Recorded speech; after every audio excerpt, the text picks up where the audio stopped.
crackdown. Questions are being asked of the Telangana government also, that you have cracked down on H. Raja for his comments, which were deemed derogatory. But what about those who have come out calling for chants and who are encouraging not just individuals who are affiliated to the particular political party, but they are also encouraging young children to come out and chant in favor and chant bigoted chants and slogans.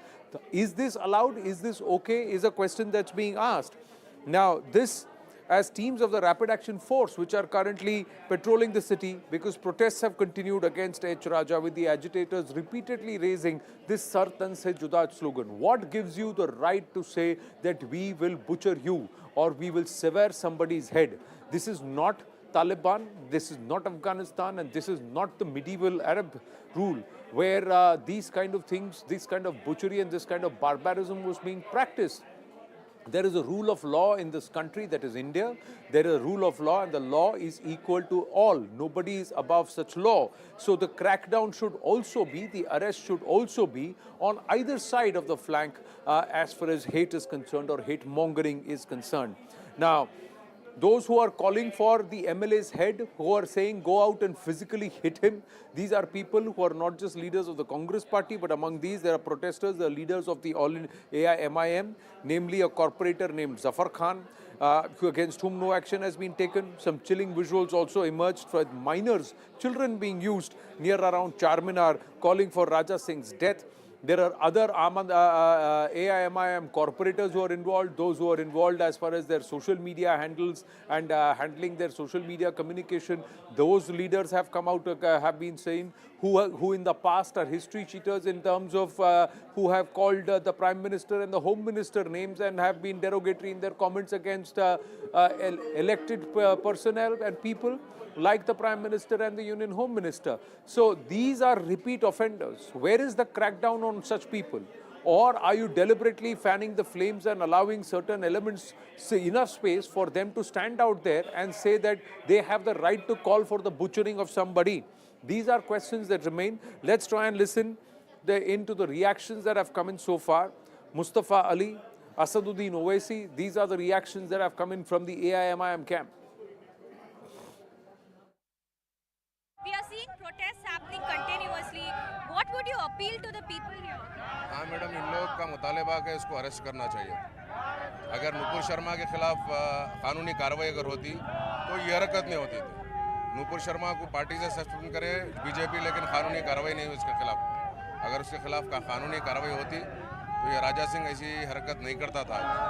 Public का demand है कि उसको कड़ी से कड़ी सज़ा मिले, उसको कानूनी जो सज़ा मिल सकती है वो उसको मिले, वो जेल जाए, उसको सबक मिले. रोड का फ्लो बढ़ जाता है ट्रैफिक का, इसलिए हम बाजू करने की कोशिश करें सब मिलके, क्योंकि हमारे पास हमारा मकसद पीस प्रोटेस्ट करना है. किसी को रास्ता चलने वालों को तकलीफ पहुंचना नहीं है हमारा मकसद. कोशिश कर रहे हैं कि जो ना कानून के दायरे में रह के प्रोटेस्ट करे, पीस प्रोटेस्ट करे. उनको इस बात की कोई शर्मिंदगी नहीं है, बल्कि उन्होंने वो वीडियो जारी करके कहा कि वो दोबारा ऐसा वीडियो जारी करेंगे. तो इससे इनका जो मेंटल मेकअप है वो नफरत की बुनियाद पर, और उसी तरह वो अपनी उसी पार्टी में भी है. वो पार्टी प्रॉफेट मोहम्मद से और इस्लाम से नफरत करती है. तो इसीलिए अनफॉर्चुनेटली शहर हैदराबाद में ये सब आप देख रहे हैं. वो उसके जिम्मेदार ये भाजपा और उनकी भाजपा का विधायक है. टीआरएस सरकार से पुलिस एडमिनिस्ट्रेशन इस बात का मुतालबा करते कि उनकी फौरन उन पर एक्शन लेना चाहिए, उनको जेल भिजाना चाहिए. जेल में ही वो सही जगह है, बल्कि जेल नहीं बल्कि उनकी पुलिस कस्टडी लेकर, उनका वॉइस सैंपल लेकर एफएसएल को भिजाना चाहिए, ताकि एक लीगली स्ट्रांग केस उनके खिलाफ बने.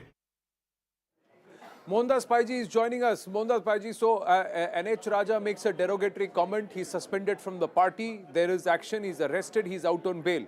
But what about these politically affiliated people who are walking out on the streets calling for Sar Tan Se Juda, butchering of a person? No, I agree with you, Anand. You know, the BJP party has taken action against this gentleman, Raja Singh, which is very good, because I think no political party should tolerate any of their members, including ministers, making any derogatory comments against the holy icons of any religion. Any religion. It doesn't matter which religion it is, they must not accept it. It's good. But at the same time, when you have these jihadis marching in the streets of Hyderabad, The TRS government must take action to protect the life, liberty, and property of citizens. Now there's a fear psychosis in Hyderabad because they're all marching and say Saratan Juda. You know what happens when these people come with this kind of slogans? The mullahs will instigate people to go cut people's throat. Now, like in what happens in Nupur Sharma, some people are sympathetic to something, and they will attack them. So there's a fear psychosis being created, and these people who are threatening openly should be caught up by the police, irrespective of political party, and put into the jail. The other aspect is they are now encouraging minors, young children. These videos are being shown standing near Charminar and chanting these slogans. We saw some similar efforts being made by PFI in Kerala. This is a dangerous trend, but there is no action taken. Anand, is illegal to have children do all this. We know that. In fact, National Child Commission or something, Mr. Kunungo has sent notices to people. I think the TRS government should take care to make sure that children are not indoctrinated. Children don't become, victims of hate mongering, and they don't think that hate mongering is very normal. I think government has to take action. TRS is failing in being partial, in being selective, and not acting against all these people. It's good to arrest Raja Singh. It should be done because he has made those comments unnecessary and could be derogatory. But I know at the same time all these people threatening public murder, calling for somebody's neck to be cut. I think the government should take action against them and also against the children, and the people who instigated the children should be put in jail. It's illegal to use children. Asaduddin Owaisi comes out and says more action should be taken against Raja Singh, but his own party corporators, those who have operated his social media handles till 2019, party leaders are sitting there and chanting Sartan Se Juda. He has not said anything. He has not taken action against such people. In the past, he has said that anybody who makes such calls should also be reprimanded. OIC has been known for putting on a face which is very different from what that person is. He comes out as a person who is a very sort of a person who is even-handed, etc. But his supporters, what his supporters are, is an Islamist party. It's a fully Islamist party. The heritage, where they came from if you look at their history. And this person is very well educated. He puts on this face, but he allows his brother, who is also a member of the assembly, to openly threaten others. And it's become very normal for these jihadis to threaten people, and the government keeps quiet for political reason. It's time the government puts down its foot and has the rule of law, especially in Hyderabad. Because if this kind of agitation continues in Hyderabad, the reputation of Hyderabad will be tarnished. And this government has worked very hard to build the reputation of Hyderabad. This government has worked very hard. They've done very good work. They should stop all this tarnishing of the image, because once you get a fear psychosis, especially in a city where these Islamists are there in large numbers and they take very extreme position, is not good for the city. So I think the government should take action immediately and be even-handed and not selective.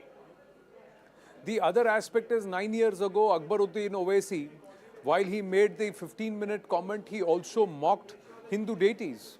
He even named all of them and said that he termed them manhus. This is the terminology that he used. Yes. Till date, there has been no apology. So is it very rich coming from the AIMIM when they talk about parity and respect for religions? Anand, these jihadis and Islamists have been mocking Hindus, mocking Hindu gods like the Pakistanis do. The language is the same in India too. And I don't think we should accept that in this country.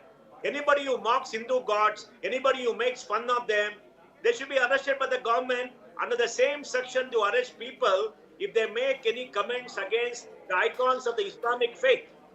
I think the law should be even-handed for both. We have a law in this country and implementation of the law only for one part of society, because all these people want the Muslim vote. So they pamper to the jihadis. And pampering the jihadis is not going to get you anywhere. And even for all these so-called parties, you must remember that voters are watching all this. They're not going to vote for you if you don't uphold the law. You must uphold the law irrespective of who it is. And today we see the sad spectacle. Hindu gods are mocked daily and even out for all these fellows. We have mullahs saying Saratan Jud, marching on the street, giving comments, making jokes about Gau Mutra. And that Munawar joker And the Joker Yeah. Munawar has been known for abusing people. And we got Lutyens Delhi trying to support them to say freedom of speech. If this freedom of speech should apply to everybody. It cannot be selective. But today, since governments are taking a stand that making such comments against any faith is not okay, which I agree, government should take action against all these people. No, the other thing is now we have a Congress leader from by the name of Firoz Khan who is now turning around and saying till the time Raja Singh publicly apologizes, I urge everybody to come together, especially the Muslims, to go and hit him, physically hit him.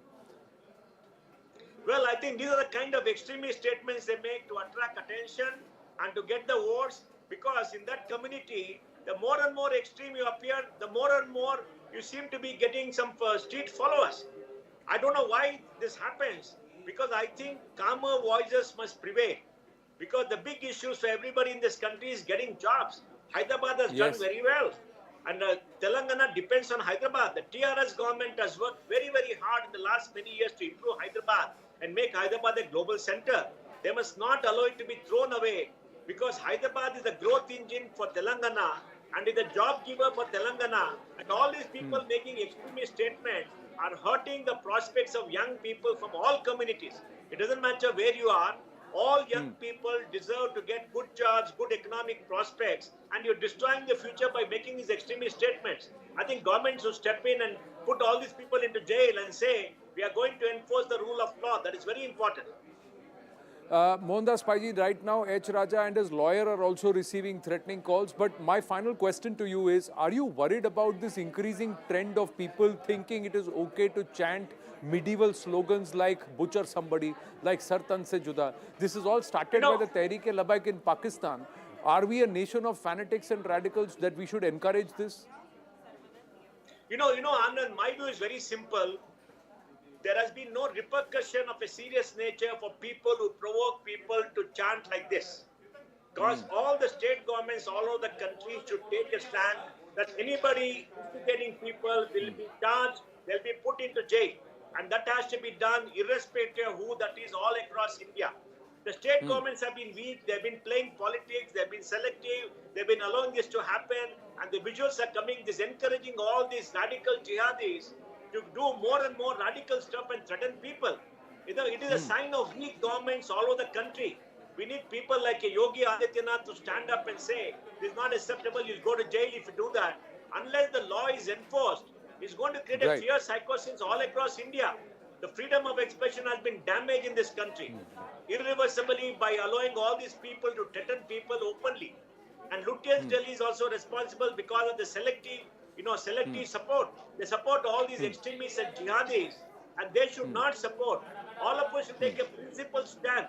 Do not abuse the holy figures of any religion. If you do that, the law should go against you. Do not threaten people in public. Do not have these slogans. If you do, you'll meet the force of the law. I think we should strictly implement the rule of law against everybody. And if you do it against everybody, that will only take this country forward. Fair point made, Mohandas Paiji, always straight and calling a spade as it is. Straight talk coming through from you. Thank you very, very much for your time right here at the top of this edition of The Nation at 5. Thank you very much. We stay on with this Hyderabad story because Raja Singh's lawyer, Karuna Sagar, has said that he's received as many as 3 threat calls so far. He's also claimed that the police action against Raja Singh is baseless, unwarranted and bad in law. The other aspect he's saying is there are no fresh complaints against Raja Singh that he's aware of. We'll try and go across to Swastika Singh. Swastika for more details. Yes, Swastika.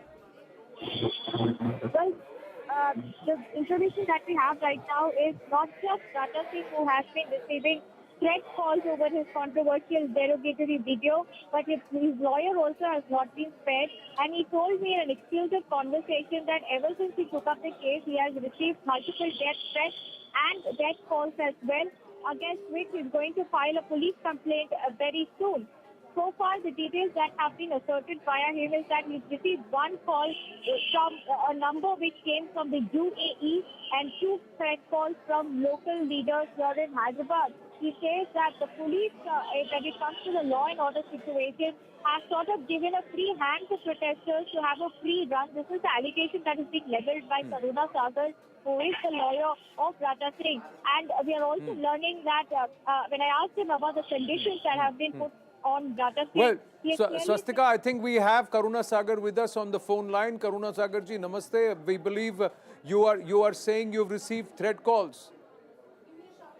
Yes, yes. After the yesterday's Mr. MLA Raja Singh ji remand rejection order, I've been receiving 3 threat calls. One originating from United Arab Emirates, and another from some local fringy fundamental groups. They were all threatening me to kill for defending MLA Raja Singh, and also for other reason that I have complained against some masjid minarets and all that. Actually, they were also abusing in very abusive language. As an advocate, it's my bound duty to defend my clients, and these threatening calls doesn't deter me to do so. Even though recently there were 2 brutal murders of advocates were defending their clients in Telangana, and the law and order situation in Telangana is very volatile. And as the police were not doing their job according to law, but doing their appeasement policies. So, apprehending threat to my life, I am going to file a complaint with the police, Saidabad today. I was held up in You're 14 saying other one days. of these calls came from the UAE. Have you recorded these calls as proof that they were actually Actually, threatening you? And- as I am using an iPhone which doesn't have an option to record the call, I have the number which shows that it is originated from United Arab Emirates. So it is, and what else is your position? Are there fresh complaints against your client Raja Singh? Because there are many people Yes, who are saying that we want more action. He cannot come out on bail. He has not publicly apologized. There are now leaders who are calling for people to come out and physically harm Raja Singh. this is nothing but taking the law into hands. Already, law is also enforced. He was arrested. As the procedure to arrest was not proper, the court rejected his remand.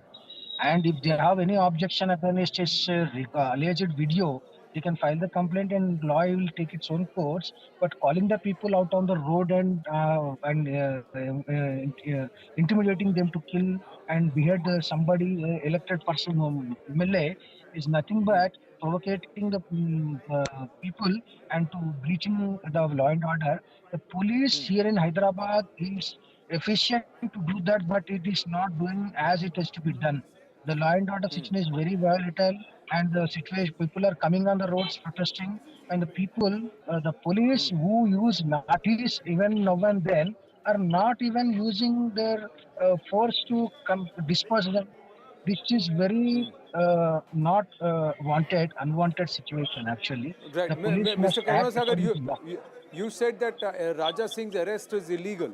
Why do you say that? And the other aspect is that those who are calling for his head, who are making these Sartan Se Juda chants, shouldn't complaints be filed against them? Shouldn't they be arrested? Yes, definitely, we are initiating complaints against all the fringy mob who are calling for Sartan Se Juda, and also the illegal, the arrest and the remand was illegal as the police investigation officer has bypassed and the procedure to be contemplated in Section 41A of CRPC, where the offences, the punishment of the offences is less than 7 years. And also the Right. Supreme Court of India and Arnesh Kumar versus State of Bihar has contemplated a set a guidelines to be followed by the IO, where the investigation officer is dealing with an offense where the punishment is below 7 years. As Right. the guidelines were violated and the procedure was bypassed, it is an illegal Right. arrest, illegal remand. Right. Karuna Sagarji, thank you for speaking with us. So you're saying you have received threat calls. There was enough grounds to prove that the arrest of Raja Singh itself was illegal, and that you are contemplating filing complaints against the fringe who are issuing brazen threats and also making these calls for Sartan Se Juda. Thank you for speaking with us. We're going to take a very short break here on The Nation at 5. Stay with us.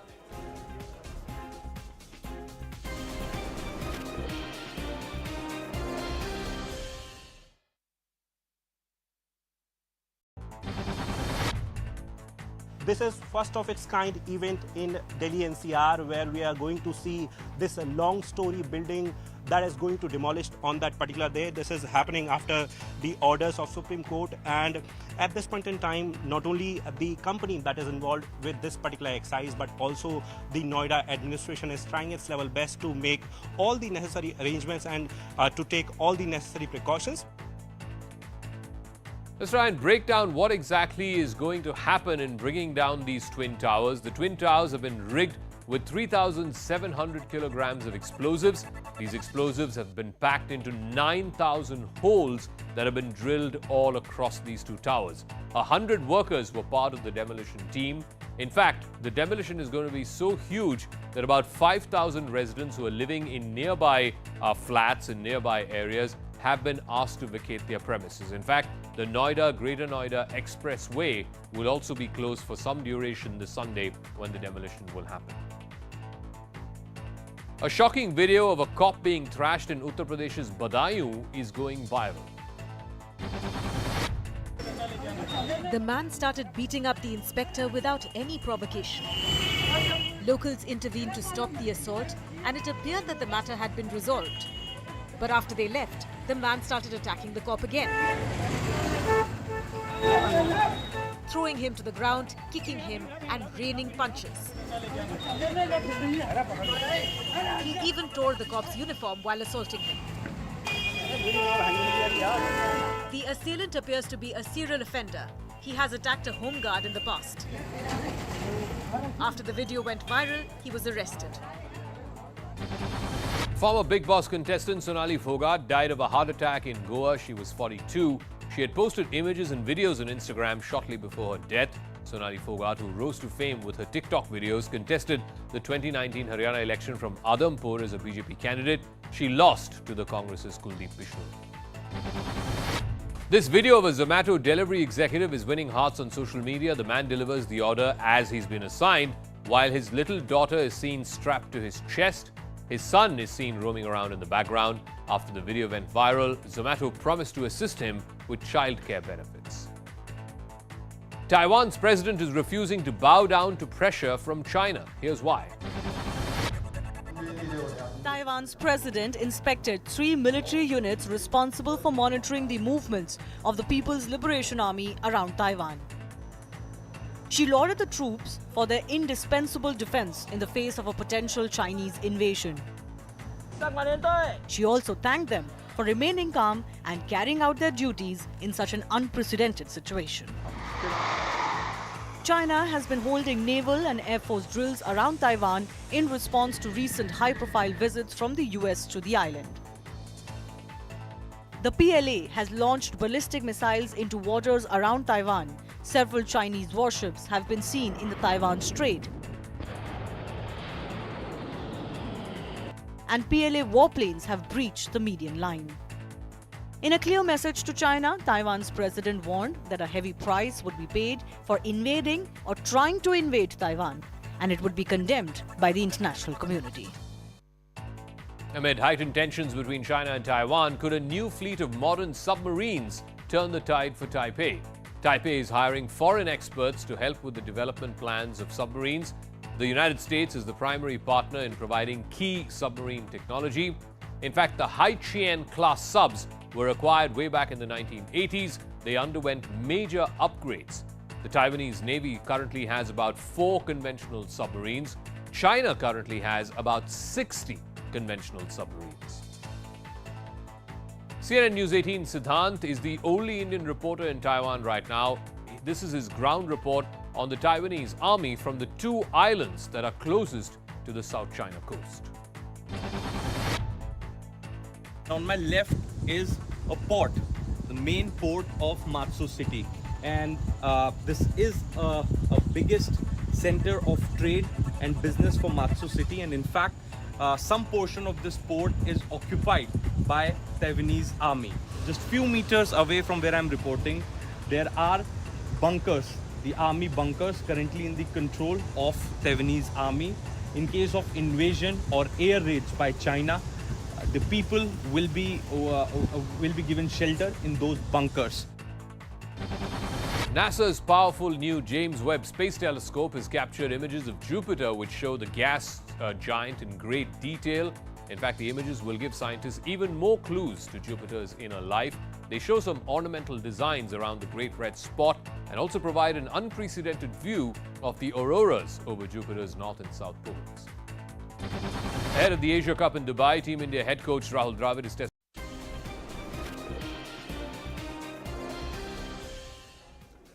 Back on the nation at 5 with the latest coming in from Jammu and Kashmir, where an infiltration bid has gone south for the terrorists. Now, ladies and gentlemen, before we get to the details, we have to tell you that on the 26th of July, in the run-up to the 5th of August and also the 15th of August, we told you that terrorists were waiting to infiltrate.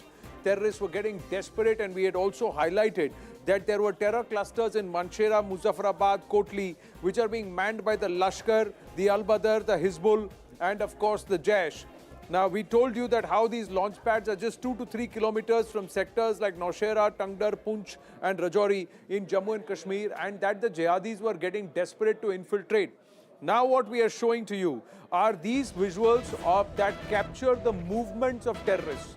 We will now show you the movements, and this is proof of the fact that these terrorists are desperate, they are waiting, they're getting impatient, and they want to infiltrate.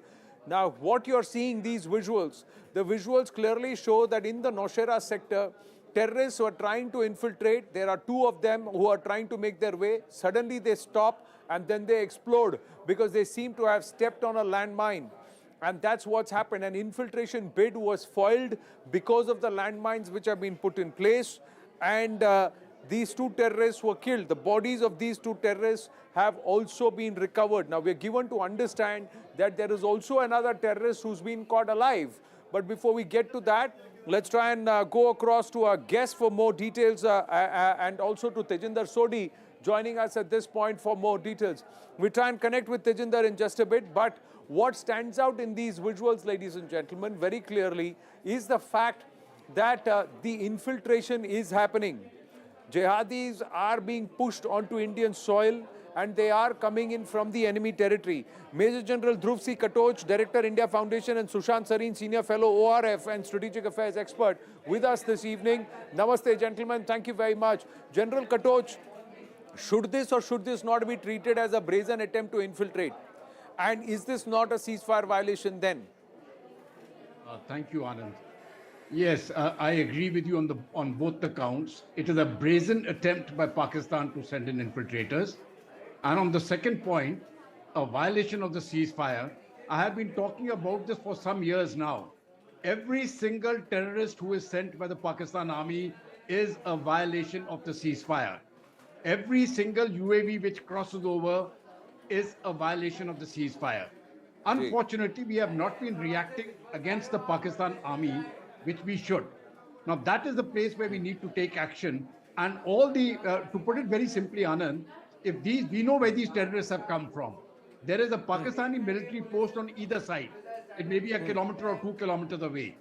Those posts have provided military support to these terrorists. We have to treat all those posts as enemy and erase them from the face of the earth. Unless we take action against the Pakistan military, they are not going to understand the language which we are trying to convey to them. Anand. Gee, now I got more information from what's been seized from these terrorists. We've got information of that too. This is what we have: seizures from Pakistani terrorists killed in Naushera, arms, ammunition, and also Pakistani currency has been recovered from the terrorists who were blown up because they stepped onto a landmine while trying to infiltrate, attempting to infiltrate. So the footage very clearly shows their attempt to infiltrate, the location, and then them being blown to bits. But this is what's been recovered. Huge amount of ammunition, arms, Pakistani currency has also been recovered from these terrorists. Sushant Sareen, how should India respond? Should we just put out more landmines and think that they get blown to bits? Or is it time for another surgical strike? Should we stop at these landmines or should we strike back and hard? Despite the fact that I entirely agree with what General Katoch has said, and I think purely on the facts of the situation, the General Katoch is correct. But I think the calculation at the level of the government is somewhat different. I think the calculation at the level of the government is that some very low level infiltration is taking place. Is it worthwhile to undo the ceasefire at this point in time? That's an option that can always be exercised. Or does the ceasefire or the benefits that we get from the ceasefire serve the purpose much more than retaliate? Number one. Number two, because it's not crossing a certain threshold level as of now. Number two, I think there is also a strategic angle to it that why bail out the Pakistan army by carrying out offensive and hostile action at this point in time when Imran Khan Right. is doing your job for you. So the Pakistan Right. army already is having its back to the wall vis-a-vis all the criticism which is coming its way. So why should we resurrect the Pakistan army at this point in time? Perhaps that could be yet another calculation in the minds of the government. There is also another factor which is at play, which is that look, because there is the ceasefire and things are not crossing a point. Uh, do you really want to disturb the status quo? Right. So I think, look, I agree that the ceasefire provides a kind of a covering fire to the Pakistanis. But as long as it stays at a very, very low level, it's fine. The concerning part, however, Anand, is that a lot of the infiltration is taking place on the Jammu sector. And what we Right. have seen over the last few months is a spike in, acts of terrorism in the Jammu region, in Right. Rajouri, in Dota, in these kind of places. Uh, we've seen two Fidain attacks over the last 6 odd months. Yes. So that Sunjwan is also. a Yeah. matter of concern. And obviously, it's these kind of characters who are, coming across the line of control. But even then, the damage has been quite limited. It hasn't really crossed the threshold of tolerance. So I think even though it's providing some covering fire, I think in the when you take the sum total of it, perhaps the calculation of the government is that the ceasefire serves our interest better than Right. doing anything precipitate about it.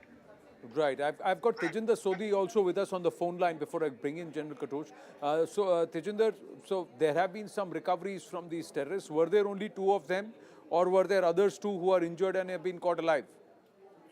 Yes, Anand, see, one terrorist who was injured, he has been caught alive. And you see, one interesting part is which shows the human side of the Indian army, that this terrorist who was on a suicide mission, he was caught alive by the Indian army. Then he was taken to the Indian Army's hospital where the soldiers of the Indian Army, they gave their blood to save the life of this Pakistani terrorist. Even the doctors of the Indian Army, they treated this Pakistani terrorist, and within few minutes from now, this terrorist would be speaking to the media, wherein he would be telling the media how, while the Pakistan army trained him to cross over the line of control and to get killed here on a suicide mission, it was the Indian army which saved him while he was injured. He was evacuated to the hospital where a soldier from the Indian army donated his blood to save his life, and the doctors from the Indian army, they saved his life.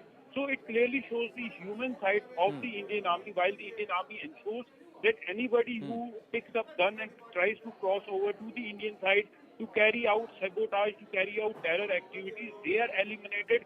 But on the other side, you see the Indian army saved the life of one of the injured terrorists by treating him in the hospital, providing him all the medicines. And now this terrorist, he would be telling the media how Pakistan army trained him to die on a suicide mission.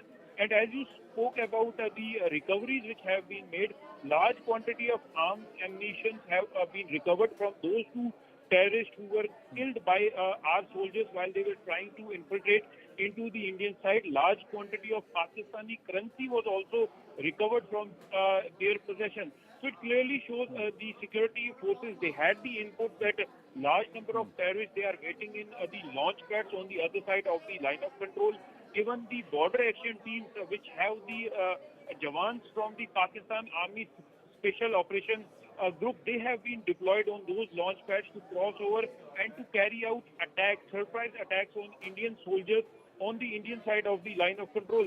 This has happened in the past, wherein those bad teams, they carried out surprise attacks on our Jawans. We lost some Jawans in the recent past also, but now these terrorists, they are getting a befitting response. Yes, Anand. Well, thanks, Tejinder Sodhi. General Katoch and Sushantji, please stay with me. We've got to move away from the inputs around Jammu and Kashmir and terror to Hyderabad, because there is a flag march that's being planned. I'm just going to see if we have Swastika joining us from this particular area where now there is a police flag march which is now going to be taken out. There are these are visuals of full tayari which is there, and the cops are actually clearing it. This is in Telangana itself, where the cops are trying to ensure that there are no more protests or situations that create a law and order problems, and there are no more people who are chanting these Sartan Se Juda slogans and trying to create public and unrest and also block the roads. So we will try and go across, like even now the cops are trying to clear out certain protesters and also detain certain protesters and take them away. These are the visuals that are coming in from Hyderabad. I'm going to check if Swastika is there with us for more details. Joining us live on this all the protesters right now have been detained. Swastika is with us. Swastika, which area in Hyderabad is this, and who are these protesters, or who was leading these protests? Well, Anand, the area which has been in focus today, and in fact since yesterday, is Shalibanda area. This is where clashes broke out late last night, and even today there were large-scale protests that were organized here. Who exactly organized these protests is still under the ambit of investigation.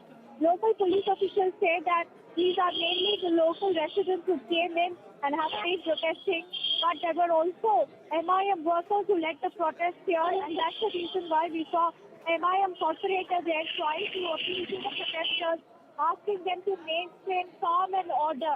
He also said that the kind of slogans that are being raised here are something that the party does not endorse, and time and again there has been a appeal from Asatuddin Owaisi himself to ensure that people don't raise these slogans. But despite that, protests continue. Sporadic protests continue in different parts of Hyderabad. But as far as Shalibanda is concerned, the situation is much better than what it was late last night and today also. Well, are there any specific arrests for those who have been chanting these slogans? Is the Telangana police going to crack down on those rabble-rousers also? So far, no specific arrests have been made in connection to those who have raised slogans. But this morning, those who were protesting at Shalibanda were detained and again released also by members of Telangana police. The police's version is that no slogans were raised and no controversial slogans were made by any of these protesters. This is what the police had said. But while we were there on the ground, Anand, we have recorded these protesters chanting some controversial slogans, standing communal passions. When we took that question to the local police, they said they did not hear any such slogans and have detained people and taken them into preventive custody to ensure law and order is maintained in the area. Right. Thank you for your input, Swastika. We're going to take a very short break. I'm going to request General Katoch and also Sushant Sareen to please stay on with us. When we come back, Babar Qadri's last post, where he talked about a nexus and the involvement of members of the bar also with the likes of separatists and terrorists, rings true today, ladies and gentlemen. We get you the details. Stay with us.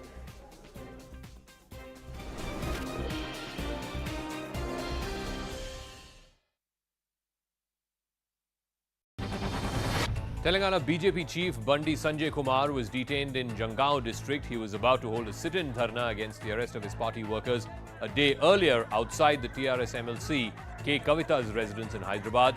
As he was being detained, BJP workers clashed with the police. A clash also broke out between students and staff members of the Jawaharlal Nehru University over the demand for scholarships. The ABVP claims that the university staff and their guards assaulted the students who went to seek scholarships, which had been stalled for the last couple of years. Over half a dozen students were injured in the clash. A teacher in Goa was brutally assaulted on his school premises, allegedly by a PWD engineer While the reason for the assault is not known, CCTV footage shows the accused waiting for the teacher to step out of the classroom, after which he starts thrashing him. An FIR has been filed against the accused. A farmer attempted self-immolation outside the Maharashtra Assembly today as the monsoon session was underway. Policemen doused the flames and the farmer was hospitalized with 20% burn injuries. After the incident, the Maharashtra Congress chief Nana Patole accused the Eknath Shinde government of not compensating farmers who suffered heavy losses because of rain. A horrific accident was caught on camera in Himachal Pradesh. A truck hurtles down the road at full speed and then the driver loses control of the vehicle. The truck then crashes into vehicles parked on the side of the road. The impact is so strong that the parked vehicles are completely destroyed. This man was standing near one of the parked cars before the collision. He got pushed towards a shuttered shop. A boy who was sitting in one of the cars was also injured in the crash. Bystanders immediately rushed to their aid and pulled them to safety. Apple is planning to begin manufacturing the iPhone 14 here in India. Apple is working with suppliers to ramp up manufacturing. Apple is looking at alternatives to manufacturing in China. Manufacturing will begin 2 months post the release out of China. In fact, Foxconn studied assembling device at the plant near Chennai. The first set of iPhone 14s from India will be finished in late October. On camera, a man pushed his wife in front of a moving train at the Vasai station near Mumbai. The woman was woken up from sleep, dragged towards the tracks and then pushed off the platform as a train approached. While the train passed through, crushing the woman to death, the man picked up 2 children sleeping nearby and fled from the train station. The man was later spotted boarding a train to Dadar and then to Kalyan. He was later arrested last night from Bhiwandi town in Thane and booked for murder. According to the police, the couple was earlier seen quarrelling and then sleeping on the platform with their children. Former Karnataka Chief Minister B.S. Yediyurappa flagged off the Savarkar Rath Yatra in Mysuru. He also hailed Savarkar as the nation's pride and said that nothing negative should be said about him. The Yatra comes amidst an unprecedented face-off between the Congress and the BJP over Savarkar posters across the state of Karnataka. Bihar Chief Minister Nitish Kumar has triggered a political storm after he took a Muslim minister from his cabinet to the Vishnupad temple in Gaya, which bars the entry of non-Hindus. The temple authorities have demanded an apology from the Chief Minister. The BJP in turn has accused Nitish Kumar of hurting sentiments of Hindus.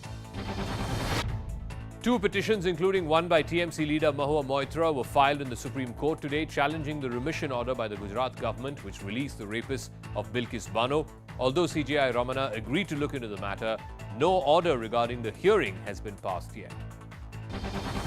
A special judge in a CBI court in Asansol alleged that he had been threatened with a false NDPS case against his family members if he failed to secure the release of arrested TMC leader Anubrata Mondal in the cattle smuggling case.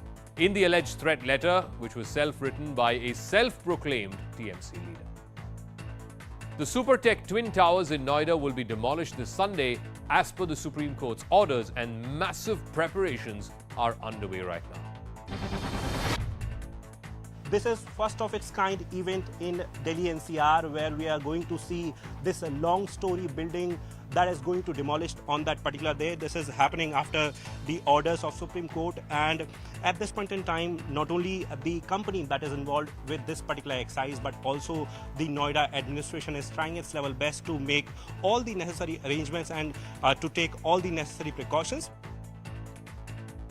Let's try and break down what exactly is going to happen in bringing down these twin towers. The twin towers have been rigged with 3,700 kilograms of explosives.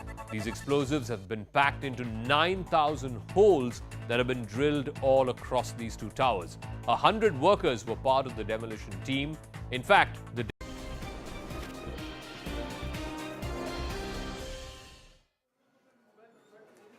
We're back on the Nation at 5, ladies and gentlemen, with the spotlight turned back towards Jammu and Kashmir, where there were NIA raids. Now, the NIA raiding the residence of the president residence of the president of the Jammu and Kashmir High Court Bar Association, Mia Abdul Qayyum, and 2 other lawyers. Qayyum was booked under the Public Safety Act or PSA in 2019 and is now under the scanner of the NIA in the terror funding case. Now, he is the same man who Babar Qadri, a Kashmiri activist and advocate himself, had accused of being involved with separatists and terror elements in an online post. And in fact, days after that post and where he alleged a threat to his life, Babar Qadri was indeed shot dead.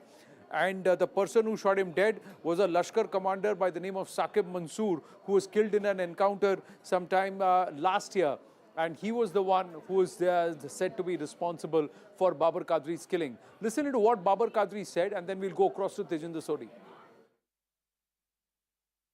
जब मैं बात करता हूं, अब मैं गद्दार हुआ, अब मुझे हिंदुस्तानी एजेंट बोलते हैं, फिर बोलेंगे कि एजेंसीज की बुनियाद पे बात करते हैं। इनके निसार अहमद के कमेंट देख लीजिए और मंजूर डार से साहब के कमेंट आप देखें मेरी पोस्ट पे, सीधे लगता है कि ये मुझे मरवाएंगे। इनका इंटेंशन है मुझे लिक्विडेशन करवाना है, क्योंकि इनके पास कोई आर्गुमेंट नहीं है मेरी सवालात का। मंजूर डार साहब, बाबर कादरी आपकी धमकियों से डरने वाला नहीं है। मैं खुल्लम खुला चैलेंज आपसे करता हूं, आप चाहें मुझे मरवा सकते हैं, जैसे पास्ट में कोई साहब ने भी मिलिटेंट्स भेजे थे, आप भी भेज लीजिए, कोई मसला नहीं। जब भी कोई मरहूम शेख मोहम्मद अब्दुल्ला साहब के खिलाफ कोई बात करता था तो फिर कहा जाता था कि ये इंडियन इंटेलिजेंस का बंदा है, आईबी का बंदा है। जब भी किसी जिहिस इंसान ने 1990 से कोई बात की, इंटेलेक्चुअल ने कोई बात की, उसे मौत के घाट उतार दिया गया। Strong claims, allegations being made, but look at the developments. Javed Beg is with us, political activist, along with General Katoch and Sushant Sareen. Javed Beg, Babar Qadri, what he claimed and what he said, this nexus, now it's reached the doorstep, and perhaps it's being proven today with the NIA raids at Abdul Qayyum.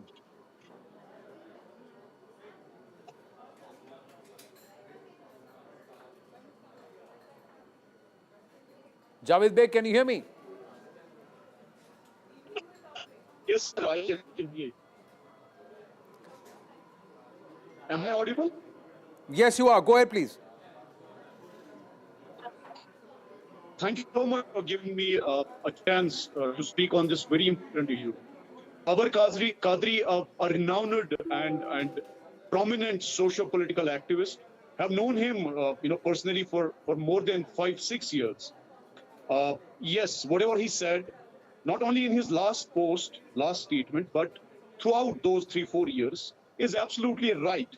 There was a nexus which was actually working under the garb of the ecosystem, which was created by mainstream political parties before abrogation and Hurriyat. That nexus was involved in his killing because he was very vocal against this nexus. And that nexus was being run from a very holy institution, which is Bar Council. I have known Babar Qadri personally, and he had apprehensions of being killed by those who he was vocal against. He was speaking truth. Whatever he spoke against this nexus is not incorrect, which is correct. But we have failed in delivering justice in his case. He was killed in cold blood. The ecosystem of terror is still there. We have been successful in eliminating many terrorists, but the brains behind these terrorists is still in our Kashmir, is rather being protected by that nexus which was prevalent before abrogation. We have not been able to stop that nexus. We have not been able to unmask the killers of Babar Qadri and many prominent socio-political activists.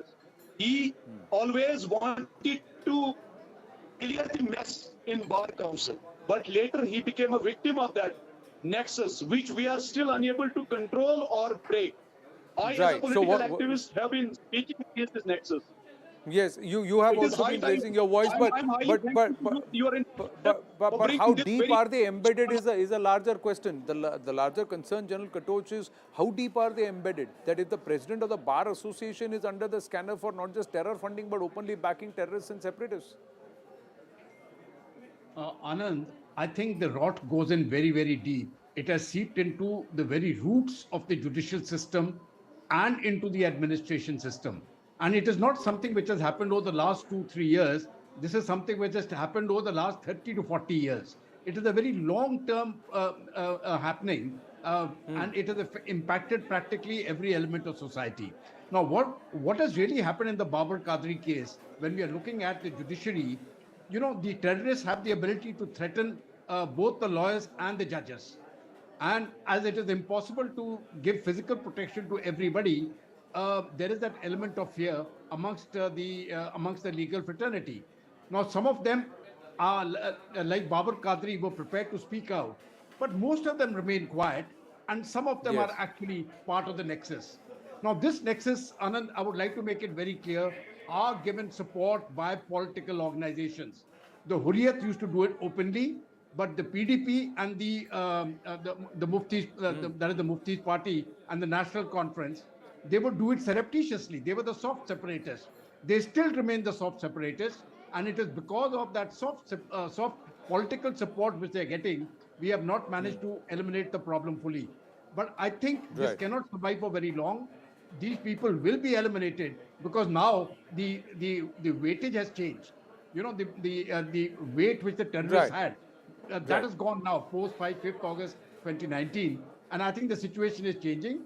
So we are going to see this nexus breaking sooner rather than later. Anand.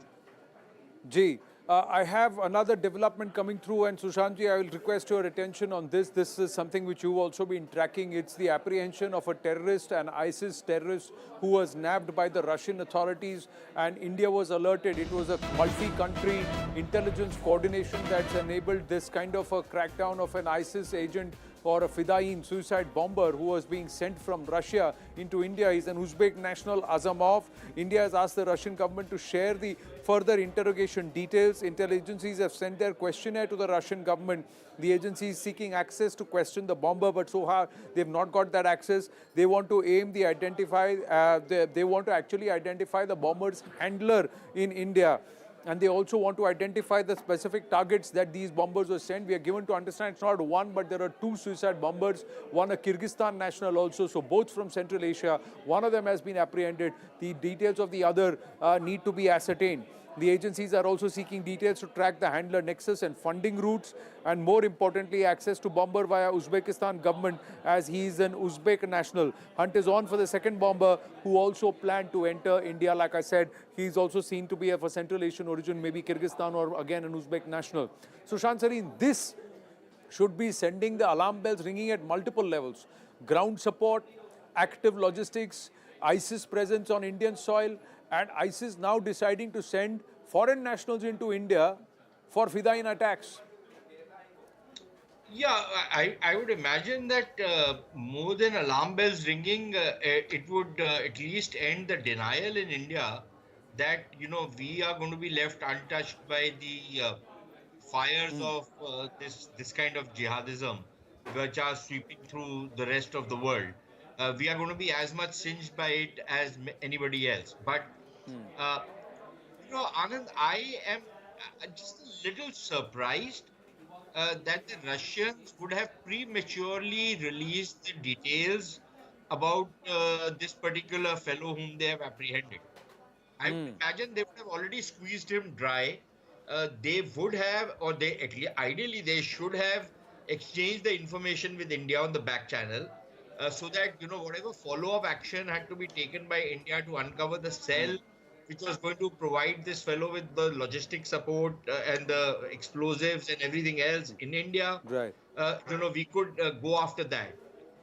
So I wonder if what is coming out in the media right now is like, one of those delayed broadcasts which you guys offer Deferred too. telecast. You have a 10-15 minute delay and then you broadcast something. So the event has already passed so that nobody gets the information. I wonder if that is happening, because otherwise I find it very strange that the Russians have released all that information, but they, the Indians were completely clueless. And now we are running around trying to find out this cell which would have completely disappeared by now.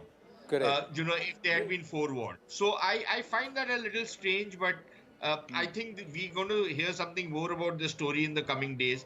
And perhaps that is when we can make more sense of what exactly happened. And somewhere we should connect it back to that entire weekend wherein across about 35 locations raids were conducted, and in 48 hours 48 people were nabbed. So there could be a link there, that information was shared, and there was an attempt to try and break the back of any ISIS network or organized group here which would want to perhaps provide OGW or overground support here on ground to these terrorists who are coming into India or planning to come into India. General Katoj and Sushant Sareen, thank you very, very much for joining us this evening. We're going to take a short break here on The Nation at 5. Stay with us.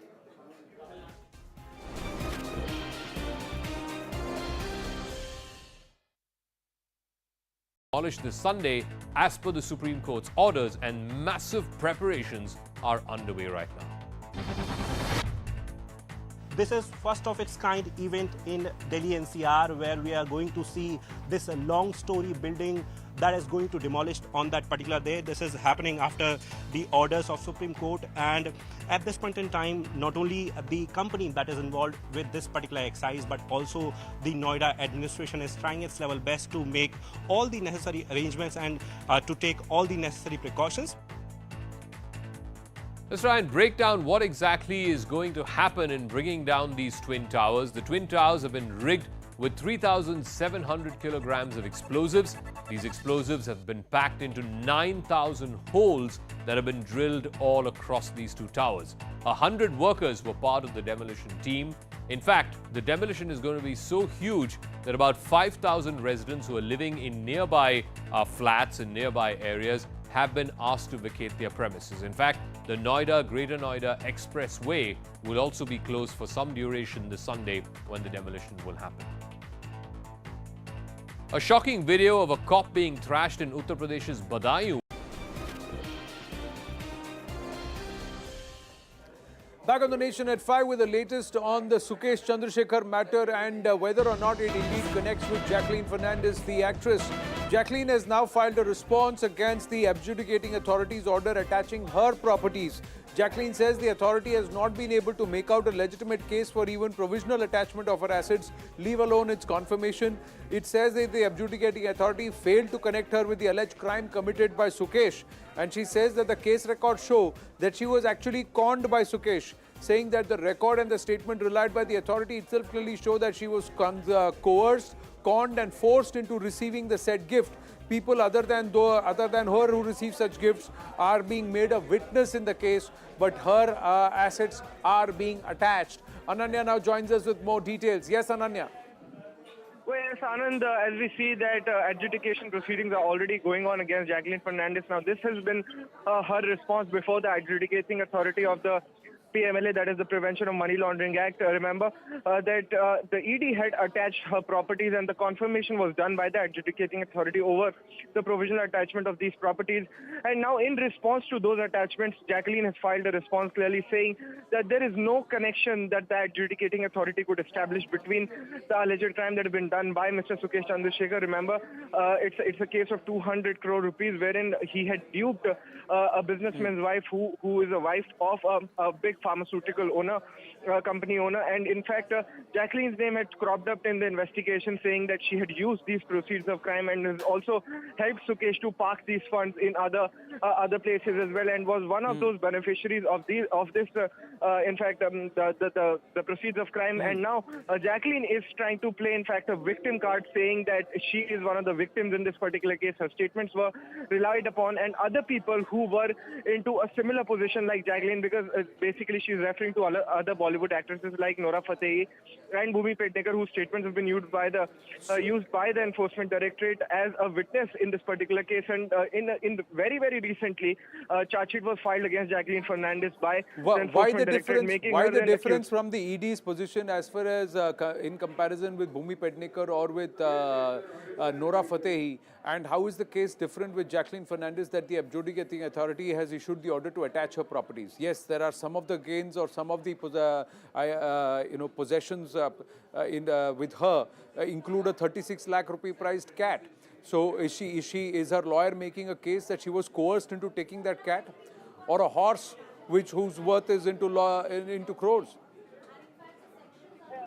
Well, yes, Anand. Basically, the statement remains a little different because remember that people like Nora Right. Fatehi and, in fact, Bhumi Pednekar had refused those gifts. But then it has Right. been said in the statements given to So Enforcement they Directorate that refused, she was whereas having- she accepted. And if somebody is giving you 36 lakh rupee cat, and would you be coerced into accepting it, or would you not turn around and question? So these are perhaps the doubt areas where the adjudicating authority has taken this call. But this is her response. We have run out of time here on The Nation at 5. Ananya, thank you. And stay with us, ladies and gentlemen. Viewpoint with Zaka.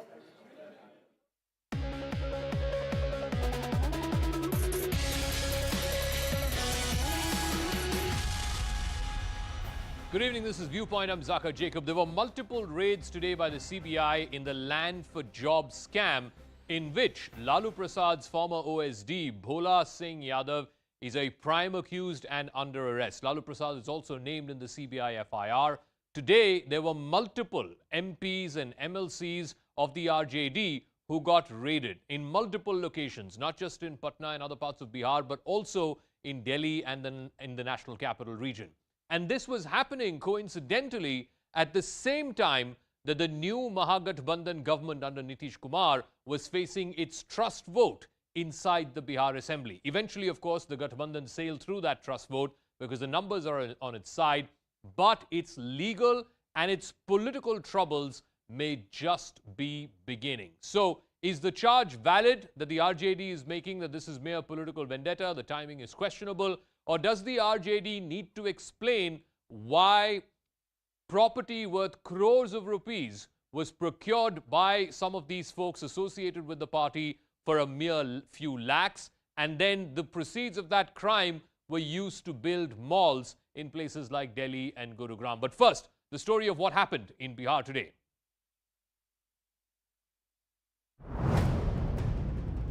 As the Nitish Kumar-led Mahagathbandhan 2.0 faced a trust vote in the assembly, the shadow of the Land for Jobs scam revisited his ally, the RJD. The CBI raided Lalu Yadav's close aides. There are 4 locations of Dr. Sunil Singh of RJD whose residences are being raided. His in-laws' families are also raided. Some of the supporters of Sunil Singh and RJD are sitting outside his residence. The RJD is alleging political vendetta. The party says the BJP is taking revenge against their decision to back the Mahagathbandhan fold. इसको जो करना है वो तो करेगा ही, लेकिन हमको जो जवाब देना है वो सदन के अंदर जवाब हम देंगे। अरे भाई 100 सुनार का 1 लोहार का। डर गए हैं लोग, नया सरकार बना है नीतीश कुमार के नेतृत्व में और सारा पार्टी हमारा साथ है बीजेपी के छोड़ के। The BJP has upped the ante. Its MLA staged a massive protest outside the Bihar Assembly. On charges of vendetta, the BJP says law is taking its own course. पहली बार थोड़ी छापा पड़ रहा है। जब लालू जी मुख्यमंत्री थे उस समय भी सीबीआई ने इनको गिरफ्तार किया था, इनको इस्तीफा देना पड़ा था। तो जितने लोगों के यहाँ छापा पड़ रहा वो नामी गिरामी इस प्रकार के लोग हैं, तो जिनका कि लालू परिवार से केवल संबंध नहीं है बल्कि प्राइवेट लिमिटेड कंपनी चलाती है। The raids are not limited to Bihar. The central agency launched search operations at 25 locations across Delhi and Gurugram. According to CBI sources, land received against jobs was sold off and money was used to build a mall. CBI sources say proceeds of the crime were used to build properties, and a few of them are associated with Tejasvi Yadav. This is the company, this is said to be a construction company in which it is being alleged that Tejasvi Yadav and the family members have some stakes. This is the under construction building being built probably with the proceeds of crime which was earned through the land for jobs scam. The Land for Jobs scam dates back to Lalu Yadav's tenure as railway minister in the UPA-1 government. But now the CBI raids come just 2 weeks after Nitish Kumar decided to dump the BJP and join hands with Tejasvi Yadav. Is the law really taking its course in Bihar, or is it an act of sheer vengeance? So let's explain what exactly is this Land for Jobs scam. What is the allegation from the CBI? In the FIR, the allegation is that Lalu Prasad Yadav, when he was railway minister in UPA-1 from 2004 to 2009, they took land, that is plots, from people as bribes In return, they promised to give them jobs in the railways. And Lalu, remember, was the railways minister at that time. In the CBI FIR, at least 12 people have been identified, those who were appointed in Class D posts, which is, sweeper, clerks, etc. And the family members of Lalu Yadav got at least 7 plots of land in lieu of these jobs that they had promised.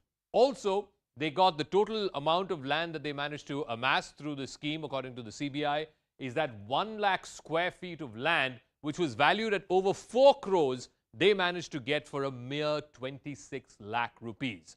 The action that's been taken so far by the CBI, Lalu Prasad Yadav has been named in the FIR. Remember, he was the minister at the time, the railways minister. His family members, Rabri Devi, his wife, Misa Bharti, his daughter, Hema Yadav, his other daughter, all of them have been named in the FIR as well. And then you have Bhola Singh Yadav, who was his OSD at the time that Lalu Yadav was the railway minister. He, of course, has been arrested by the CBI in this case. Now, today, what happened was there were 4 people, all of whom associated with the RJD, 2 members of parliament, Ashfaq Karim and Fayaz Ahmed, both of them MPs of the RJD. They were raided. They're accused of being part of the conspiracy. They were the via media through which the scam operated. Sunil Singh is an RJD MLC, and there's a former MLC of the RJD, Subodh Rai. These 4 gentlemen, their properties were raided today. Their accusation against them is they were part of the conspiracy and they were conduits for this entire scam to unfold. Let me now go across to our full panel. Joining us, Guru Prakash Paswan, National Spokesperson of the BJP, Dr. Sunil Singh, National Spokesperson of the JDU, Professor Subodh Mehta is Spokesperson of the RJD, Shantanu Sen, former Joint Director in the CBI, and Naveen Upadhyay, Executive Editor of the Pioneer newspaper. Guru Prakash Paswan, let me start with you first. The JDU, the RJD are all questioning the timing of these raids. On the day that the government had to face the trust vote, is it coincidental that the CBI raids in 25 places, that too? Zaka, in your initial remarks, you have made things clear. You have said it very categorically that this is not a new case. The case was initiated in 2017. The charge sheet was filed in 2018. So there is no question of the timing. And as it is, we know that they have a very strong presence. They have 164 MLAs in the House of 224. So there is absolutely no question with respect to timing. Point number 1, which is very clear. Another point which I would like to clear is that the relationship between CBI and Lalu Prasad Yadav, it is not a new relationship. Is it the first time that CBI is making raids in Lalu Prasad Yadav's property? Absolutely not. The first raid that happened in the premises of Lalu Prasad Yadav, it happened during the Prime Ministership of Deve Gowda. So this is a very old story. This is not a new story. And likewise, you have mentioned that CBI has alleged that there are properties, more than 7 properties in key areas of Patna, in lieu of which 12 people were appointed in the Group D category. I want only one explanation from the representative of the Rashtriya Janata Dal. Who is the owner of this property? If there was no exchange, if there was no quid pro quo, then there is the question. There is an absolute involvement of Rashtriya Janata Dal. People were given jobs in lieu of land. Let me ask Professor Subodh Mehta of the RJD. He's part of the panel this evening. Professor Subodh Mehta, simple question. Whose property are these 7 properties? And on the question of timing, as Guru Prakash Paswan says, this is not a new case. This was back to the tenure of Lalu Prasad Yadav as Railway Minister between 2004 and 9. The case came to light in 2017. To say that raids happened today in 2022 just because the trust vote was happening, that is mere coincidence. See, this is a frustration that is visible now by using these institutions. These institutions, they have used it in last 8 years almost 3,000 times against the opposition leader. And Lalu Prasad is no exception at all. Look what the Prakash is saying, the BJP spokesperson. He knows everything. CBI, what he says that this plot belonged to him, that plot belonged to whom, X and Y and Z, everything, even the plot number he knows. If he knows each and everything, then why they have gone for a raid? Why the ED has gone for a raid instead of arresting them? No, Professor Subodh Mehta, already Bhola Singh Yadav, former OSD to Lalu Yadav, is under arrest. The others will be arrested after they are brought in for questioning, and if they're not cooperating in the investigation, they'll also be arrested. To say no arrests have happened is not correct. See, the arrest and what you are talking about is two different things. You are giving the names of the properties. Even CBI, if knows those properties, they should come forward and tell to the people that these are the properties, then why they are not taking actions, why they are going for a raid every month. Last month also there was a raid. So this is a total frustration, Prakashji, and you are an educated person, you must know that even the British Empire, who has a huge power, whose sun never is to set, even those British Empire could not establish a permanent Raj in Bihar, Jharkhand, and Orissa and West Bengal. So Sir, ये क्या बात हुई? I mean, BJP is an elected party. Some people have elected them. Some people do not like them. जैसे कि आपकी party है, it's an elected party है. British राज से compare करने की क्या जरूरत है? No, anyway, let me ask Dr. Sunil Singh. No, the point is everything cannot be linked to politics. Everything can't be कि महागठबंधन की सरकार आ गई, therefore BJP is doing this. Point is, Dr. Sunil Singh.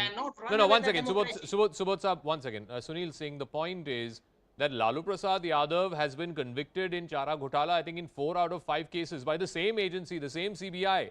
Cases dating back to 1995 and 1996. So the point is that to say that Lalu Yadav के खिलाफ अभी नए case लेके आ रहे हैं because MGB 2.0 has been formed, that is far from the truth, Dr. Sunil Singh. Let me correct So, you. no, Sunil Singh. I'm asking the question to Sunil Singh, please. Thank you, Professor. Thank you. Sunil Singh. Alas, it should not have been linked to that. Yes. But these days, like it's pan-India phenomena that BJP in their political frustration, they are using the ED and CBI as a political tool. Not only in Bihar. You can see this is CBI and ED is functioning in a very predictable and a set pattern as a handiwork of BJP in states like Delhi. You know what happened in Maharashtra, what happened in many other states. So I think since ED and CBI losing their credibility, it's high time they should do a rethinking, and the people in general, because they are being exposed to the people also. They are the highest investigation body. Have they found everything? It is 5 years now. If they want to establish their credential, whatever proof they have, they should give it in public domain, and they should have a time bound to investigation done.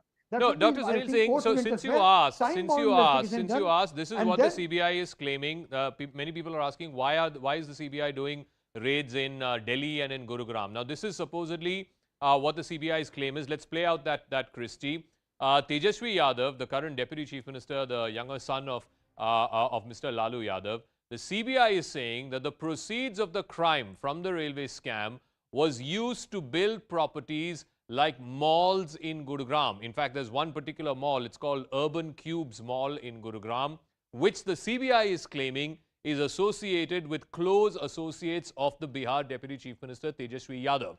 The claim by the CBI is that land received from at least a dozen people who got jobs, 7 properties that they allegedly got, those pieces of land were sold, and then the money was used to build a mall.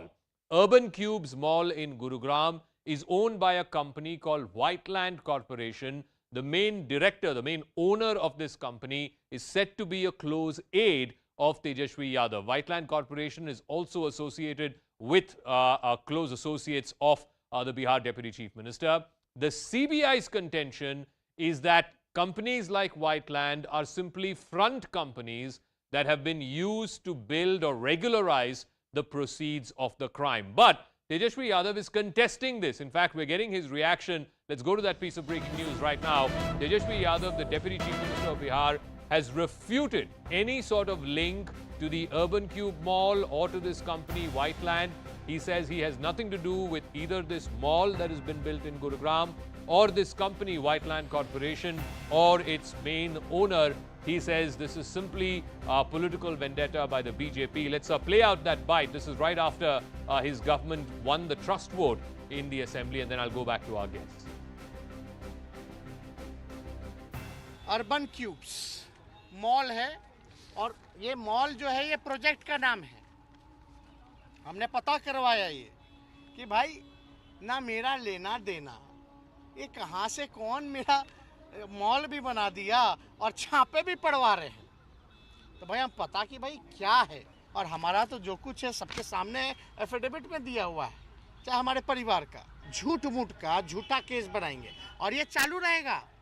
ये मेरा character बर्बाद करने का, perception image जो है बर्बाद करने का इनका चलता रहेगा।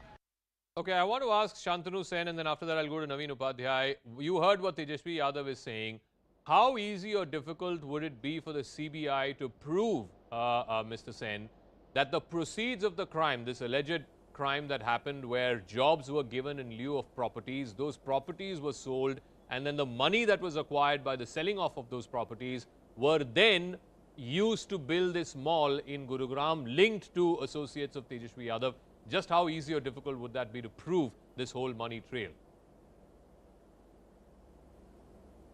Rahul ji, I note that Lalu Prasad Yadav was the railway minister in 2004 and he continued up to 2008 or 9. So ये तो 18 साल हो गए हैं. So the whole crime was committed 18 years ago, the initial crime, land for jobs. Itni purani baat hai. Then the case was registered in 2017 and today we are in 2022. तो ये भी 5 साल हो गए, 5 years have crossed. अब CBI's crime manual gives CBI 6 months to complete an investigation. Okay. देर होगी तो 1 साल, 2 साल, 3 साल, but here it has taken 5 years. So the facts show that CBI is finding it tough, very tough, to link the criminals in this case. Allegations are serious, very serious, but investigation is difficult because those who abetted the crime have got jobs. Okay. And they are the primary witnesses to Lalu's crime. And they are not going to depose against Lalu Prasad Yadav easily unless they become approvers. Okay.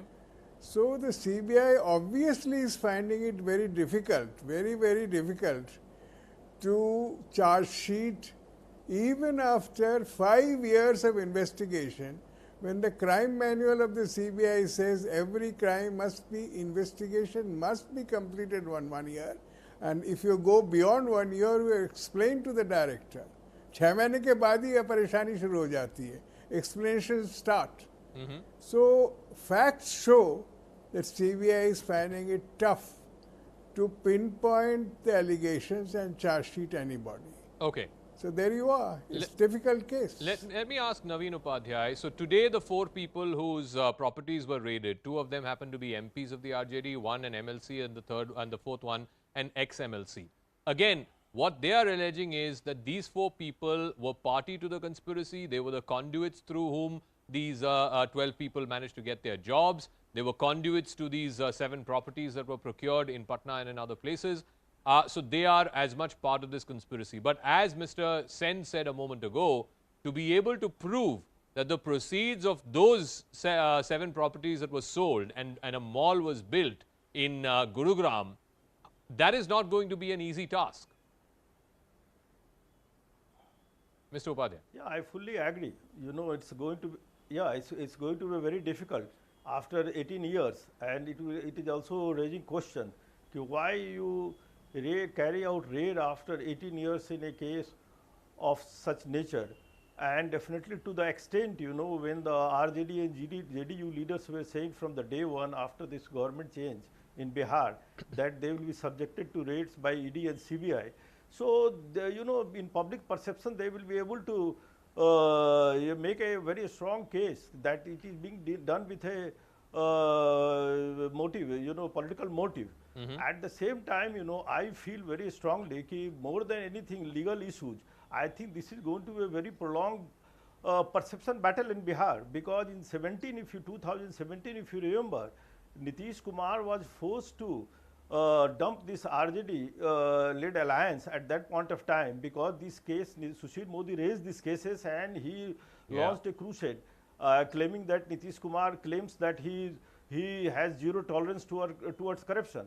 Now the BJP will make the same points again and again and again and again, when on the same issue you left the RJD 5 years ago, then how can you continue with the RJD now when we have carried out raids and when we are going to prosecute No, them? but Mr. Upadhyay, So isn't this it is also a going to be legitimate very question to more ask than that anything. what was the CBI doing for the last 5 years? Just because the political arrangement changed in Patna, did the CBI go slow on this case?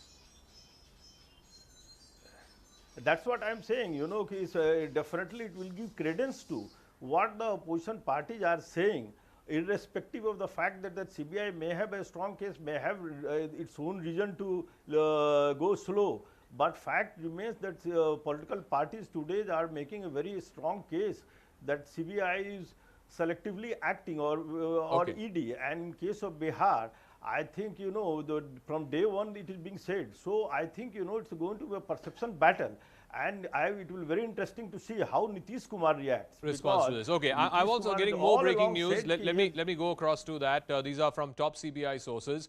CBI is now looking at the role of Sanjay Yadav. Sanjay Yadav, of course, is a close associate of Tejashwi Yadav.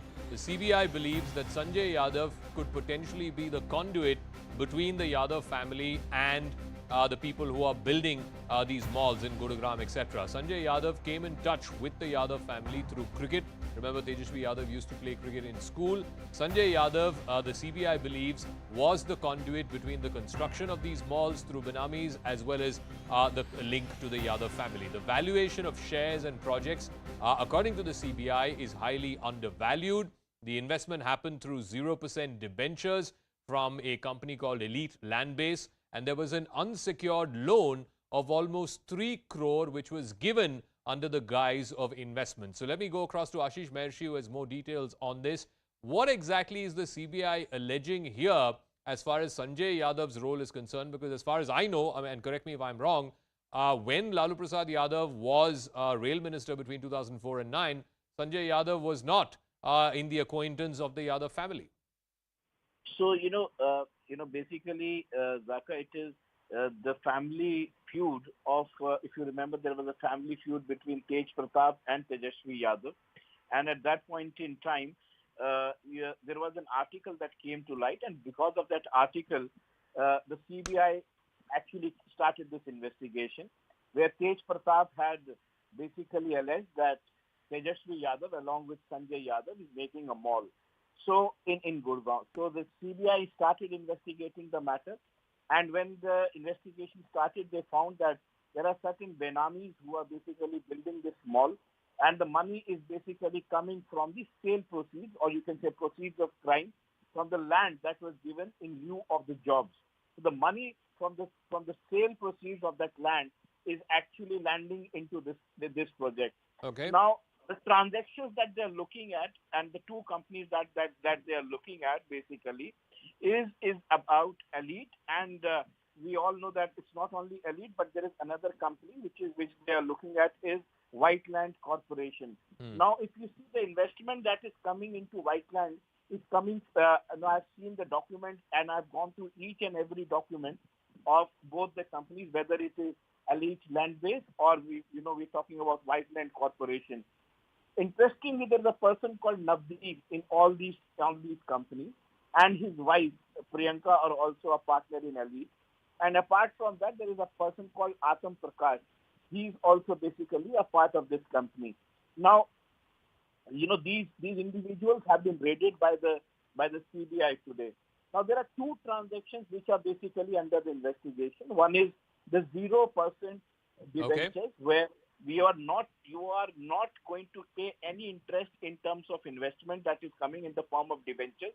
This is like 15.50 crore rupees that has come, and this debentures will convert into equity 7 years down the line. And there is another unsecured loan which has come around 3.5 crore rupees, and this 3.5 crore rupees has come through another company. This is basically it is named Arsh Construction and Engineering. So these two transactions are under the ambit of investigation of CBI. All right, Ashish, we'll leave it at that. Let me ask Professor Subodh Mehta, what is the connection of Sanjay Yadav to these two construction companies, Whiteland and Arsh Construction? Why were they being given unsecured loans to the tune of 3 crores and then 15 crores of debentures which can be converted to equity in this company after 7 years? What is the link? Bataiye. the Honorable Deputy Chief Minister Tejasvi Yadav has said today. He has categorically denied any link between the mall and himself. There is no link at all. It's all a fabricated and manufactured case to target and tarnish and assassinate the character of Tejasvi Prasad Yadav, who is emerging as one of the strongest leader of Bihar and in India. So it's a frustration. Using CBI and ED, they are manufacturing cases after cases in last 18 years. When Tejasvi Prasad Yadav in 2004 and 5, he was barely 12-year-old. And No, now the land for job scam happened in 2004-5, but the proceeds of that crime to build this mall allegedly is happening now in the last few years. In fact, one of these malls is still under construction. Look, Honorable Deputy Chief Minister has already categorically denied each and everything what has been fabricated in today's media and what the sources of the CBI is talking about and what the BJP is talking Guru Prakash about. Paswan, it's all concocted, it's all fabricated. Tejasvi Yadav completely denying any link with these two companies, White Land Corporation or Harsh Construction. He's saying all of this, ये तो पूरा political vendetta है. Guru Prakash. Okay. Guru Prakash, yeah. Yes, Professor Mehta. Yeah, yield, please. Thank you. Zaka, we have to understand one simple thing, that the Honorable Chief Minister of Bihar, Mr. Nitish Kumar, he used to say that there will be no compromise on 3 C's: crime, corruption, and communalism.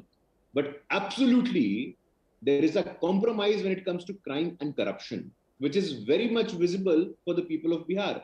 It is the CBI. And the biggest travesty, Zaka, is that it was the Janata Dal United. It was Mr. Nitish Kumar who was at the forefront of providing all the relevant evidences to the CBI. It was the people of Mr. Nitish Kumar, members, senior leaders of Janata Dal United, who were at the forefront of this fight against corruption. And now they have to eat their own words and come in defense of this corruption. No, but answer what the RJD is saying, that Tejasvi Yadav would have been 4 or 5 years old when in 2004-5, when his father was railway minister. Isn't it absurd to suggest that proceeds of crime have gone to Tejasvi Yadav or his people and they are building malls in Gurgaon? Zaka, let the investigation be over. As a 23-year-old, how did he become an owner of more than 50 real estate properties? He has any answers for that? The representative from the Rashtriya Janata Dal, can he answer? How has he become the owner of very critical real estate areas, not only in Punjab, but allegedly in Gurgaon, Haryana as well? Okay, Professor Mehta, respond. If you are sane enough, if you are mature enough to have the ownership of the properties, then obviously you have to face the law. You have to face the music. There is absolutely no question. And Honorable Prime Minister has said. No, let him respond. Let him respond. Look, what BJP spokesperson is talking about is a manufactured and fabricated, and these words are his own words. Sir, these are the words of CBI. There are evidences.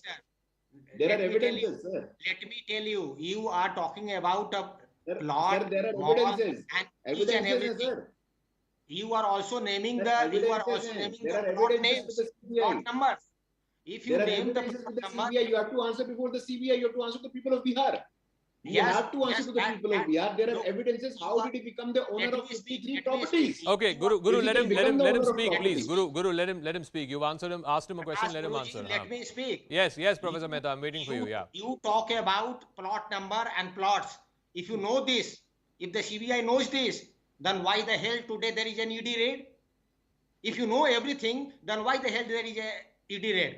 These are fabricated and manufacturers. These are fabricated. Okay, I'll give Sunil Singh the final word of the JDU. Sunil Singh, when your leader Nitish Kumar in MGB 1.0 between 2015 and 2017, the reason he pulled out was because of exactly the same scam. Now the same scam is allegedly coming back to haunt him. Has his position changed between 2017 and 2022?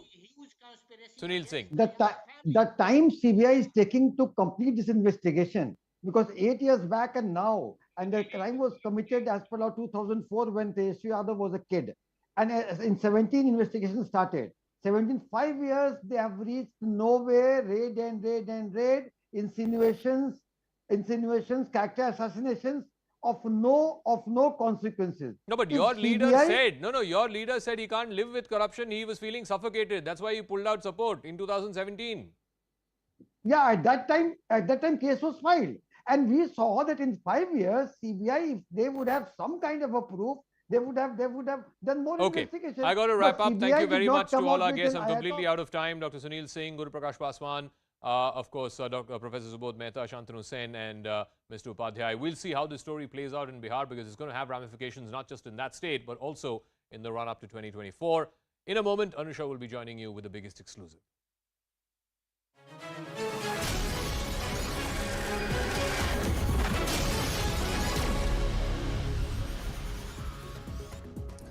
Good evening, hello and welcome to the special broadcast. I'm Anusha Soni. There's hate simmering in the political pot of Telangana. At the heart of the communal tension is perhaps the right to be offended. If a particular person makes an objectionable and offensive remark about a particular religion, the Indian Constitution and the Penal Code has ways and means to curb such speech. But the Constitution does not give you the power to take matters into your own hands. However offended or hurt your sentiments might be, you cannot call for violence. You cannot give a call for beheadings. Your hurt sentiments are not an explanation for the subsequent call to violence. After BJP MLA Raja Singh made objectionable comments about Prophet, the BJP suspended the MLA and police registered an FIR. But the matter has not stopped at that. Various objectionable slogans, which have their origins from the radical extremist Islamic organizations in Pakistan, there are calls to violence that have been heard in the last 48 hours.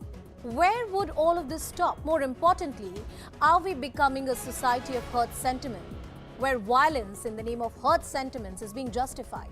Isn't it time to do away with this discourse? First up, a special report.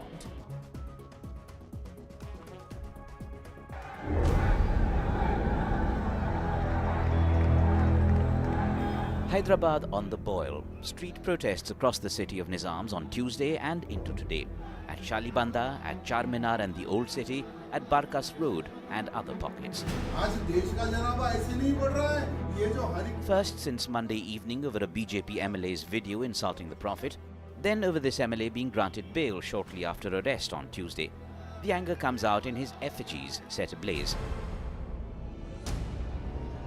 The Rapid Action Force had to be called in. RAF, State Police and Armed Reserve Forces conducted flag marches. Sections were posted at Hindu-majority areas in the Old City. Standing out amid the mayhem, this. The slogan of hate that began to resound after Nupur Sharma insulted the Prophet and becomes the phrase of radical Islamist rage again.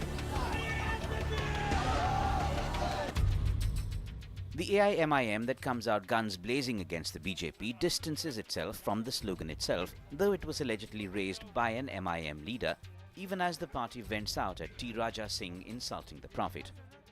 उन पर action लेना चाहिए, उनको jail भिजाना चाहिए. Jail में ही वो सही जगह है, बल्कि जेल नहीं बल्कि उनकी पुलिस कस्टडी लेकर उनका वॉइस सैंपल लेकर FSL को भिजाना चाहिए ताकि एक लीगली स्ट्रांग केस उनके खिलाफ बने. A Congress Neta also jumps in with hate rhetoric, though again his party claims to distance itself. और राजा सिंह, जो भी तू स्टेटमेंट दिया, वो स्टेटमेंट को तू माफी चाह. और अगर से तू नहीं चाहेगा माफी, हर एक मुसलमान को बोल रहा हूं मैं, राजा सिंह जिधर भी देखा गाड़ी रोक के मारो उसको. The man at the center of the storm. BJP MLA from Goshamal in Hyderabad, T. Raja Singh, got a hero's welcome on returning home. Bail within hours of arrest was seen as a victory by some, though it fueled anger elsewhere. The BJP has issued him notice on why he shouldn't be expelled from the party. And it steps up demands for action against alleged hate raisers like AIMIM corporator Zafar Khan. A BJP MLA, an insult to the Prophet, and communal tensions fueled for politics, with elections in Telangana due next year as the backdrop. It boils down to that. Who's fueling this vitriol? Who's looking to keep the fire burning for political ends? Joining us on the broadcast is my colleague Swastika Das. She's been tracking all the developments from the ground, the protests, the counter-protests, the spate of statements that have come in from different leaders. Swastika, first to you. Take us through the various statements that have come in. And one of the key criticism which is coming in as far as Raja Singh's case is concerned is that why was his remand application rejected in the first place? And secondly, are there any FIRs against various leaders, including the leaders of the AIMIM and other political parties who have called for violence? Very briefly, Anusha, your first question on what kind of political reactions. Well, you heard Asaduddin Owaisi there decrying Raja Singh's comments, and also his party today have written to the Telangana speaker asking him to expel Raja Singh from the Telangana Assembly. Raja Singh is Gosha Mahal MLA. Reaction from the TRS is that the TRS has also taken a very strong stand against Raja Singh and has in turn attacked the BJP for what they call emboldening these type of leaders to make derogatory comments and to fan communal politics. They say that this kind of politics is not going to work in the state of Telangana. The BJP, interestingly, has decided to take a different stand. It's not going to. It has not thrown its weight behind Raja Singh. In fact, Raja Singh, remember, has been suspended by the party pending inquiry and has been asked to give an explanation to the central leadership by the 2nd of September. Other members of the Telangana Congress do not want this issue to get any kind of focus. They want their full attention only to the imminent Munugodu bypoll and subsequently focus on expanding their footprints into the state of Telangana, preparing for the assembly elections next year. It just boils down to that. Yeah. The other question. Yes, Swastika, please go ahead. The second part of the question about the FIRs you're talking about. Very briefly, Anusha, why Raja Singh was allowed to go on bail. First of all, his remand in itself was rejected. Technically, it's not a bail, as the lawyer, put it out correctly. He said that Raja Singh's remand was rejected because the police here could not file the proper procedure, 41 CRPC, which means that a notice has to be first issued to the person, to the accused. And here in this case, Raja Singh was directly arrested without being given any kind of notice. So that is why his team has called it illegal arrest. And that's the reason why Raja Singh was Swastika, given bail. there are no FIRs against the AIMIM leaders or say a Congress leader like Feroz Khan so far. No legal action on that front. Nothing on that front, and that's the reason why this has become a political war of words, Anusha. Thank you, Swastika, for getting us all the details from the ground. Joining us on the broadcast is also Karna Sagar, Raja Singh's lawyer. He's joining us live on the broadcast. So thank you so much for speaking to us. One of the key criticism which is coming is, and many people are questioning, the manner in which Raja Singh has been granted bail. Technically not a bail because his remand application was rejected for want of proper procedure. But the argument is that under the set provisions, he was not entitled to bail, and this was a half-hearted attempt by the police authorities. For anybody who have objection with the video, the courts are open, the police stations are open. They can file a complaint. They can prosecute him in the courts of law. By just coming out of the roads and giving slogans or Juda does not endure me. And further, there are some people with vested interest again behind all these perpetrators, behind all these people coming on the road. They are provoking the people to come on the road and make such type of statements. This is not a lawless state. Here we have courts here, we have prosecution here, we have IPC, constitution, everything here. Everybody who have belief in the constitutional process, in the judicial process, are open to approach the police stations, file complaints, and get them prosecuted. But this is not the way to come out on the road. We have police. After the rejection of order of the MLA Raja Singh, the police have to investigate into the matter. They have to collect the scientific evidence. They have to corroborate the evidence. They have to produce the proper evidence before the court, both scientific and human physical evidence. And then court will decide that the alleged video is a tamper video or the original video, or it is the content in the video is an objectionable or not. This is not the people who come on the road will decide that he is the person who has done that. No, there are more statements which are coming in, sir. Congress Neta Feroz Khan has issued an open threat to the MLA Raja Singh, urging that if any Muslim who spots him should slap him or attack him. Furthermore, it has been argued that he is a habitual offender. The MLA Raja Singh is a habitual offender, and the law so far has failed to catch up to him. Respond to these criticisms. I would like to bring to your notice that I am his counsel since last two and a half years. There are about 40 cases and no cases proved against him. No hate speech as on record is proved against him till date. All the cases were acquitted against him. The police could not file a proper evidence, could not connect him to the offense, could not secure the scientific evidence before the court. And one more thing. All the people who are calling to hit him, to behead him, they don't have trust in the constitution, but they've time and again seek the help of constitution to attack the governments in place. I say to all them, go to the courts, file proper petitions, go to the police station, file complaints, and get your justice done. This is not the way. This is not a Afghanistan where lawlessness is prevailing. To come on the road, demand a person, elected representative to get beheaded. Okay. First, a case should be registered against the Congress person who is provoking the people to hit the MLA. All right, sir, I appreciate you joining us on the broadcast and getting us your views on this entire matter. And of course, the law will catch up. I appreciate you joining us on the show and giving us your time. That's the question that we asked tonight. Hyderabad is on the boil, and of course, the tremors are being felt across the state. Who is fueling this fire, and eventually, who's going to benefit?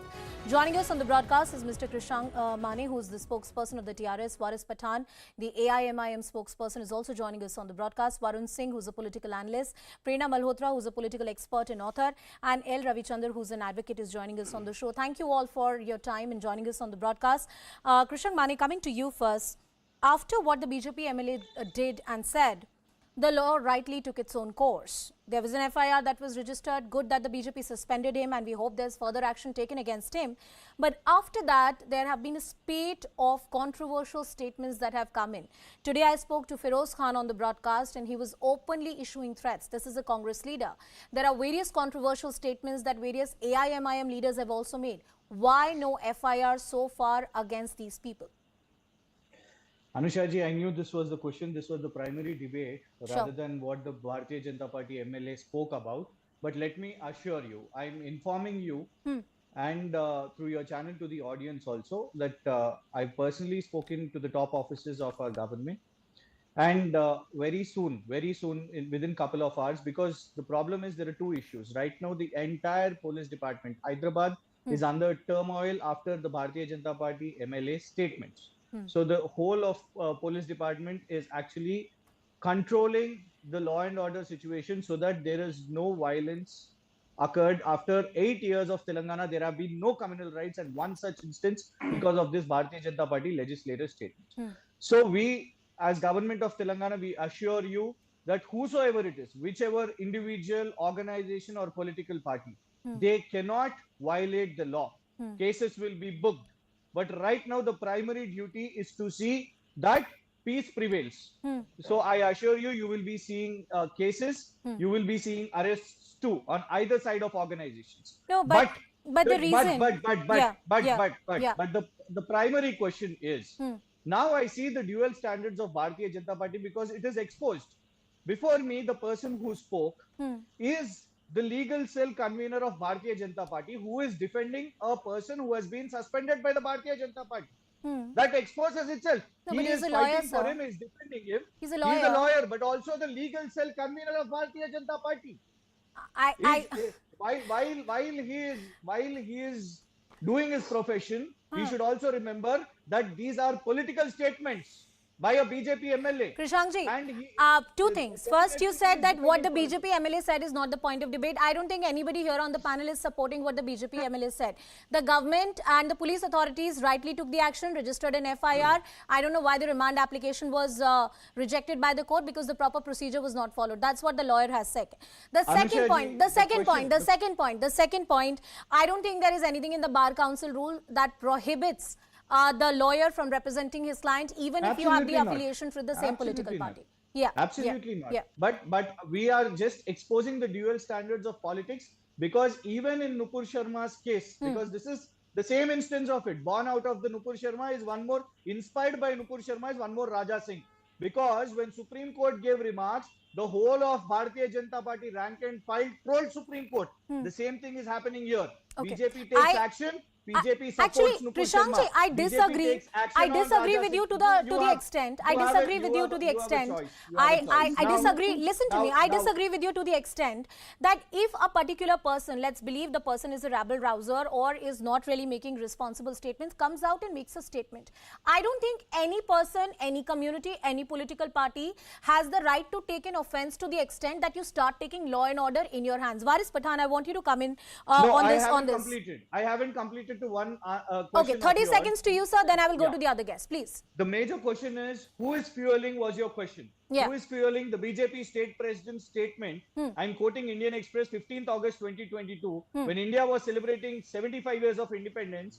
BJP state president said he will resort to Gundaism if necessary. That is what is happening today in Telangana. The Modi's operandi, we have heard modus operandi. But Modi is operandi. Sir, whoever is resorting to Gundaism, you are the government of the day. Put an FIR, put them inside bars, and let that law take its own course. I don't think anybody is going to support that. Mr. Varis Pathan, I'm coming to you. There were various statements, and I hate to repeat those statements, but statements like Sartan Se Juda, the extremist organizations in Pakistan who had used this kind of slogan for some kind of radicalization has unfortunately come here in India. We have seen children who have been part of these rallies raising these kind of slogans. As a political party, what would you say to these radical elements? And I'm going to raise that point that there are various statements of the AIMIM leaders as well mocking Hindu gods and goddesses that have also come in the public domain. Well, violence is condemnable. We condemn all kind of violence. Nobody has a right to take law into their own hands. Well, we have also condemned the slogan of Sartan Se Juda, vehemently condemned. The police machinery is there to take care of the thing, and we also condemn the derogatory remarks made against our Prophet Muhammad, peace be upon him, by the radicalized fringe element called Raja Singh, who is an habitual offender, having more than 75 FIR registered against him. We want the rule of law to prevail. We want him to be taken back in custody because he was arrested yesterday. He came out on bail within few hours, and when he came out on bail, he was glorified. He was garlanded, sweets were offered, and there was music everywhere. So what message do we give it to the society, to the country at large, that a person who hurt the sentiments of billions of Muslims, not only in India but all over the world, when he makes such kind of derogatory remarks, who comes out on bail, he is glorified. So the message is clear from the BJP that they are anti-Muslim, they are anti-Islam, they are anti-prophet, and they want to polarize the situation. The BJP wants to create a situation of hatred in the country. They want to destroy the secular fabric of our great nation by creating this kind of hate. These are the pawns of the BJP. Just few days back, Amit Shah visited Telangana, Hyderabad, and today see what we are seeing it. Okay. Violence everywhere. What we ask is law must prevail, rule should prevail. Rule should be equal to 30 seconds, I will complete my points. Yes. The other thing which we said is that we want the rule of law should play. Today itself, our party's General Secretary, Mr. Pasha Qadri, who also happens to be an MLA, has written a letter to the Speaker of the Assembly stating that Raja Singh should be suspended, he should be expelled from the legislature. Because a habitual offender, you cannot give him more privileges like that. And it is his habit. He is trying to create a communal disharmony. Varisji, I also want you to make a statement. I also want you to make, you rightly made a statement on Raja Singh and I gave you ample time. You should also make a statement about people who are openly calling for beheadings in this country. I made it. I said I condemn this kind of statements. Whosoever is making such kind of statement, the police machinery is there to take care of it. Nobody has a right. See, violence is no solution for any problem. Nobody has a right to take law into their own hands, whether the statement of Sartan Se Juda or whether the statements which led to the mob lynching of Muslims, those also are condemnable. Whether the statement of Jai Shri Ram, wherein Muslims were mob lynched, those statements are also condemnable. So any statement leading to violence or a crime is condemnable. And I condemn it vehemently, and I say that the police machinery must act upon it, and those who are involved must be booked for that. But Raja Singh is allowed to have these enlarged on bail. Similar actions were applied on a fact checker, and he remained in custody for 1 month. Yeah, but then he was eventually granted by a bail by none other than the Supreme Court of India. Please stay with us on the broadcast. There's a piece of breaking news which is coming in, which I want to reiterate for our viewers. The Telangana Chief Minister KCR is chairing a high-level meet with the DGP, Hyderabad CP and Chief Secretary and the other top officers over the law and order situation. Swastika Das with us on the broadcast. Swastika, more about this meeting.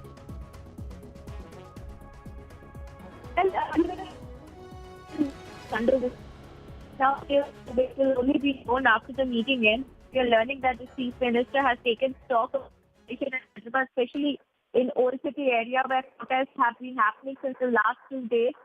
Even this morning, protests took place in Chalibandi. But the prospect that we're picking up is that there has been strict instruction given to the police to ensure that law and order is not compromised. Okay. Ensure that extra police deployment in special sensitive zones. All right, Swastika, thank you so much for getting us all those details. I want to go back to my guests, Varun Singh, Prerna Malhotra and L. Ravichandar. Varun, coming to you first. When you see the situation, the manner in which it's panning out in Hyderabad and Telangana, this is a pot which is simmering. But clearly the ramifications of it are very, very dangerous.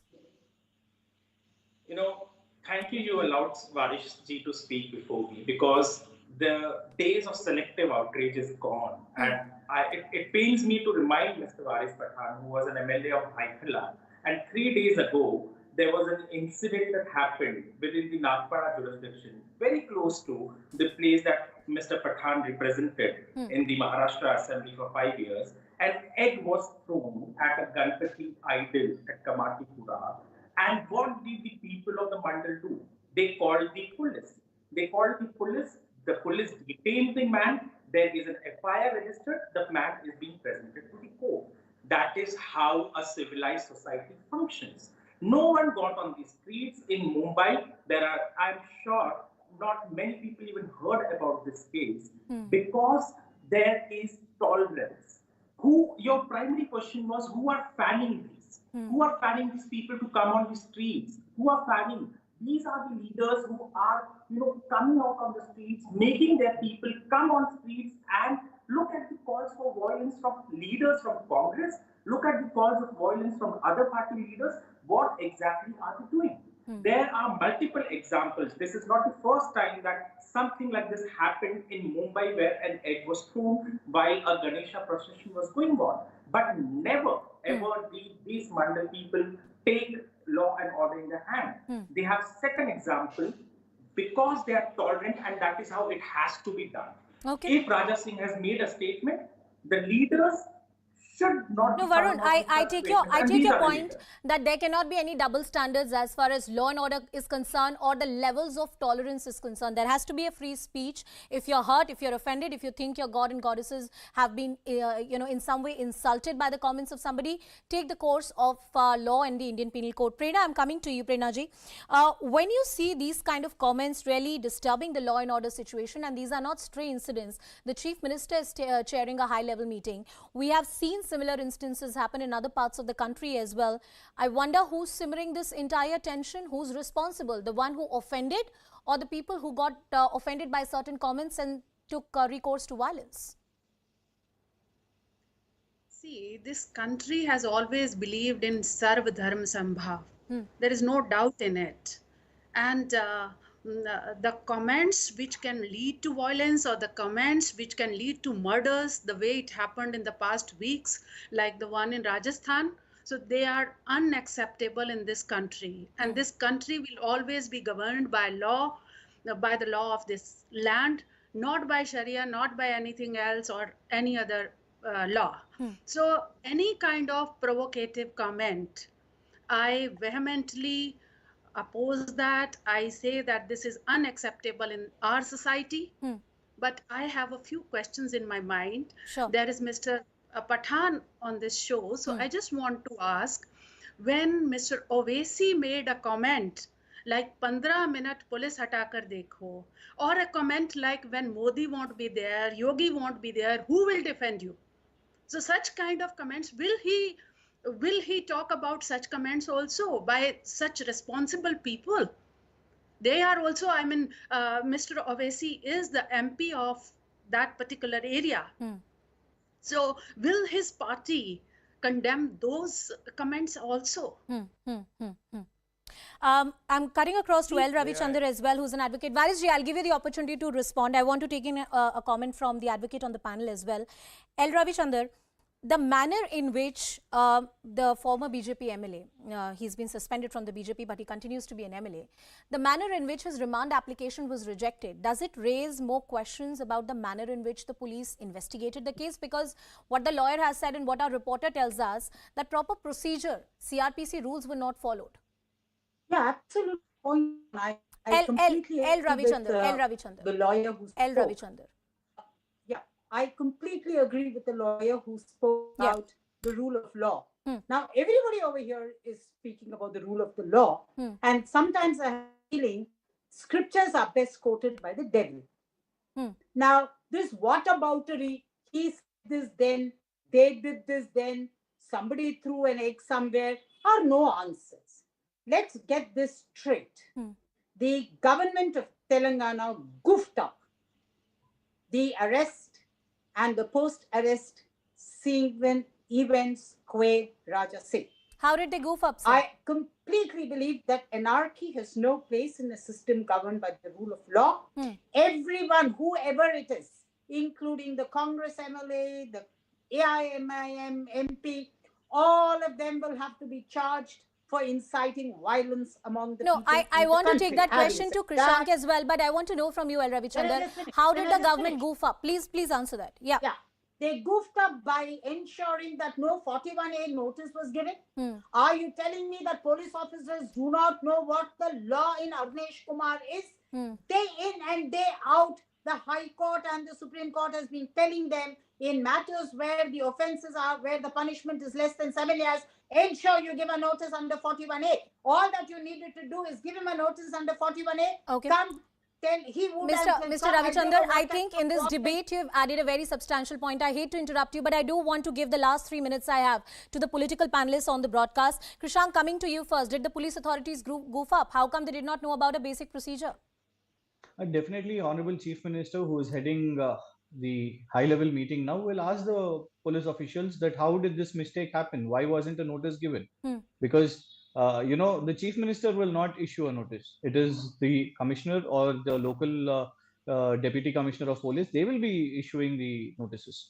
So how has this mistake happened? Definitely, Honorable Chief Minister will question this. And as I've assured you, I'm sitting here as a responsible chairman, part of a corporation in the government of Telangana, assuring you that the rest of the people, whosoever they are, who have given slogans or who have led for these gatherings, and if stone pelting, because let me tell you that yesterday afternoon at court, there was lathi charge to disperse the crowds. Your national news channels have telecasted all these visuals, irrespective of any community gathering. Police have dispersed all. Any community, no one have been spared. Simultaneously, yesterday night also, there have been stone peltings where police have been hurt. And the crowds were also dispersed. There have been lathi charges. And Krishank, you've also assured us today on the broadcast that FIRs will be registered against all those leaders who have made calls for beheading or any kind of violent calls have been given. And we hope that the government walks the talk. Varis Pathanji, I'm coming back to you. There are various questions that have been addressed to you. Please answer all of them. And I want to add one more. Is it only the BJP, according to you, which you argue and various other opposition parties argue, which benefits from the politics of hate? Because various other statements quoted by the panelists here on the broadcast say कि इस तरह की राजनीति से तो शायद आपका भी फायदा होता है. Well, first I will answer to my friend Varun Singh. Right, an incident happened in our Mumbai, in my constituency. Timely action was taken by the police. We went there and everything was settled. The man is still in custody. It's almost 4 days. He's not out on bail. Secondly, I will answer to Madam Malhotra's query as well, that why Akbar Owaisi also made a statement. And so I would like to ask Madam, whether do you endorse the derogatory remarks made by Raja Singh against our Prophet Muhammad, peace be upon him? Should Raja Singh have been let out on bail within few hours of his arrest due to nobody endorses, sir. Nobody endorses. This has become very sensitive. Nobody endorses those comments. Let's move forward. Okay. Yeah. Now coming back to your question, madam, you said that who is trying to incite. Let me make it very, very clear. The entire country, entire world knows that the BJP is trying to destroy the secular fabric of our great nation. They are creating hatred amongst different individual religious communities by such kind of using these pawns to create this type of statement. They make statement in and out. They have not learned from Nupur Sharma's statement when the entire country had to face the embarrassment from the foreign countries like Qatar, Oman, Kuwait. Everybody called our ambassador. They were made to apologize, and then Prime Minister. Well, Mr. Varis Pathan, I'm sorry I have to interrupt you there. I'm short of time.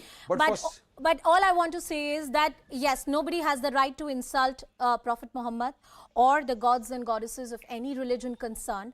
And if somebody has crossed that line, let the law take its own course. We cannot be so offended that there are calls to violence or calls to take the matters into their own hands. I thank Krishank Mani, Varis Pathan, Varun Singh, Prerna Malhotra and L. Ravichandar, all of you for joining us on the broadcast. Let's see where this goes. The Chief Minister is chairing a high-level meeting, and also the spokesperson of the government, the TRS of the party concerned, said that FIRs will be registered against everyone who has been responsible for making all kinds of such statements. With that, it's a wrap. Shivani takes it forward.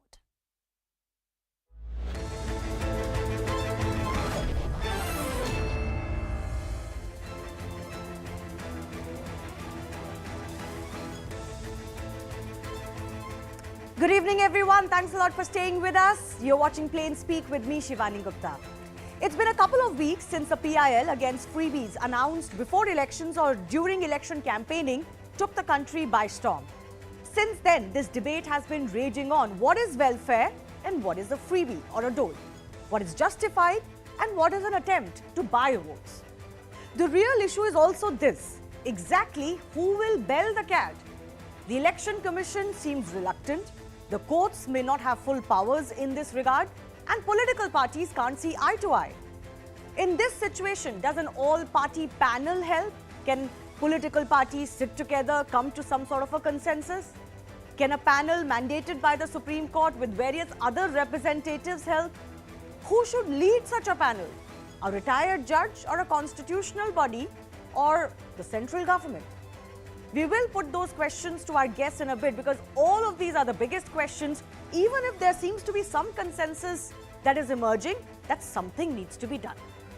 But first, here is what happened in court today. Let me break down what the CJI has said again. He's gone on to say that things like freebies can destroy the economy. There needs to be a debate on freebies. Those in opposition today, interestingly, the CJI said, can come to power tomorrow and will have to manage the freebies load. Why doesn't the centre call an all-party meet is a question that the CJI asked, and the court that has been batting for a panel also asked the centre that why don't you form a committee to study the freebies impact. Let me also take you through the centre's stand on freebies. Remember, they have gone to court and said that these freebies are not good. They are not part of the manifestos that are announced, and these are only really reflected in rallies and their speeches. This freebie culture has been elevated to an art, and elections are today only fought on this. If freebies were considered welfare, this will lead to an economic disaster, is the stand of the central government. Remember, the SG representing the centre had also said that they too propose a committee with various members, lots of them, those supporting freebies, those opposing freebies, citizen representative groups, etc., to come together and be part of this panel. But where do other political parties stand? I'm just pointing out to some of the more prominent ones, although others have also implemented themselves in this case. So there's the Aam Aadmi Party, of course. That was the first one to raise, their hand up and say that this is not done. So they are opposing the formulation of this expert body and its mandate on freebies. Basically, they're saying that even if this panel was to be formulated, how can it control what leaders announce in an election rally? That's not allowed, according to them. DMK is saying that welfare schemes for the marginalized cannot be termed as freebies, and the Congress has also taken a similar stance by a plea in this case, saying that policies for marginalized classes cannot be termed as freebies. But this is really at the heart of the debate. Are all freebies that are being announced in election rallies today really for the marginalized? Are they for everybody concerned? So the big debate that's coming up today, can all parties come together? Can there be a consensus on this freebies debate?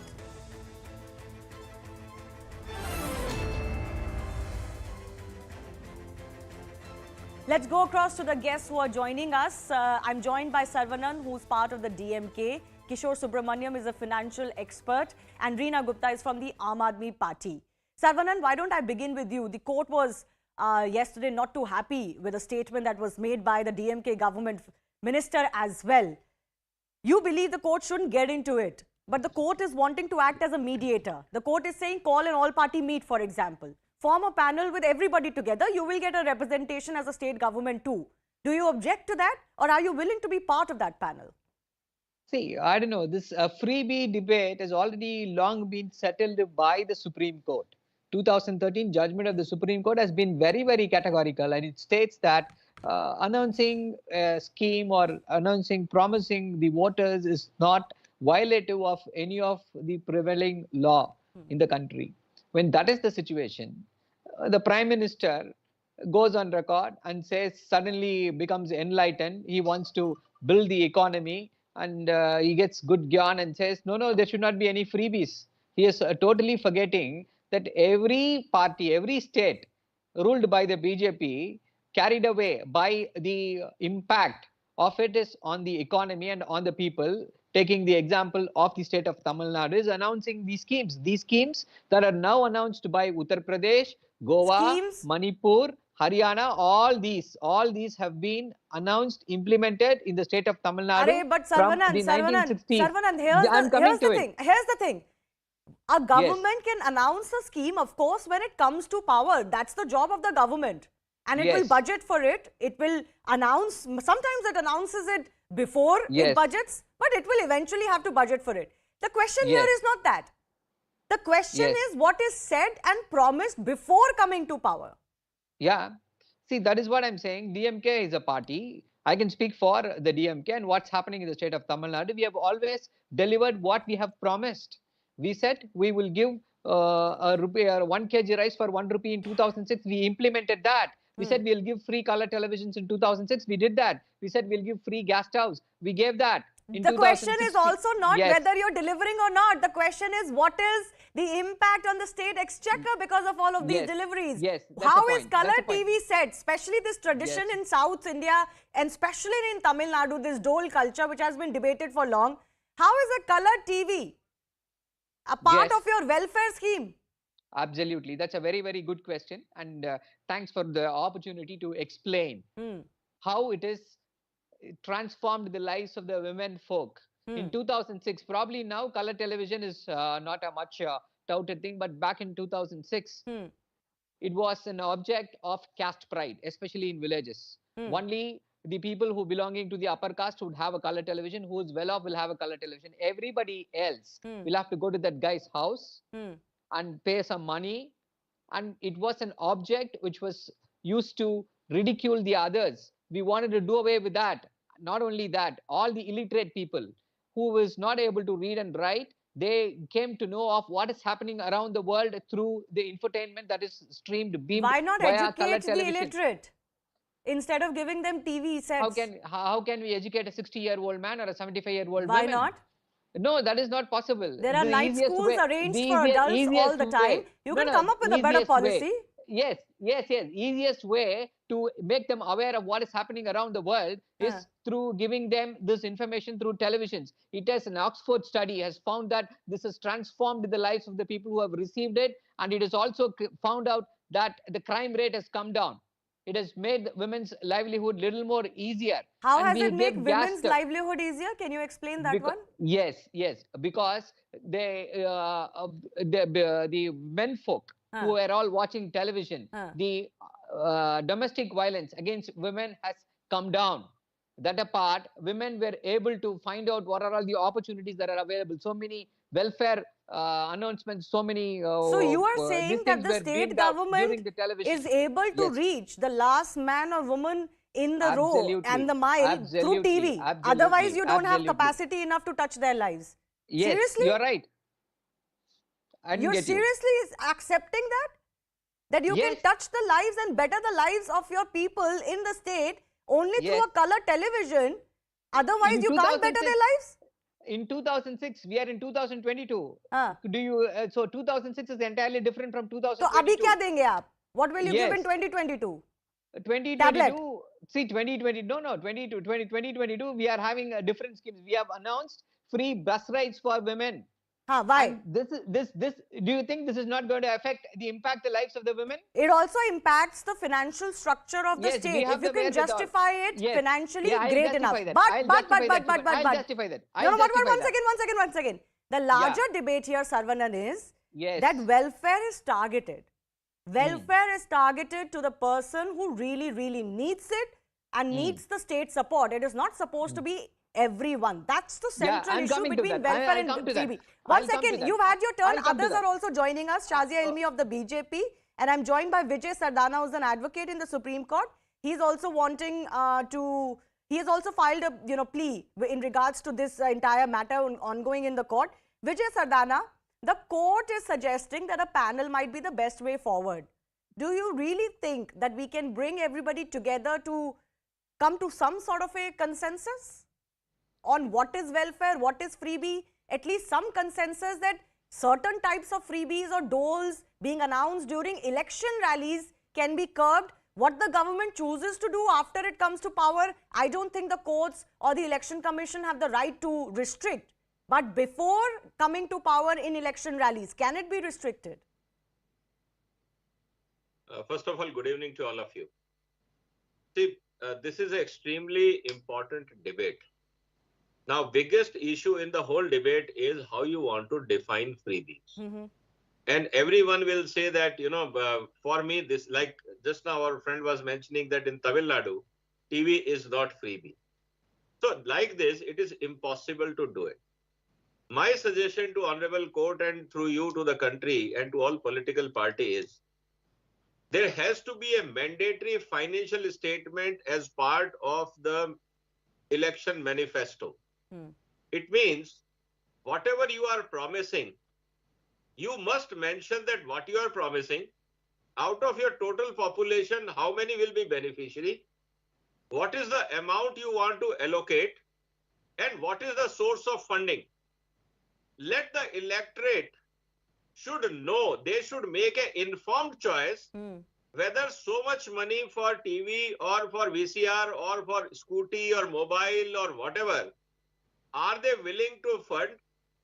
Because ultimately funding will come from either taxpayers or market borrowing. Let me give you an example of Tamil Nadu. Just now our friend was talking about Tamil Nadu. Yes.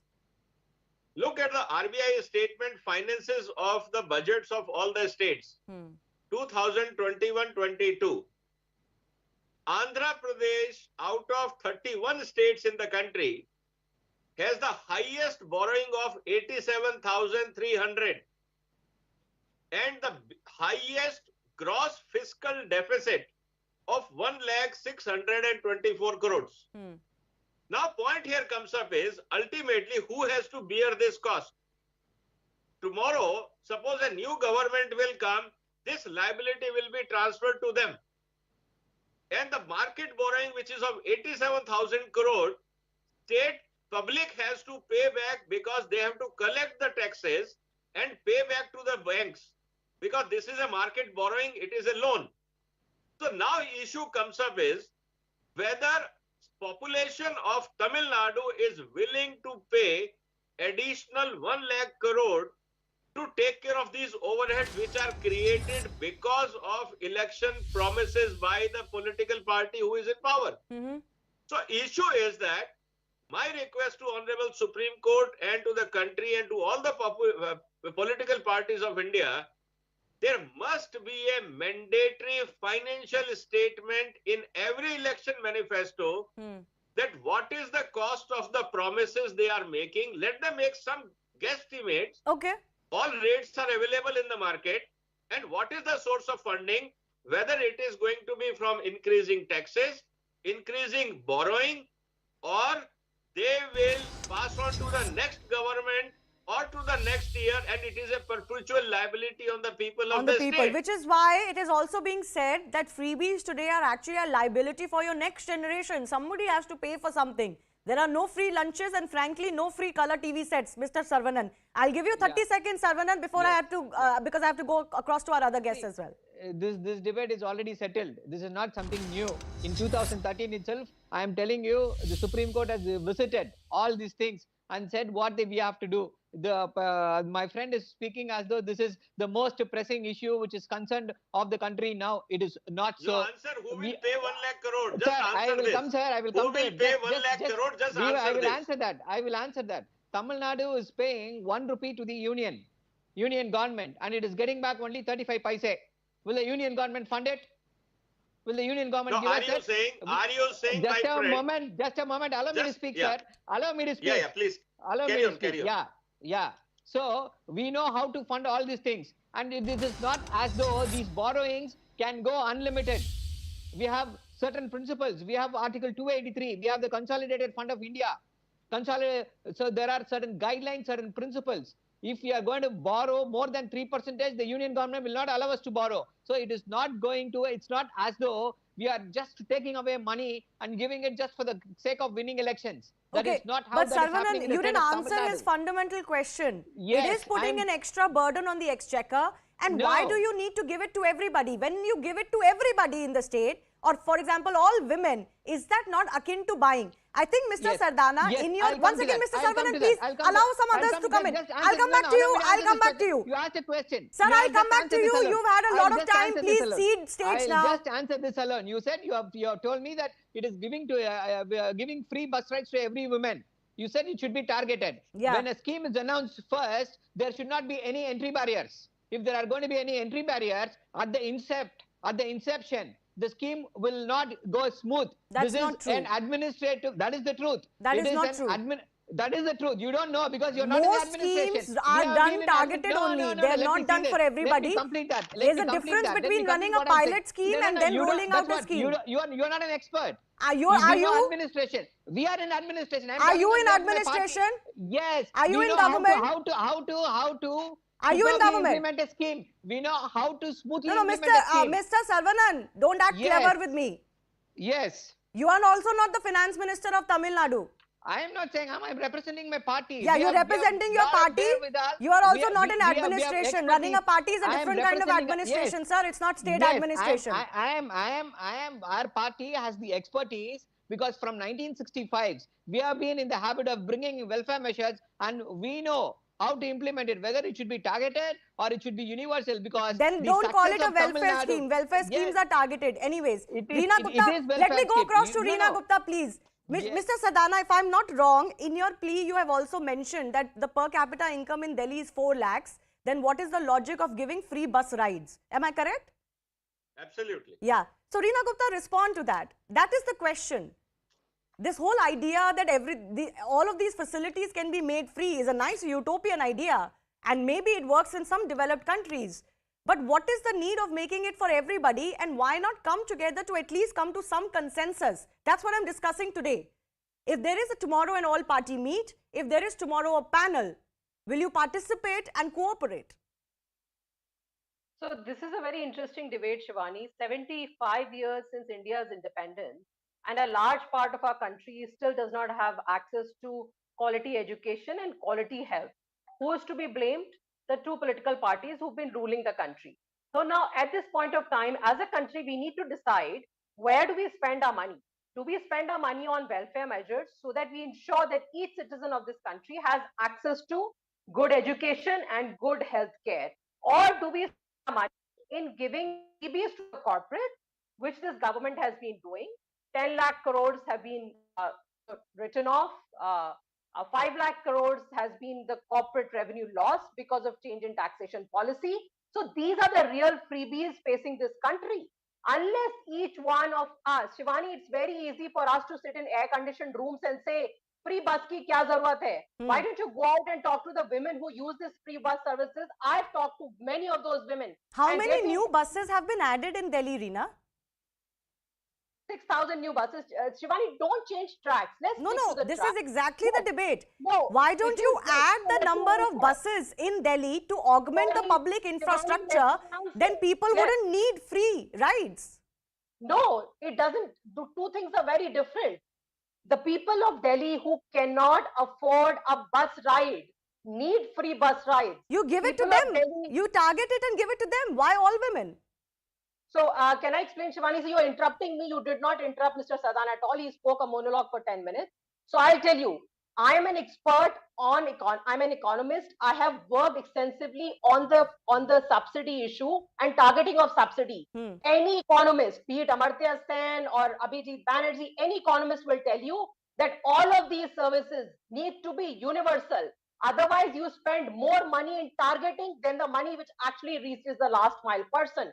And this is exactly what was happening when we had this this issue of BPL card, this card, that card. The poor were actually left out. So can I come in?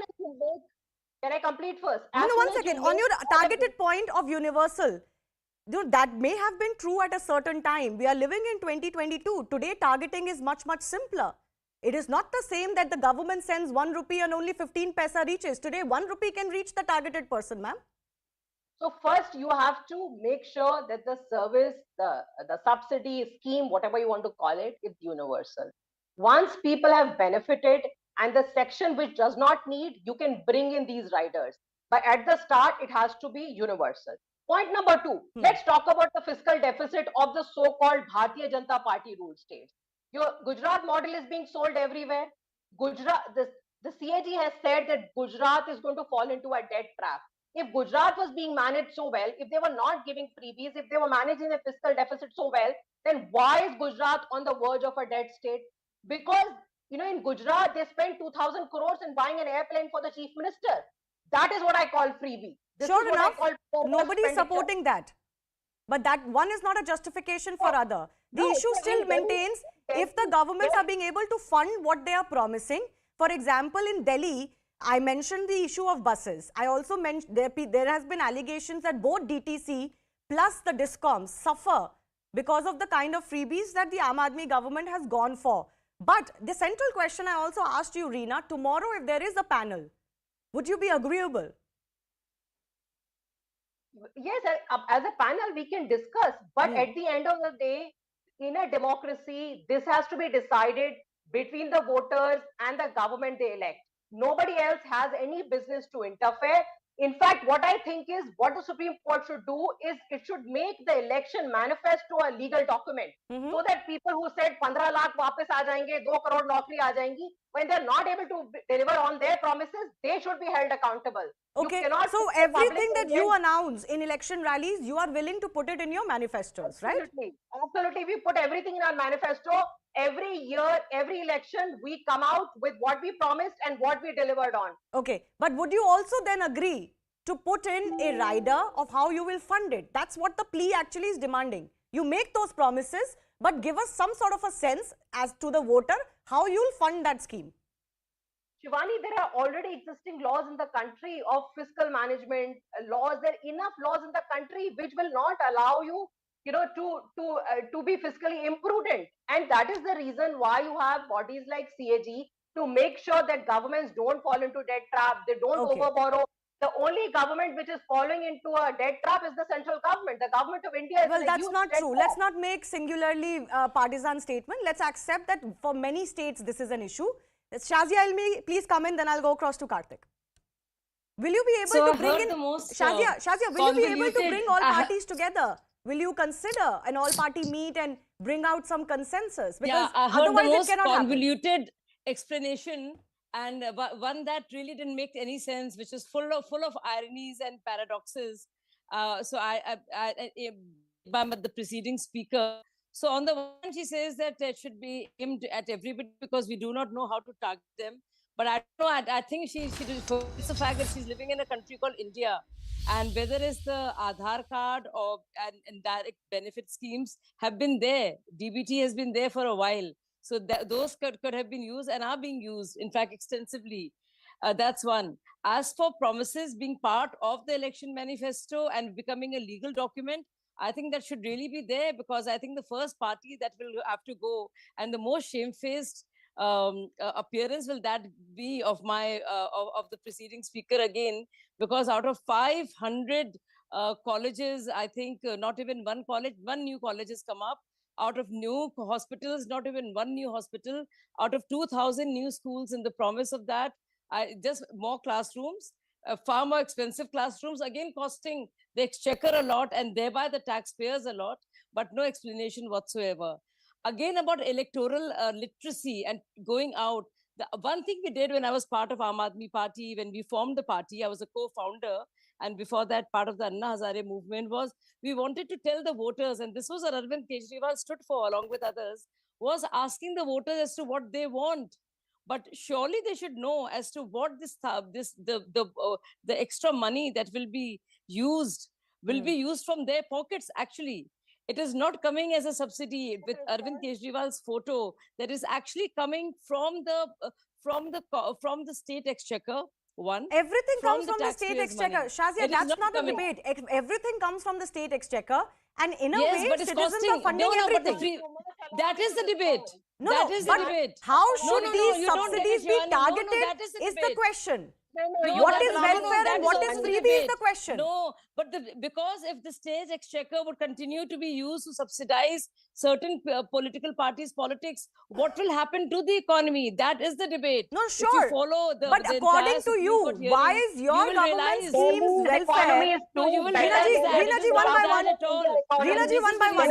Shazia hasn't spoken. Let me give her adequate time. Nothing is Shazia, really free. the question, No, obviously there's no nothing is free. free. The question Let me is, finish. how I'm can not- the let me BJP finish. say that what you do is welfare, but what others are doing is I'll freebie? tell you. There's a very clear distinction. When you give 1,000 rupees to every woman in Punjab, as they promised, knowing very well what is the condition of the fiscal debt of Punjab and the financial distress of Punjab, and still promise that, they have not gone to the voters and told them that this is what is the extra cost will cost to each voter, then that is complete travesty and cheating the people and trying to bribe them. And that is indeed a freebie as compared to an Ayushman Bharat, for which there is a budgetary allocation, as opposed to the ration program, for which because of which 80 crores of Indians have been have been able to get 2 square meals a day, despite the epidemic and the unemployment that ensued. So those are budgetary allocations. Okay. Those are prudent policies. But why did the ensure and BJP allow- then ape some of the promises that the Aam Aadmi Party made in elections? Why did you ape them? Shazia? Shazia Ilmi, can you hear me? Okay. Karthik, I'll come to you. What is the best way to solve this? Because political parties have their own vested interest to not really come to even on a table. Sorry, Kishore. They have their vested interest to not even come to a table. I don't think they'll see eye to eye on this. There's too much riding as far as elections are concerned. What is the best way to go for this? Is the panel the best way? Who can mandate some control over this? Okay, first of all, a lot has been spoken about Tamil Nadu from where I hail. Yes. I would very candidly disagree with Mr. Saravanan and the other panelists also from the BJP for a very simple reason that no party in India has any locus standi to speak about freebie. Let me first tell you, right from the central government to the state government, every single government has been following this culture. So let's not eliminate party A and party B. Every single party does it. Now, coming to the point of finances, I'm a financial consultant. I have enough understanding of numbers to speak here. Let me tell you the deteriorating state of the state government's finances. See, as far as the 2003 Fiscal Management and Budget Act, okay, which was supposed to have some controls, there seem to be no controls. And if you look at the last 1 decade or maybe 1.5 decades, the fiscal prudence has only gone down. The graph has been deteriorating, and the expenditure to the revenue receipts has been reducing. States like Punjab have gone to the dogs in terms of the gross debt to the GSDP. And if you look at the debt to the GSDP ratio, there are states which are in a horrible state. And as you mentioned, the power finance companies, the discoms are having a terrible issue. Yeah. Now, I would agree on one thing. The Honorable Chief Minister of Tamil Nadu, Mr. M.K. Stalin, did ask the court through the party that can be defined. As one of the panelists, the advocate gentleman did tell that we need to define. But let me tell you, as far as the court is concerned, defining freebie is going to be extremely difficult because everybody, whether it is the right, left, center, everybody is hiding behind some cover. Right. And what is more important is here to understand that how do you define freebie as one which is promised before the election? Now, all the panelists here, whether it was BJP, whether it was Mr. Saravanan, were all speaking that there are welfare happening before.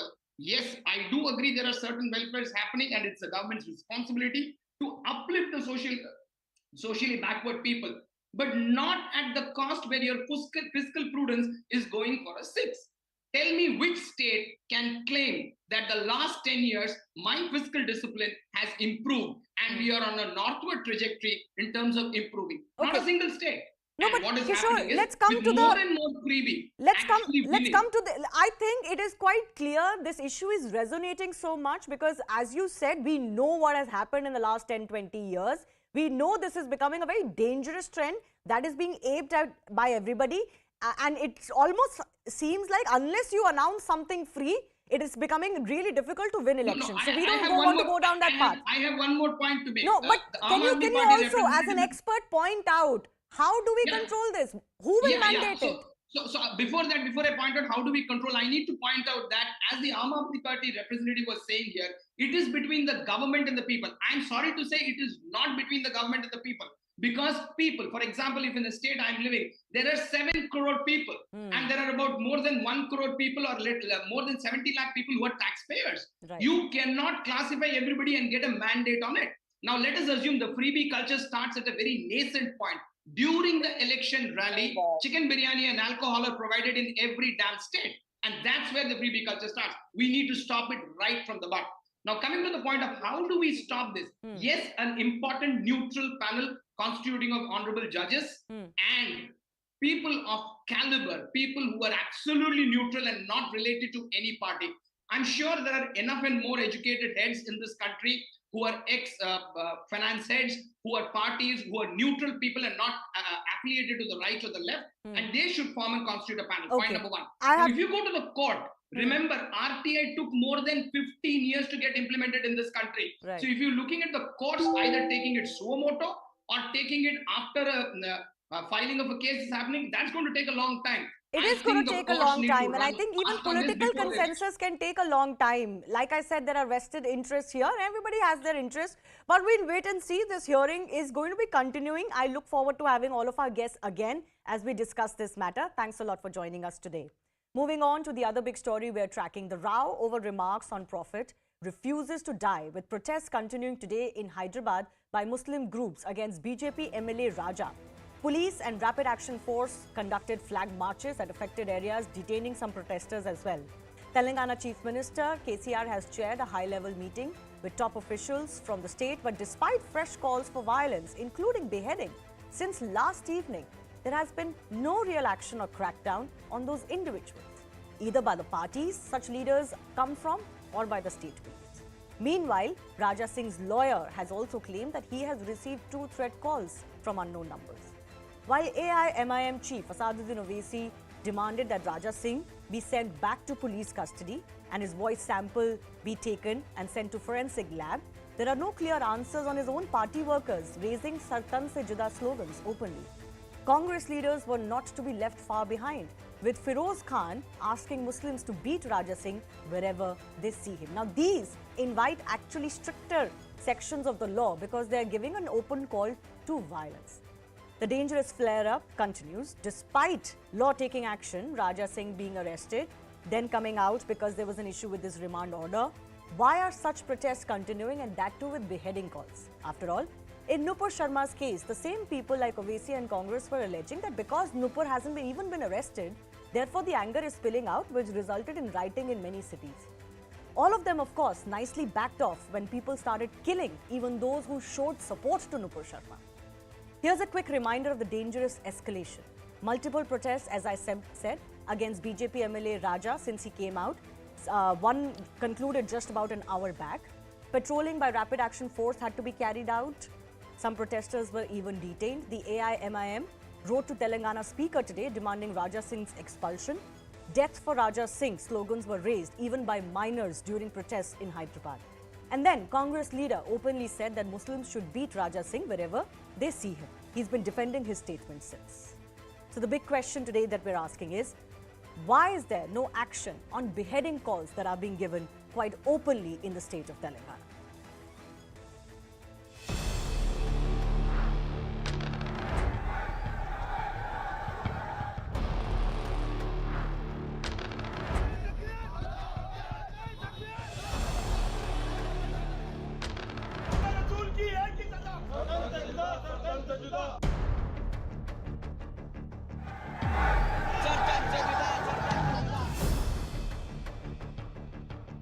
Political polarisation का जुनून चढ़ा हुआ है। जो भी तू statement दिया, वो स्टेटमेंट को तू माफी चाह, और अगर से तू नहीं चाहेगा माफी, हर एक मुसलमान को बोल रहा हूं मैं, राजा सिंह जिधर भी देखा गाड़ी रोक के मारो उसको।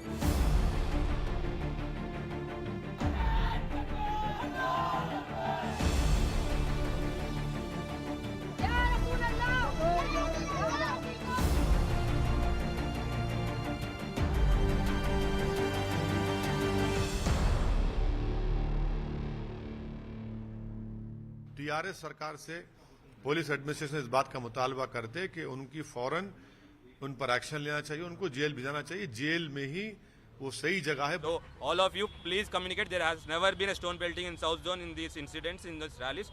If the stone pelting happens, till now it has not happened. If it happens, we'll take action. Law will take its due course of action. Let's go across to our guest now joining us. Kalimul Hafiz is from the AIMIM. Khaliqur Rahman is from the TRS. Monica Verma is political analyst joining us, and Kapil Madan is also political analyst. Kapil, let me come to you. You know, the problem in this case is that the goalposts keep shifting. As I mentioned a short while ago, you may have heard if you were joined with us. In Nupur Sharma's case, some argued, including political parties, that because she is not being arrested, therefore the anger of the Muslim community is spilling out. In this case, Raja Singh was arrested. You just heard this Congress leader saying that he has to apologize. Nupur Sharma had apologized. Then why were people still batting, going against her for her life? So, these goalposts keep shifting. Ultimately, the law has to take its own course, but nobody can use anything as an excuse to take law into their own hands. And political parties that target, for example, the BJP for their spokesperson statements or for their MLA statements, they don't have anything to write home about. Look at the statements that are coming in from the AIMIM and the Congress today. So let me start by saying very unequivocally that we are a country governed by rule of law, and in any given situation, if some offense has been committed, the person needs to be booked, and the process of law should take its own course. Whatever is the punishment, whatever is the process, that should follow. Now, at the same time, I would also say that all these kind of lunatic fringe who are trying to, who are... I think we've lost that link. Monica Verma, do you want to continue on that before I go to our political representatives? Nothing suffices. Nothing will ever suffice. If the ideology is that we will behead you if you say something that we don't like against our prophet, nothing will suffice. One day people say apologize. People who apologize still get death threats. Some people are arrested, yet they are killed. There are instances from earlier this year in Gujarat. So this goalpost just keeps shifting. I think the previous panelist was talking about these being fringe elements, but unfortunately, these calls of Sartanse Juda are no more raised only by the fringe elements. The justification that is being given by the intellectual class of this country is very, very worrying. And I would like to, make a point here by taking you back to what happened during the Ram Navami processions and the Hanuman Jayanti processions. Yeah. There was a very convenient provocation theory that was invented by our own organic intellectuals. And they had said that, the reason why stones were being pelted was because there were being swords that were being wielded, or probably, there were evidence of these processions doing something with the mosque, or maybe, passing from the lanes which had No, that came later. Monica, that came later. Initially, the fact that they were passing through Muslim areas was considered a provocation itself. Absolutely, Shivani. And this kind of threshold given to a certain community in a country is very, very worrying, not just for us, but that community itself. because this kind of violence, when normalized, doesn't only target other communities, it also leads to a lot of violence within that particular community. So just look at what's happening in Pakistan today. We all of us know what happened to Asia Bibi. Just yesterday, there was a Hindu person in some area in Pakistan's Hyderabad. Something took place, this person was being targeted, was being hounded over blasphemy over an charges. alleged blasphemy case. So Yes. it hasn't been proven so far. But something that happened in Pakistan's Hyderabad has also happened in India's Hyderabad. And I think, taking pride in the fact that we are going on a very modern path, we've become a very, a strong nation, we've become a very good country, we are so progressive. But, these parallels between India's Hyderabad and Pakistan's Hyderabad are very worrying to any person who calls himself liberal. No, and for also real. the problem If you is actually that stand even in Pakistan, they have a blasphemy law which has a death penalty. India, first of all, doesn't have any such law against and it's blasphemy. It only has laws which restrict your speech if you call for violence, if you obviously, bring disrepute to any community or spread enmity against any community, and if you hurt religious sentiments. Now, there's a larger debate of whether the religious sentiments part should remain or not remain, because it has become an easy tool for everybody. But still, the law exists. You can file complaints and you can act. In Pakistan, people don't even wait for the law to take its own course. We can't become that country, right? Khalikur Rahman? Slowly we are becoming that country. If Sarpanch Juda, slogans are becoming this common every other day on Twitter, you find a video from some part of the country. And in fact, we are not only talking about the slogans. So many people have lost their life. I've been keeping a count of all these people through a Twitter thread on my own profile.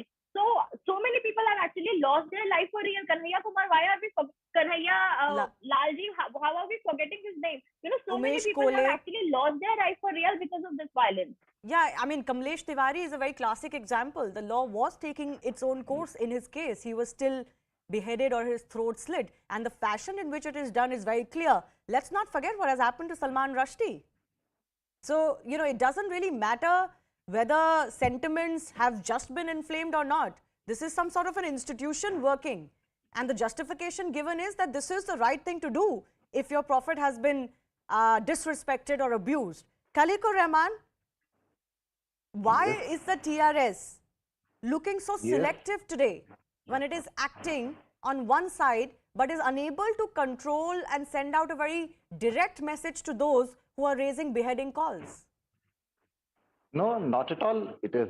We have never been selective in our action, and let me tell you, my co-panelists. Sir, can I tell you? Can I tell you the irony? No. Let me complete. I mean, okay, go ahead. I'll definitely come to that. Okay, so my co-panelists was saying that because there are some people who are trying to justify these kind of slogans.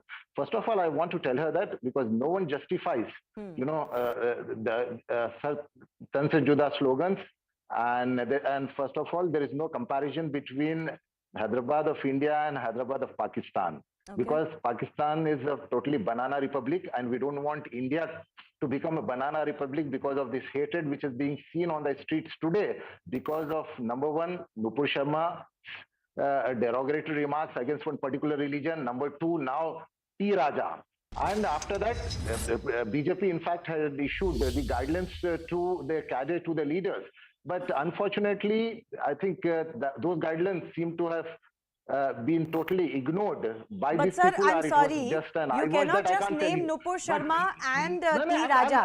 There are countless people. Sir, 1 second. No, Khalikur ji, 1 second, ruk jaiye. There are countless people who abuse others' religion on a daily basis. No, 1 second. I will not allow you to make this a singular issue. This is not an issue of one community alone. Exactly. That is what I'm coming Hindu gods and goddesses are abused day in and day out by Muslims in India too, not just in Pakistan, I'm sorry to say. But there are not beheading calls given. It's not as if there is only one community that is disrespecting another community's religion. I want to tell you, no one approves the beheading calls. Okay. Have you seen any, I'm not asking you whether you do or not. I'm asking you as a representative of the TRS. Can I tell you the irony? Feroz Khan, who is making this open call for violence against Raja, is coming on TV debates and sitting on TV debates. That's the irony. आपको पता नहीं है कहाँ पे है Firoz Khan? Why are you calling such elements to your debate? First of all, I want to ask you. He's not on my debate, but I am telling you that's the irony today. He's a free person as it stands. He can go to any debate. My question to you is, why has the government not arrested him? Do you want the Why has the government not arrested him? The government is definitely taken the cognizance of that, and police is there. Police is doing their job. There is a system. Police will follow. The law will take its own course. Police will definitely do whatever has to be done. There, no one will be spared. And what about the AIMIM councillor who made a beheading call yesterday? Definitely. Whether it is AIMIM councillor or whether whoever it is, whichever community he belongs to, whichever party he belongs to, no one would be spared. You are saying that, but where is the action? People want to see the action. Where is the alacrity in this? See, the need of the yesterday on my show, sir, 1 second. Yesterday on my show, same time, this last evening, I discussed this issue. TRS representative said action will be taken soonest. That's what I'm. 24 hours have passed. More people have come and made these calls. The topmost priority is to maintain the law and order. And how will you do that? We don't want Telangana to become another Rajasthan or some other state, because what is important here is the maintenance of the law and order situation, and we are totally committed to the security and the safety of the people of Telangana. Okay. So that is the first and the foremost priority. And these people who have chanted these slogans, at the same time, they are also not going to be spared. There is no place for such people. There is no the irony in India is, and the reality in India is, that this exclusivism, that one community is allowed to keep pushing over the law and order, keep pushing the boundaries, is the reality. It's a reality. Don't misguide the nation. No, don't misguide the nation, I'm telling you. Because today, when we you know why people are so upset today? Do you know why this issue has become so big today? Because Hindus in this country, day in, day out, take abuse of their religion, of their gods and goddesses, to the extent that people defend Christianary missionaries in this country who are converting people openly, and then one statement and you have riots on the street. It was started ये exclusivism सिर्फ एक के लिए नहीं चलेगा. Then media is there to take the trial of that. Where are you giving the time? Halimul Hafiz, what action are you taking on your own party members, sir? Mr. Hafiz, why don't you set an example too? At least do the minimum that BJP has done, suspend people. देखिए irony ये है कि जो T राजा ने जो बकवास की है उसकी ग्रेविटी, उसकी जो सीवियरिटी को ना समझ करके आप उसके एहतजाज में जो लोग सड़कों पे निकले हैं गम गुस्सा के साथ, तब जो नारा लगा रहे हैं उस नारे पे आप बहस कर रही हैं. पहली बात तो मैं बता दूं कि हमारे काउंसलर अरेस्ट हो चुके हैं. हाँ, अब दूसरे सुनिए, आप अरेस्ट हो चुके हैं, आपके पास इंफॉर्मेशन नहीं है. दूसरी बात, आपने कहा कि नूपुर शर्मा ने माफी मांगी. क्या आपको याद नहीं है सर्वोच्च न्यायालय ने, सुप्रीम कोर्ट के जो जस्टिस ने क्या कहा था? यही सवाल जब उनके वकील ने कहा था तो उन्होंने कहा था कि उसको माफी मांगनी चाहिए टीवी पे आके. उसने नहीं मांगी वो माफी. आप नेशनल टीवी पे बैठ के आप गलत इंफॉर्मेशन दे रही है. नहीं, उसने माफी मांगी थी, ट्विटर पे डाला था. नूपुर शर्मा से नहीं मांगी है, नहीं मांगी. अगर वो माफी मांग लेती है तो झगड़ा खत्म हो जाता. अच्छा, यही तो आप कह रहे हैं आज जो जस्टिस कि अगर माफी मांग लेती, नूपुर शर्मा ने नहीं मांगी माफी, नहीं तो झगड़ा खत्म हो जाता. आप ये कह रहे हैं, फिर आप अरेस्ट नहीं मांगेंगे? माफी, उसे तो रेड कारपेट बिछाया गया, फिर आप अरेस्ट नहीं मांगेंगे उसका? एक पत्रकार ने, जो आप देखिए, सुनिए, आपके बिरादरी के एक पत्रकार ने एक फिल्म का एक सेकेंड ऐसी भाषा मत यूज करिए, आपकी बिरादरी टाइप. लेकिन क्यों आपकी फ्रेटर्निटी नहीं है? वो पत्रकार नहीं है. आप पत्रकार नहीं है. आप पत्रकार नहीं है. नहीं तो आप पत्रकार है तो मेरे से मत जोड़िए ना. I am not responsible for all journalist. No नहीं, आपका वो जो आपकी फ्रेटर्निटी का एक दूसरा जर्नलिस्ट, जिसको उर्दू में बिरादरी कहते हैं फ्रेटर्निटी को, उसने एक वीडियो का, एक फिल्म मूवी का एक शॉट डाल दिया था तो 24 दिन जेल में रहना पड़ा. और नूपुर शर्मा को रेड कारपेट बिछाया गया और उसका आज तक अरेस्ट नहीं. नहीं तो आप मुझे ये बताइए कि आप अपनी पार्टी में जो लोग पैशंस इन्फ्लेम करते हैं, जो लोग राइटिंग में जिनका हिस्सा पाया गया है तेलंगाना में और स्टेट्स में हुआ है, आपने आज तक किया क्या है? आपके लोग तो कम नहीं है. आपको हमने बताया आपको कि कारपोरेटर अरेस्ट हो गए, लेकिन सवाल जो सीवियरिटी है जिसकी वजह से मेरे मुल्क को बेइज्जती उठानी पड़ी थी नूपुर शर्मा के केस में. आप नूपुर शर्मा में मत जाइए ना, आप इस केस के बारे में बात कीजिए ना. को बुलाकर उन्हें डिमार्च किया गया था। अरे सेम केस है, सेम बात कही है और ज्यादा बिगाड़ के कही है टी राजा ने, जो नूपुर ने कही। नहीं तो मुझे ये बताइए कि ये टी राजा इसके खिलाफ केस है ना, टी राजा के खिलाफ केस है, स्टेट गवर्नमेंट की जिम्मेदारी बनती है कि वो इसको अरेस्ट करे। चलो दिल्ली में तो आपने बोल दिया नूपुर शर्मा को रेड कार्पेट है क्योंकि दिल्ली में एमएचए, दिल्ली पुलिस उन एमएचए के अंडर आती है। तेलंगाना में तो नहीं है बीजेपी।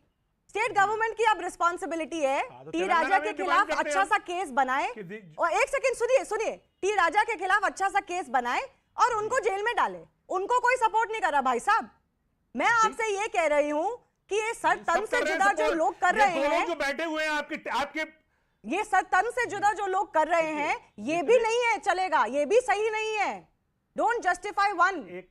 एक बात सुनिए, देखिए मनीषा गुप्ता, शिवानी मैम, शिवानी गुप्ता, हाँ शिवानी जी आप सुनिए, सर तन से जुदा कोई सपोर्ट नहीं कर रहा है। हमारे राष्ट्रीय अध्यक्ष बैरिस्टर असदुद्दीन ओवैसी साहब ने इसे रिजेक्ट किया, अभी टीआरएस के खलीक साहब भी उसको रिजेक्ट कर रहे हैं। हम कोई सपोर्ट नहीं कर रहे हैं, हम कह रहे हैं कि कानून अपना काम करेगा। लेकिन आपने एक्शन क्या लिया? पार्टी ने क्या अरेस्ट हो गए हो?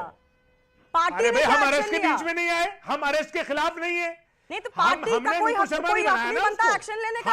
हमने ऐसा नहीं किया ना। देखिए एक्शन ही तो है ना ये।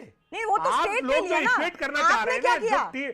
जो टी राजा सिंह ने, देखिए जो टी राजा ने जो जितना बड़ा गुनाह किया है उसको आप सारे मीडिया वाले बचा रहे हैं ना। नहीं हम नहीं बचा रहे। अरे जो गुनाह उन्होंने किया है ना सर, वो लोग बोल रहे हैं। एक बात समझ लीजिए, जो गुनाह उन्होंने किया है आपकी नजर में, जो आईपीसी सेक्शन है उसके अकॉर्डिंगली सजा मिलेगी। बस हम यही कह रहे हैं, बस हम डिफेंड नहीं कर रहे किसी तो फिर उसको भी सर तंज जुदा वाले को भी आईपीसी में सेक्शन मिलेगी। बिल्कुल। तकलीफ क्या है आपको? बिल्कुल, ये दो डिफरेंट आईपीसी सेक्शन है sir. Hurting religious sentiment and calling for violence are two different sections, they are not the same. मैं आपसे फिर से लास्ट बार ये पूछ रही हूँ, आपने अपने पार्टी मेंबर के खिलाफ एक्शन क्या लिया? नहीं आपको हमने बताया ना कि जब वो अरेस्ट हुए तो हमने उसका अपोज नहीं किया है। अच्छा, हमने बहुत मेहरबानी कर दी आपने।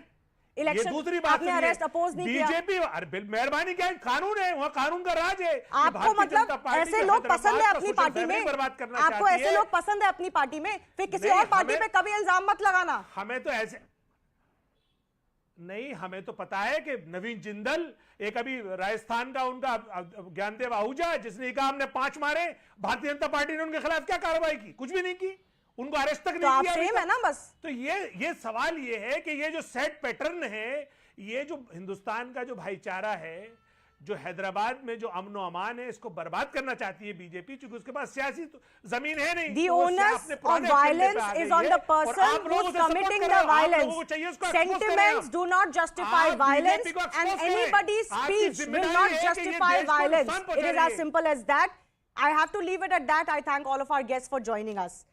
Slipping into a very short break. On the other side, we'll get you some of the day's biggest stories.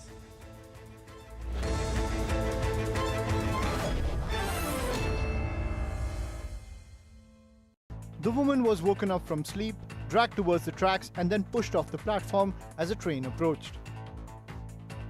While the train passed through, crushing the woman to death, the man picked up 2 children sleeping nearby and fled from the train station.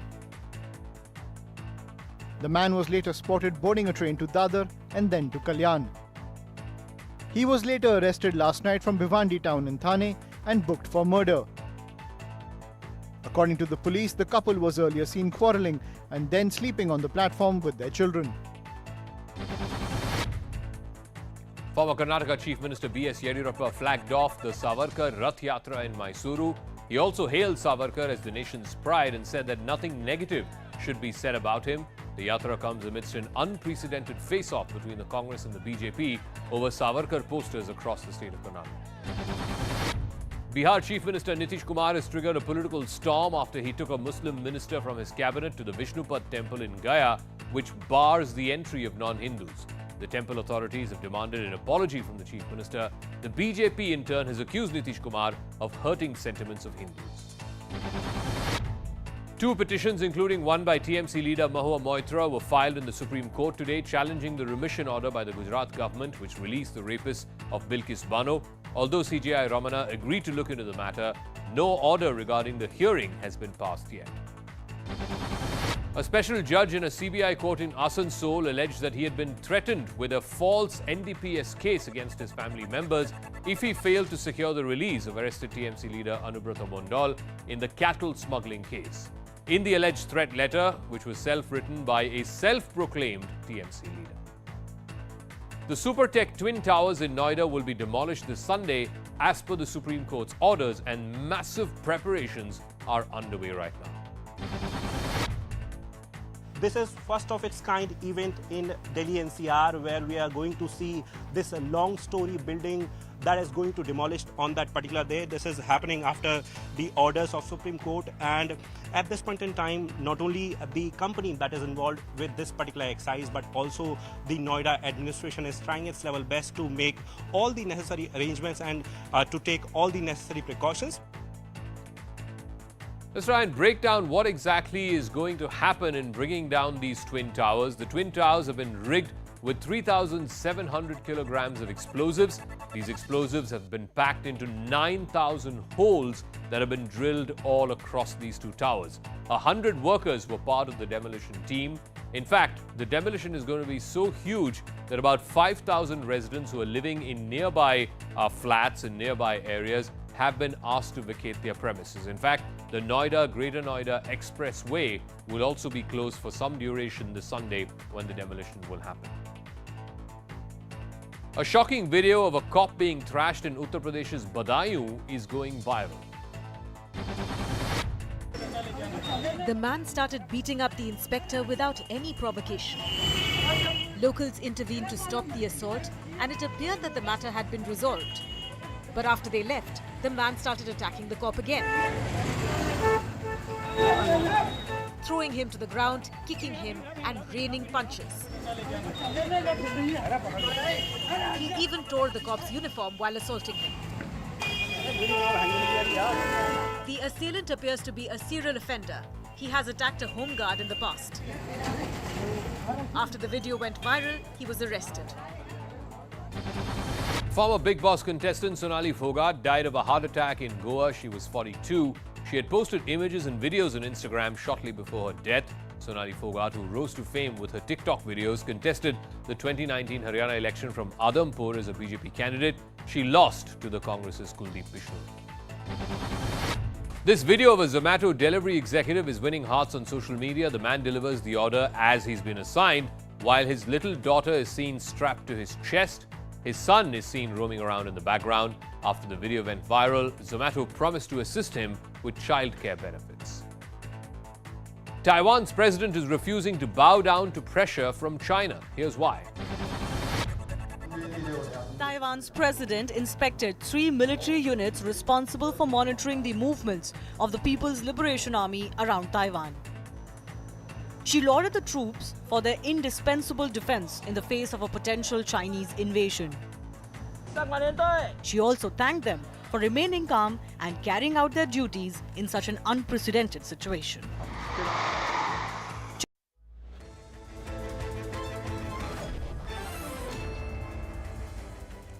A big blow to the Congress party today. J.V. Shergill resigned as the national spokesperson, alleging that there is no accessibility to the Gandhis and that he did not get an appointment with them for a year. He also accused the party of following the culture of sycophancy, this amidst questions over Congress leadership.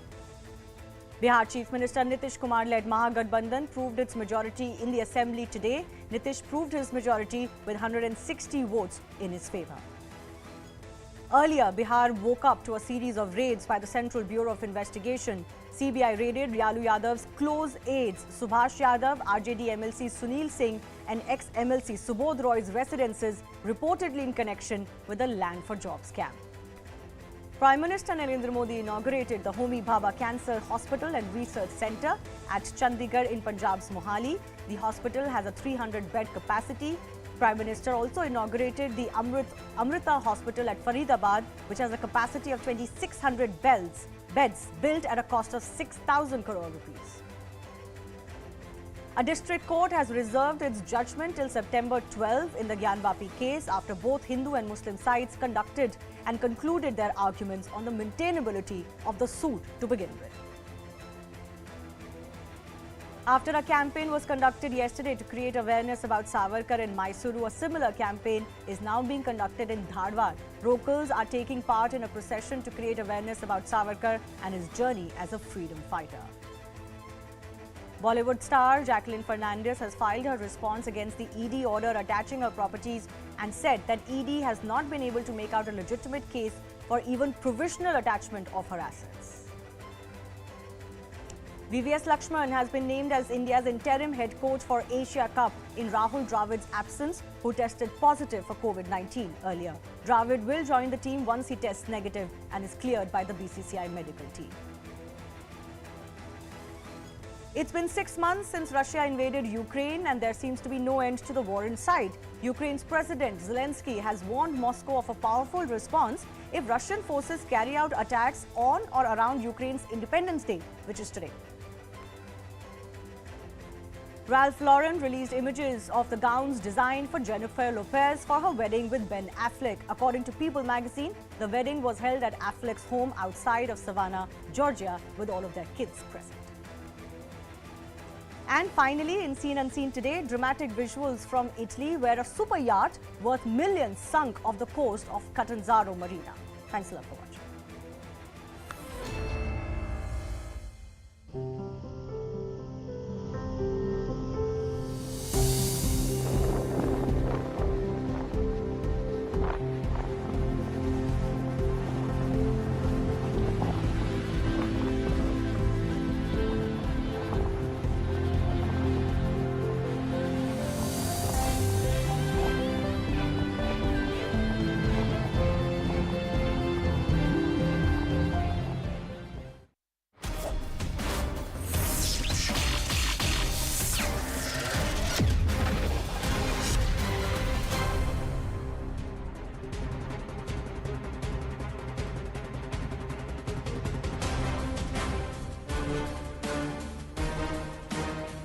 Namaste and welcome to this edition of The Right Stand.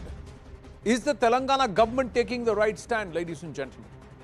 Can we have different yardsticks to measure hate? Is it okay that a Raja Singh is arrested for his derogatory comments, but those who step out onto the streets and call for and make these Sar Tan Se Juda comments, those members of the AIMIM, which is in alliance with the ruling disposition in Telangana, they do not get censored, they do not get arrested, they do not get reprimanded for provoking and also instigating public disorder and taking law into your own hands. How is this Talibani diktat and this Talibani medieval mindset making root in India, and it's being allowed space by those people who claim that they disagree with these calls of Sar Tan Se Juda?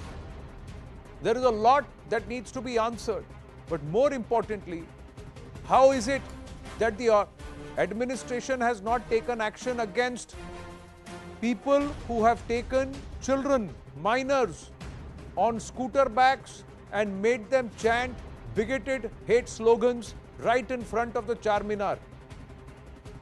How is this now becoming the norm on our streets? And is that not a cause for concern? Is cracking down on hate a one-sided approach that's coming through? And is that fair, ladies and gentlemen? That's the question that we ask. Have a look at what's happened in terms of the crackdown on hate. Two different approaches. So Raja Singh gets reprimanded, his video insulted, so the party suspends him. Like Nupur Sharma was suspended, Raja Singh suspended from the BJP. Showcase notice issued, and why should you not be expelled to the question that's asked? He's arrested and he's got bail from the court because due procedure was not followed by the Telangana police. The arrest was deemed illegal, the manner in which he was arrested, and that's why he was released. On the other hand, an AIMIM corporator, he's just one of the many offenders. There is an AIMIM other member also of the party. There are members, somebody who ran the social media platform of the AIMIM from 2012 to 2019. All of them have read separate protests where they have made calls not condemning Raja Singh, but Sar Tan Se Juda calls. They have called for beheading. at multiple locations in Hyderabad led by AIMIM members. Then there are Congress leaders who have also jumped in to say threatening physical action against Raja. They are all free right now. How? Why? Is the rule of law different based on what political side they are and what community section of society they belong to and whether or not it fits a particular political narrative? Why no action taken against Zafar Khan is a question. AIMIM is distancing itself, but have they suspended? They say they do not agree. Asaduddin Owaisi is on record saying he does not agree with Sartan Se Juda calls. And why hasn't he suspended the AIMIM members who have been caught on tape making the Sartan Se Juda call? You can go ahead and keep up an anti-Raja pitch, saying what Raja has done is wrong and you want to go after him. But then go after your own people who are making the beheading calls if you believe that you are a moderate and you do not subscribe to such language and such attitude. Although Mr. Akbaruddin Owaisi's video from 9 years old is also going viral now, where he's demeaned Hindu deities, and he has also called Hindu deities, including Ram, including Lakshmi, Ganesha, and many others. He has called all of them collectively manhus 9 years ago. No apology has been forthcoming. No suspension from the party has happened. No condemnation has happened from the party leader. 9 years later. So who are they to preach when they don't practice is another question. And these provocations don't stop with one person. DCP, the activist Adbao Kashyap leading the Sartan Se Juda call, so many others where action has not been taken. Let's dive into the debate straight up, ladies and gentlemen. Why is this one-sided crackdown on hate is a question that we ask. Abhijit Iyer Mitra is with us. Ratan Sharda, Taslim Rahmani and Taslim Ahmed Rahmani and Shubhrashta. Namaste to all my panelists. Abhijit Iyer Mitra, you say something, you should be booked if it is publicly offensive, if you are instigating hatred, if you are instigating violence. But does that rule differ depending upon whether your name is Kashyap or Raja or Abhijit or Abdul? Unfortunately, Anand, I think we all know the answer to that, and the answer is yes. Because unfortunately, in this country, there are two issues here. The first is the fact that the more violent the community, the more willing to threaten and have the street veto, they end up getting their way. The second is we are all victims of appeasement politics here. And in Telangana, I think we all know which way the appeasement goes. Second, I think it's very important we make the distinction between what Raja said and what the guys protesting against Raja said. Raja definitely insulted the Prophet and things like that. Fine. Those were insults. What these protesters from the AIMIM did was to call for the execution of a person through completely illegal means. Beheading is not a punishment in India. Second, you can't call for beheading. That is a judicial punishment to be given out by the judiciary. You can only ask for the judiciary to be talking about this. The third, I have been watching the statements all these AIMIM characters have been putting out, is the fact that they claim, oh, you did not take action against, Anurag Thakur and things like that. What did Anurag Thakur say? He said, Desh ke gaddaron ko goli maro, etc., etc. Yeah, goli maro salo ko, haan. I mean, I'm not going to complete that. You complete that. But the thing is, firing by execution is a legal method in India as per the Armed Forces Act, the Air Force Act, Section 163. And he was asking for the government to do it. Treason is punishable by death in this country. Insulting the Prophet is not punishable by death in this country. These people are coming out, they are threatening. We have already seen, and see the burden of maintaining the peace is on these vicious protesters, because we saw what happened the last time this happened a few months back. 12, 13, 14, I forget how many people got killed. Many of them had their throats slit. ISIS style, the slitting, the slow chopping of the necks was put on camera. In spite of all of that, these people are out there. They are going scot-free. There is no action taken against them. It seems to me that the state of Telangana has forgotten its basic duty. It has forgotten the sense of scale of what insult to religious beliefs is and what a call to murder is. Tell me, in which civilized part of the world can an insult to religious sentiments and a call to murder be equated? Is a speech crime the same as a actual physical crime? And No, that's this to is ISIS-style execution and completely unacceptable. no, and this is you may have opposition to somebody. So there were so many people who insulted Mr. Rahmani, who insulted the Shivling during the Gyanvapi debate, who called the Shivling lots of names. So did people step out and say no, Sartan se Juda? You are wrong, Anand. Anand, you are wrong. If this is the topic of your debate, I am asking you, sir. I am asking you. So people can have difference of opinion. You can file a complaint. What you are asking? No, you can file a complaint. Are you not informed? Are you not informed about the incident? What? Then if you mean to spread no, a I am saying no, Mr. Rahmani. Did I take anybody's name? I'm not part of it. Did I take anybody's name? I just said, sir. You have taken my name. No, I have not taken your name. You have blamed me. I have not blamed you. I have never blamed you. I have not blamed you, sir. I said there were many people who I said many people. I did. Why are you taking it that I am talking about you? I am not talking about you. I am asking you. Name, Anand, just now. No, I said, Mr. Rahmani, I am asking you a question. Mr. Rahmani, I am asking you a question. I don't know if guilty conscience pricks the mind. That's a different matter. But I did not take your name, sir. I said, Mr. Rahmani, I have a question. Not at all. There were many people. No, not at all, sir. There were many people who called the Shivling at Gyamvapi a fountain, a stone. What is the big deal? And there were very, very derogatory remarks made. But how many Hindus came out and said, Sartan se Juda, sir? Find them and arrest them. There were complaints. They should register complaints against people who hurt a sentiment. But who are these people who are going out and endorsing Sartan se Juda? And they are encouraging young children to come out and chant it. You endorse such behavior. I demanded it earlier also on the national television channels that the people who are leading such kind of sloganeering must be identified through the video cameras, must be booked, arrested and punished.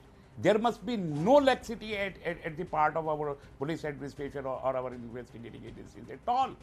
Because I cannot and nobody can accept this kind of Sartan se Juda. The person who is calling at first the Gustakhe Rasool ki ek saza, that person has to be identified, booked and punished so that this entire lot can be discouraged. And we have sufficient laws in our country to try them and to punish them. Okay, let me and ask you then, I do Mr. not agree with Muslim Personal Law Board and Jamiyat Ulama Hind when they say that there must be a separate law for blasphemy. No. We already have sufficient laws. If we can practice those laws, we can implement those laws, we can check this menace. So let me ask this you, is Mr. what my opinion about it. But I'm sorry to say that such people are not identified. No, they are all identified. Camera में सब कहते हैं. AIMIM का corporator, AIMIM का social media handle चलाने वाला 2012 to 2019. There is a female leader of the AIMIM. There is a lady who has brought her young child and made that child to chant these. All of them are caught on camera. None of them have been booked by the Telangana government. So I am asking you, will you file a litigation? Will you file a litigation in the Andhra High Court? Will you go ahead and file a litigation, sir, in the High Court there and say that there should courts? Andhra Pradesh. No, but as a citizen of this country, you have every right to file a petition and say take action against the AIMIM, take action against Asaduddin Owaisi because he is not acted against his people. Why only me? Why not you? I can. Why not? I can. Why not you even? Absolutely. I am asking you condemn it, right? So I am asking you as a conscientious citizen, as somebody who believes that this should not be allowed, will you do it, sir? I am not just condemning, rather I am demanding an arrest. Just condemning cannot work. I said it. Condemning and we don't approve it, we don't endorse it. It's not sufficient as of now. Now we need an action against everybody who is conducting such kind of blasphemy, either for Hindus or Muslims or Sikhs or whosoever. No, so everybody must be booked and not with this is right now it is not. Whoever is making a derogatory statement, whoever is making a derogatory statement against the Prophet has been acted upon. The party has suspended that person. Now the cops have gone ahead and arrested. He's got out. The Raja has got bail. But Do in you the think case, that in the is case of sufficient? those who are Is that sufficient? in the case of Is those that- who are calling then for we have a beheading, law. nothing has been done. Then we have a law in the the case country. of in the case of that was an action by sir, the party. Sir, the law in the Fine. country, the courts are Fine. hearing the case. The Fine. courts will hear the case, and then the case will be adjudged. Are you going to decide the courts? Or are you saying, like the PFI is saying, that let's start having our own courts outside the courts in Kerala? Let's start having our own courts. People will decide in their own adalat. That Sar Tanse Juda is the only answer. Kind of taking the law into their own hands. Who's taking the law? These people who are standing there and chanting these slogans are taking the law. They are getting a free run. Whosoever, whosoever, Anand, whosoever, I'm not taking any particular name. Whosoever is taking the law into their own hands, they are extrajudicious. They cannot be allowed. They are criminals. But so far they have not been. They have not As been simple arrested. as it is. They have been arrested only after they have butchered people. That is not that when has they have to be made answered by calls the for. Telangana government. That I'm not the chief minister of Telangana. No, you are I not a cannot chief minister, answer but it. you are a citizen of this We must country. have to put You are pressure. a conscientious We would have citizen who's pressure turning on the around and saying Telangana that government. you condemn this. You do not accept that people who are making I'm these demanding. calls. I can only demand. I cannot go and arrest. No, but you can take action. You Like can move you. the courts. You can take action. You can write to Even the you Muslim cannot Personal Law arrest Board Anand. to We immediately can throw such issue a show programs. cause notice. Immediately issue a show cause notice to Mr. Asaduddin Owaisi, who is a member of the Muslim Personal Law Board. What his party is doing and why he has not gone ahead and taken action against AIMI. yes. You are also a member of the Muslim Personal Law Board. So why can't you ask? No, I'm not a member of Muslim Personal Law Board. I'm like you. Whatever you are speaking here on a television channel. Same way I'm speaking on this. Nothing is in your end. Nothing is in my end. We can only put a pressure through the democratic means. That's what you are doing. That's what I'm doing. No, That's what Shubrashta all our wants to doing. come in. Yes, Shubrashta. Anand, of course he can do a number of things. To begin with, he should apologize for what he said prior to the whole Nupur Sharma Rao. Will Taslim Rahmani do that? Has he ever done that? Does he feel any shame or does he feel any remorse in his heart that because of him a woman in India can never walk out on the streets of Delhi free? Does he feel remorseful? I don't want to comment on why is he called on national television or whatever, but this is the same gentleman who on your show a couple of minutes ago said that whosoever makes incendiary remarks should be booked. Should Taslim Rahmani be booked? Please ask him. Because I don't think the debate shall move forward till the time this gentleman has takes any responsibility None for of the you. words that he spoke. I'm not going to go this way. If with this half information, if somebody is commenting on your channel without any information, did you not insult the Hindu faith when you said what you did? I'm not going because into I'm not this going debate. to repeat what you then did. Then I'm not going into Taslim this Rahmani, debate, I Mr. was not Anand. speaking. I'm Anand, this is how this talking gentleman you. provokes. No, you know, I'm not going answerable to I'm you. sorry, I'm not going to be a Nupur Sharma again. You know, because I'm really scared for my life. This gentleman is provocative. You must not be. He sits there, You are a interrupts graceful women lady, don't while be when like they that. speak. Doesn't even, I'm sorry, no, hold on. Taslim Rahmani, please go on. Anand, I'm really sorry. Till this gentleman does not apologize for what he has done because he took a moral high ground today. Because he took a moral high ground, he has to apologize. Because if he does not, then whatever your channel's policy is, I'm not going to meddle in the affairs of your Anand, if you channel. have called me for this, One minute. Let me call truce here just for a. Let me call truce here. 1 minute, Mr. Rahmani, please wait. Shubrashta ji, please wait. Mr. Rahmani and Shubrashta ji, please wait. 1 minute, please wait. Can I be allowed? Can I be allowed to make a point here? No. 1 minute. You have made your point. Mr. Rahmani, you have made your point. Shubrashta has raised a concern. My point, Mr. Shubrashta ji, that what Mr. Rahmani's claim is that the charges against him are not profound, they are baseless. He did not make the utterances that he's being propaganda, rumors. Okay, 1 minute, Mr. Rahmani, can I speak now? No, Mr. Rahmani, please wait. I am making a statement here. Please don't speak over me. Now, Mr. Rahmani, please wait.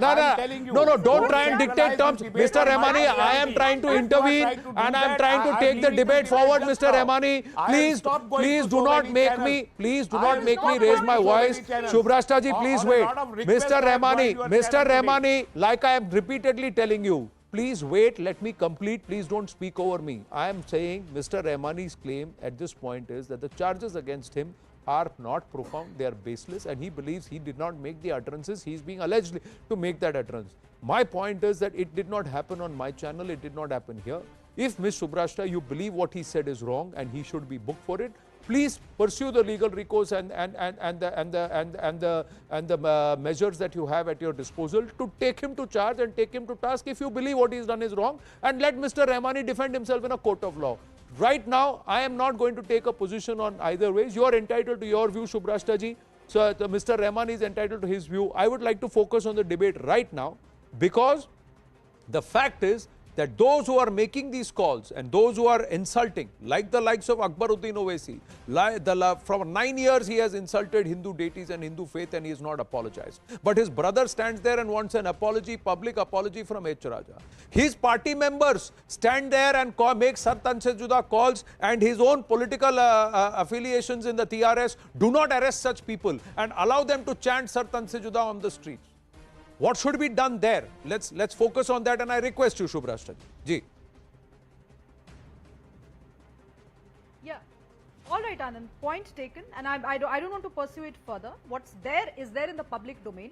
Mr. Rahmani can refute with all his might, but video evidences cannot be doctored. You also know it. I also know it. Moving on. Look, what AIMIM chief has been doing has been, it's out there in the open for a pretty long time. But the kind of protests that people like us are putting up, Anand, I think that's the only way forward. You have to delegitimize these political voices, whether they are of politicians or they are of so-called analysts or they are of so-called supporters of XYZ ideology. If you feel, and I genuinely feel, that the kind of statements that come from AIMIM chief are incendiary. The spokespersons are not as provocative as the chief is. Also, why just AIMIM? Did you listen to what Rashid Khan, that Congress Feroz Khan also leader, talked about yesterday? It was also on one national television. He went on to say that if the government does not take any action, he will be forced to take the mob and demand and take recourse to justice. These are all statements in the public domain. My question is, why? I don't want to polarize this debate, I don't want to communalize it, but this is a hardcore fact. Have you ever seen any person from the Hindu community say so?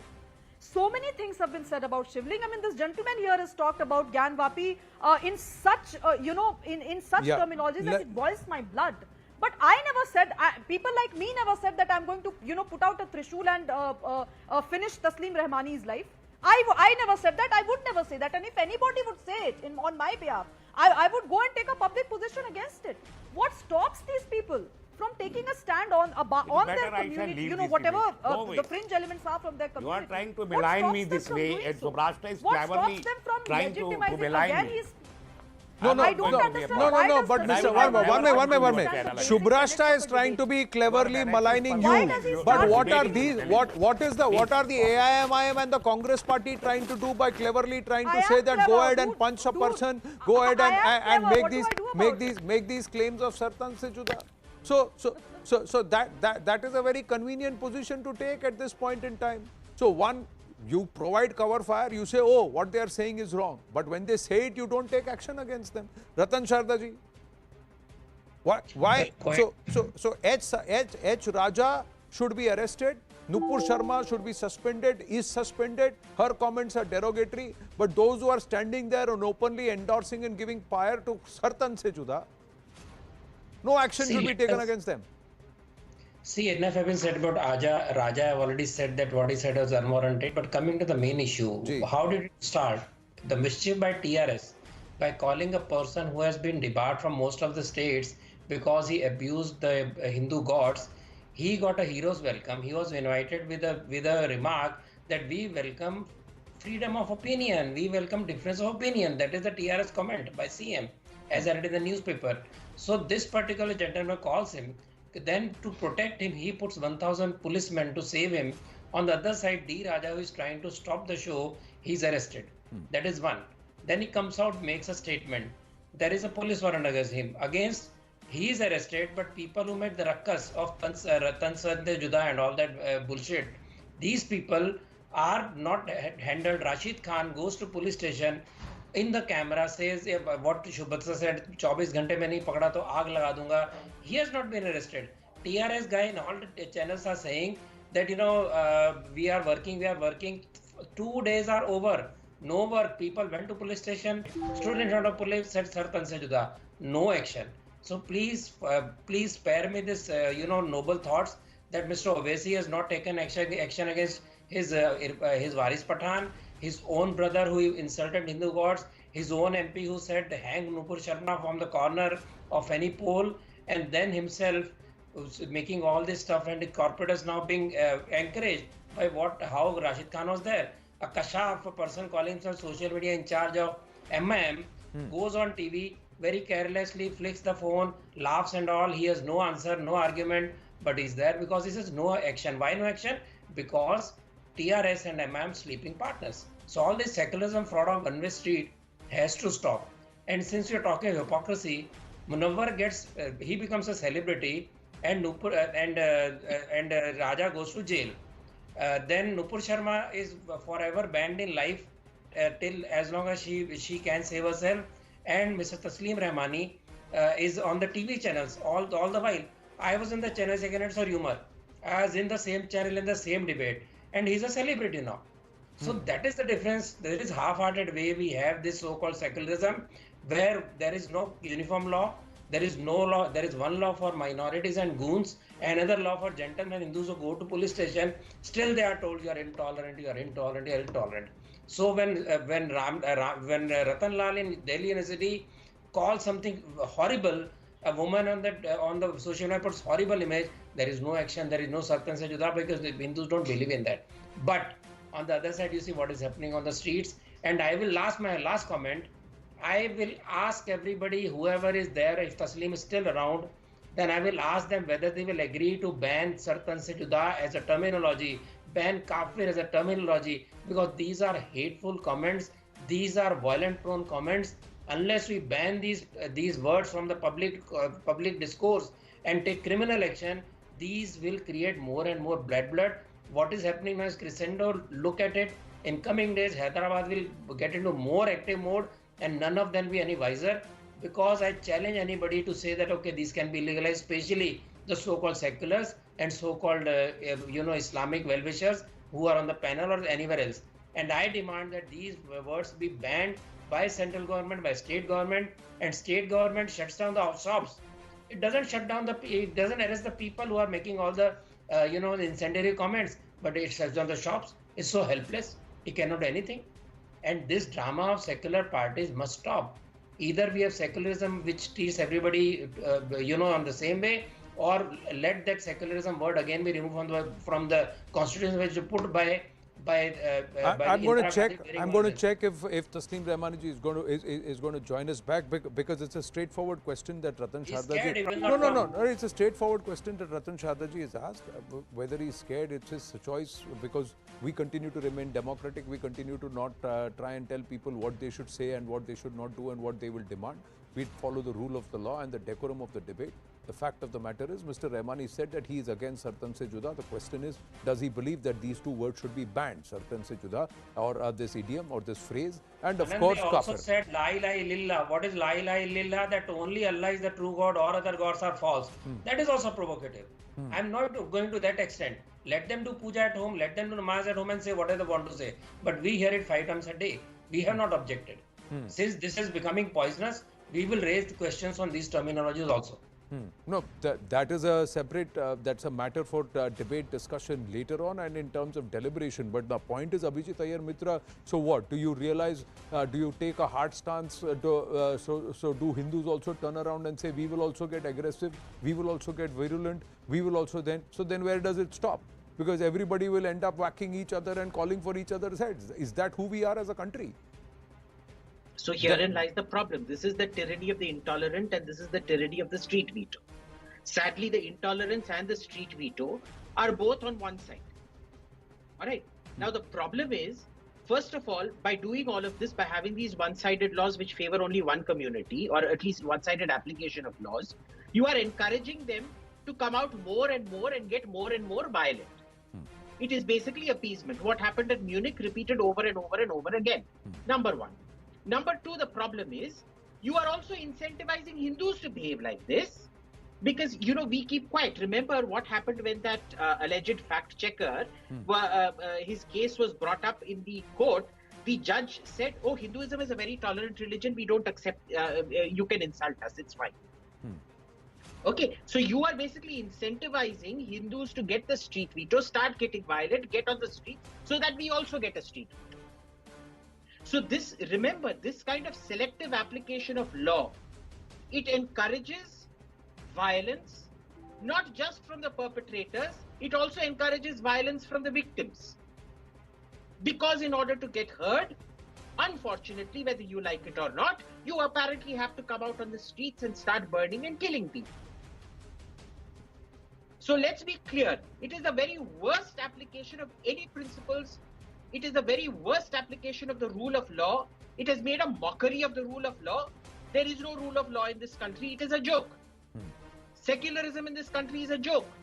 When you have selective religious application of these rules, by what face can you call yourself secular? We are already the Islamic Emirate of Hindustan. Now, I have Mr. Rahmani saying, I'm going to request him and I'm urging him to come back and join us on the show. He agrees with you, Ratan Chardaji. He says, Sar Tan Se Juda is a criminal slogan, must be banned and chanting must be declared a cognizable offence. So, the word kafir, I'm going to ask him to come on.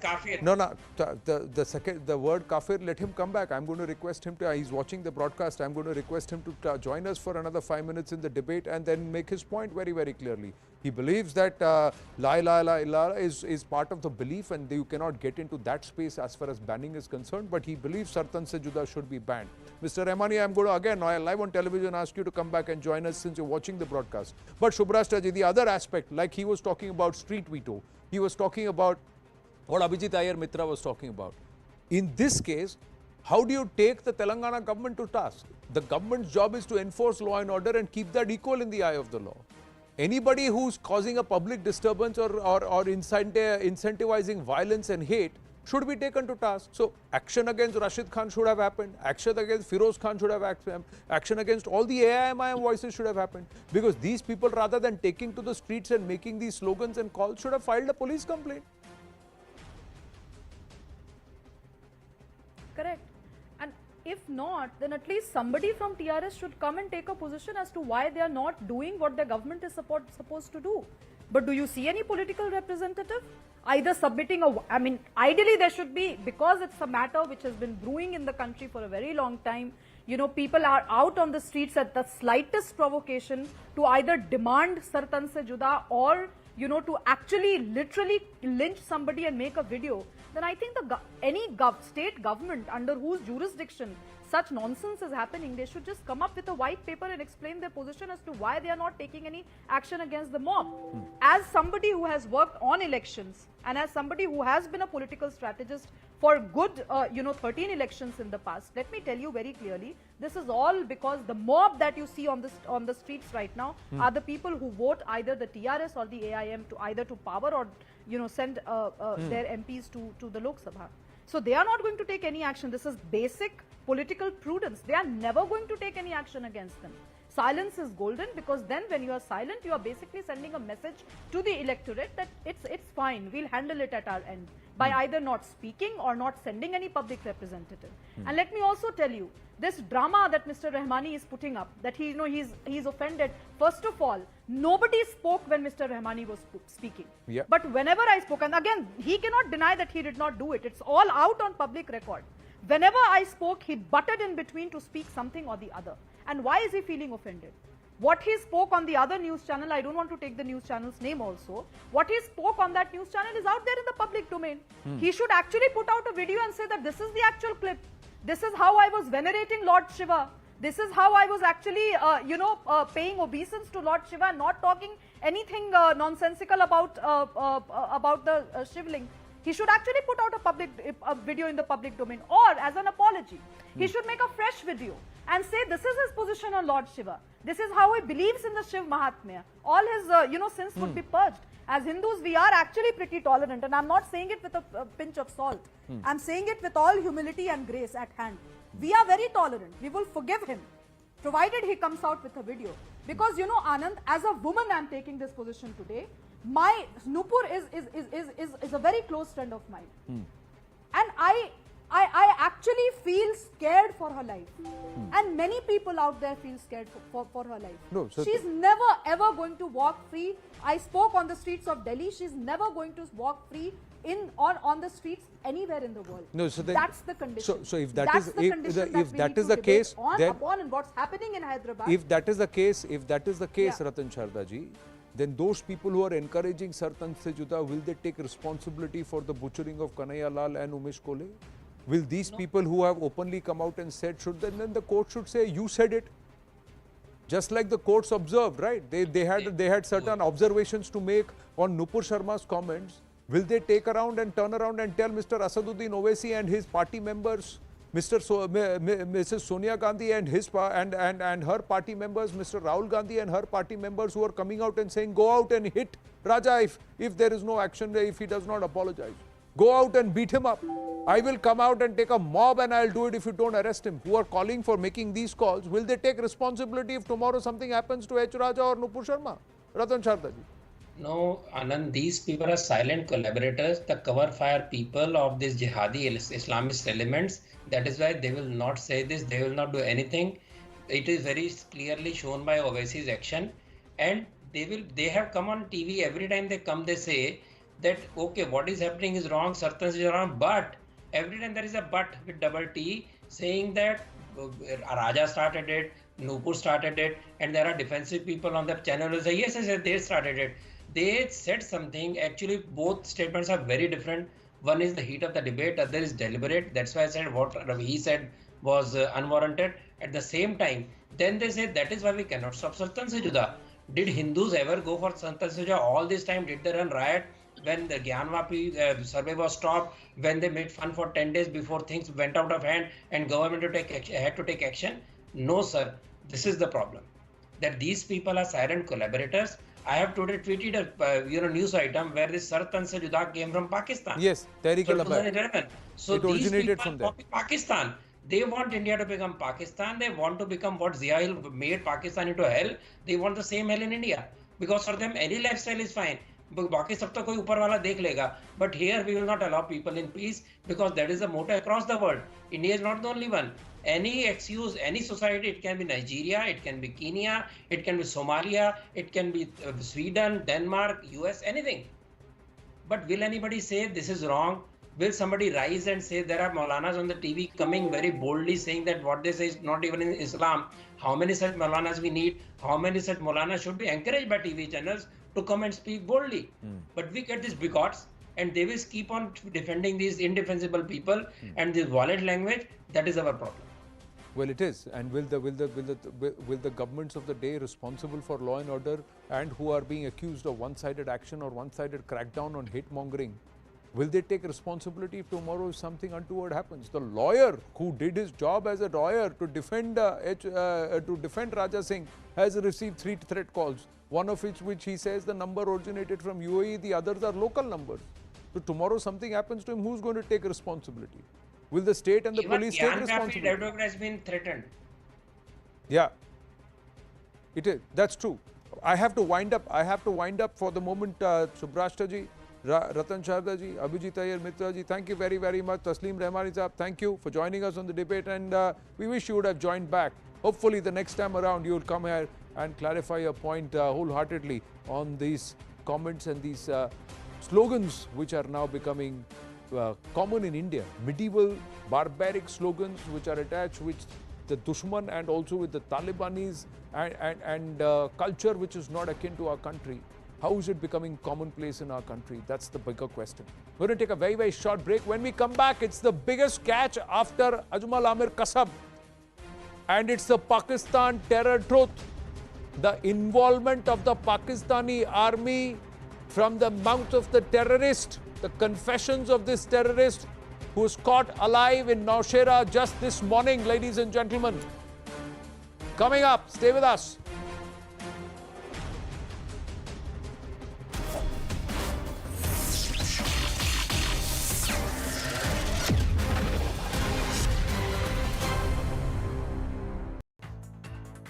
The truck then crashes into vehicles parked on the side of the road. The impact is so strong that the parked vehicles are completely destroyed. This man was standing near one of the parked cars before the collision. He got pushed towards a shuttered shop. A boy who was sitting in one of the cars was also injured in the crash. Bystanders immediately rushed to their aid and pulled them to safety. Apple is planning to begin manufacturing the iPhone 14 here in India. Apple is working with suppliers to ramp up manufacturing. Apple is looking at alternatives to manufacturing in China. Manufacturing will begin 2 months post the release out of China. In fact, Foxconn studied assembling device at the plant near Chennai. The first set of iPhone 14s from India will be finished in late October. On camera, a man pushed his wife in front of a moving train at the Vasai station near Mumbai. The woman was woken up from sleep, dragged towards the tracks and then pushed off the platform as a train approached. While the train passed through, crushing the woman to death, the man picked up 2 children sleeping nearby and fled from the train station. The man was later spotted boarding a train to Dadar and then to Kalyan. He was later arrested last night from Bhiwandi town in Thane and booked for murder. According to the police, the couple was earlier seen quarrelling and then sleeping on the platform with their children. Former Karnataka Chief Minister B.S. Yediyurappa flagged off the Savarkar Rath Yatra in Mysuru. He also hailed Savarkar as the nation's pride and said that nothing negative should be said about him. The yatra comes amidst an unprecedented face-off between the Congress and the BJP over Savarkar posters across the state of Karnataka.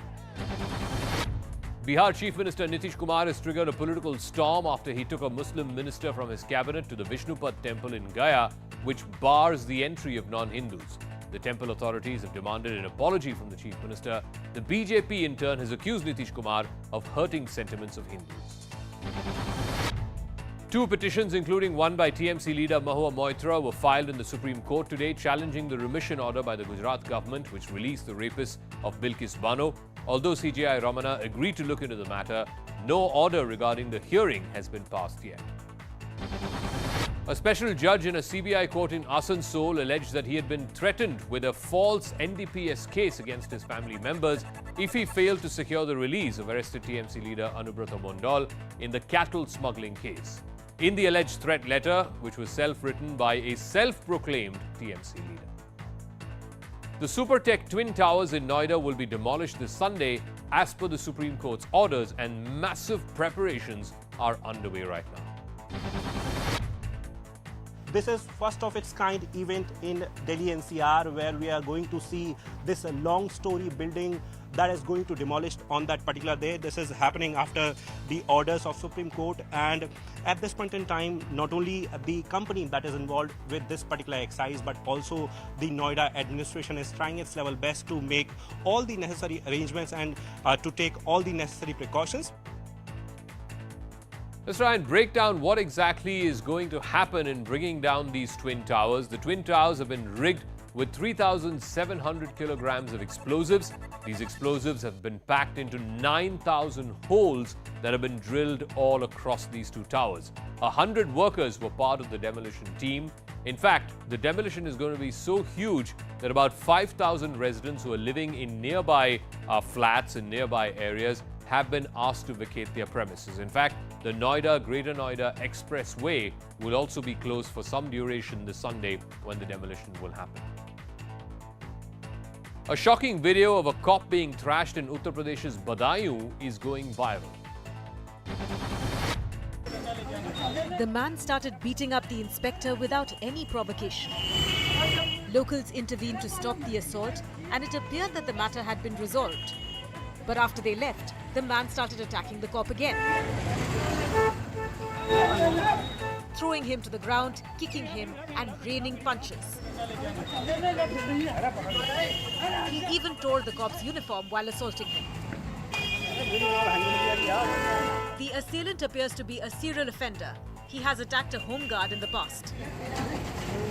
After the video went viral, he was arrested. Former Bigg Boss contestant Sonali Fogart died of a heart attack in Goa. She was 42. She had posted images and videos.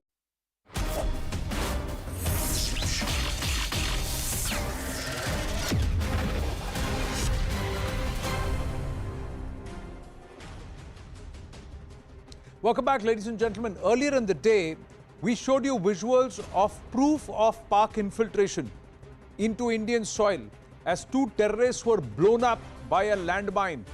But here is the reality.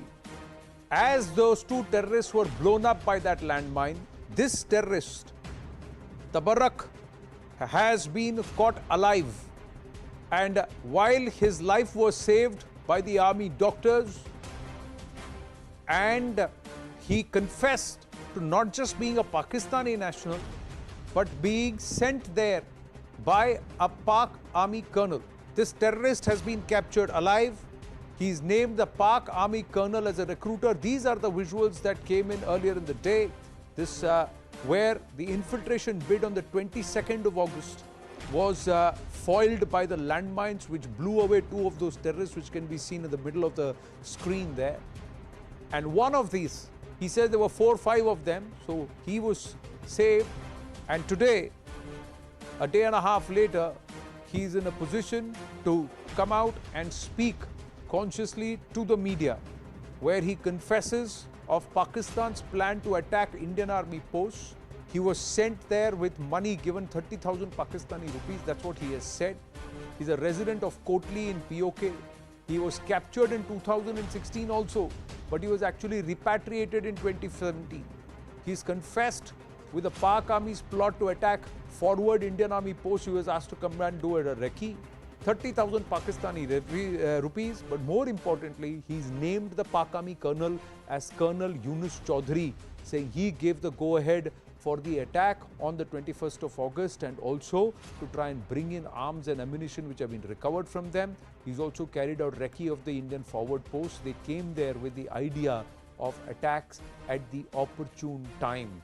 Their plot was not just recce but also attacking forward army posts. What we are getting to you now, ladies and gentlemen, is the confessions of this second Tabarruk Hussain making big confessions, admitting to Pak army hand in the terror attacks in India. A Pak army colonel, Yunus Chaudhary, asked me to carry out recce for the attack, which they would do on a future date, and paid me 30,000 Pak rupees. Listen in.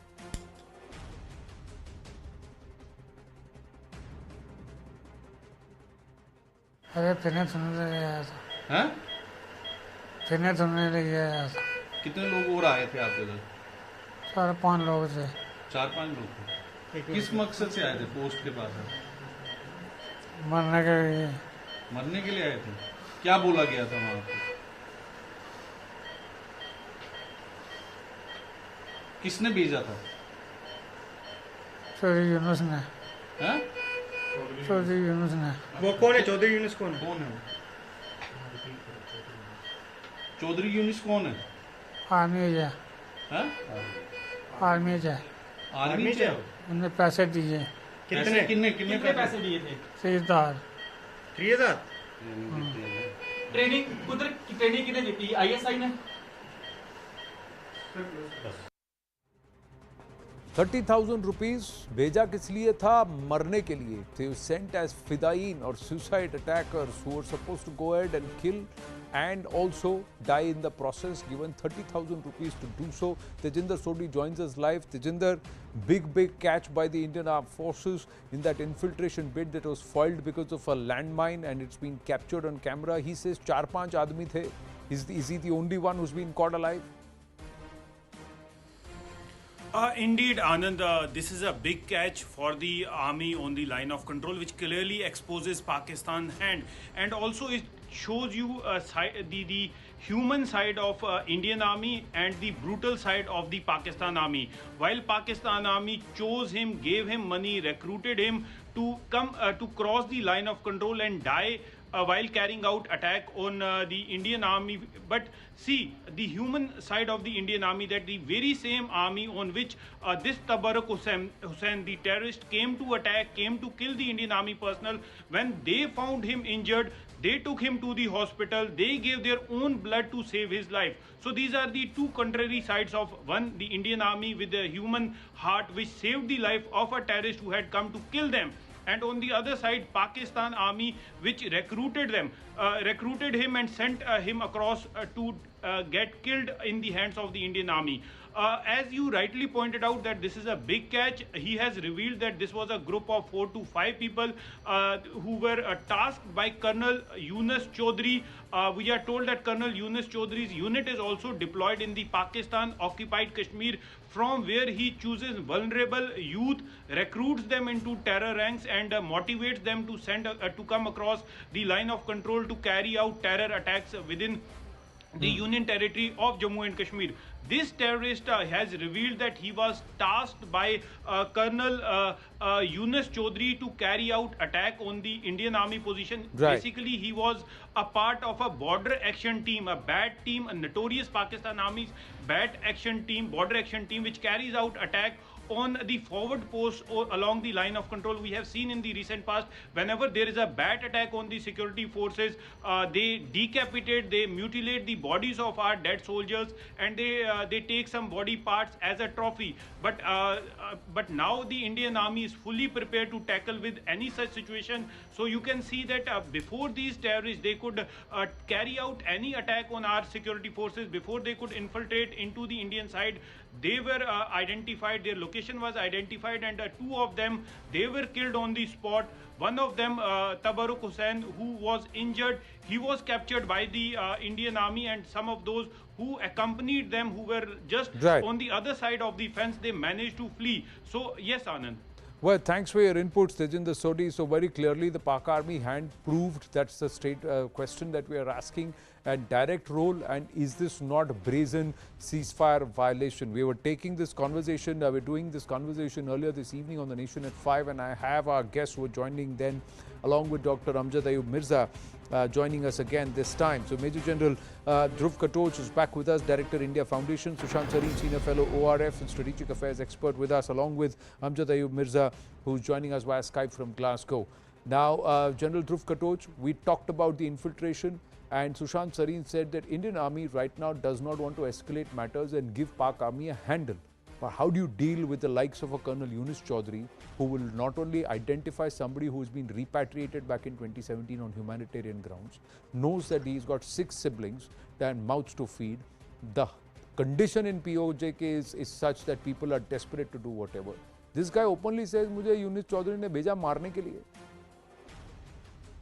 Anand, something comes out very clearly from this confession. One, life is so cheap in Pakistan that they will send a suicide bomber for 30,000 Pakistani rupees, which in real terms is about 12,000 Indian rupees. That is how cheap life can get there. It is absolutely worthless. One. Number two, we don't really need to prove the complicity of the Pakistan Army. We have known this now for 30 years. But the question is, we are still maintaining a ceasefire, and the logic given was, okay, the threshold as of now is low. My point actually is quite different. It is irrelevant of the threshold. We need to have deterrence. And I am not saying that we break the ceasefire all across the line of control. I am saying any person from the Pakistan military who has given support to terrorist actions will be treated as the enemy and destroyed. Now, if the Pakistan Army subsequently wishes to escalate it, that is up to them. But from our side, the posts which were alongside where this infiltration was attempted, they have assisted terrorism into India. They are the enemy, and we are legally obliged to destroy them. Now, this is the message as a deterrence which must go across. It must be put across as a military doctrine. And it must be conveyed to the Pakistanis that any post which is giving support to terrorists will be destroyed.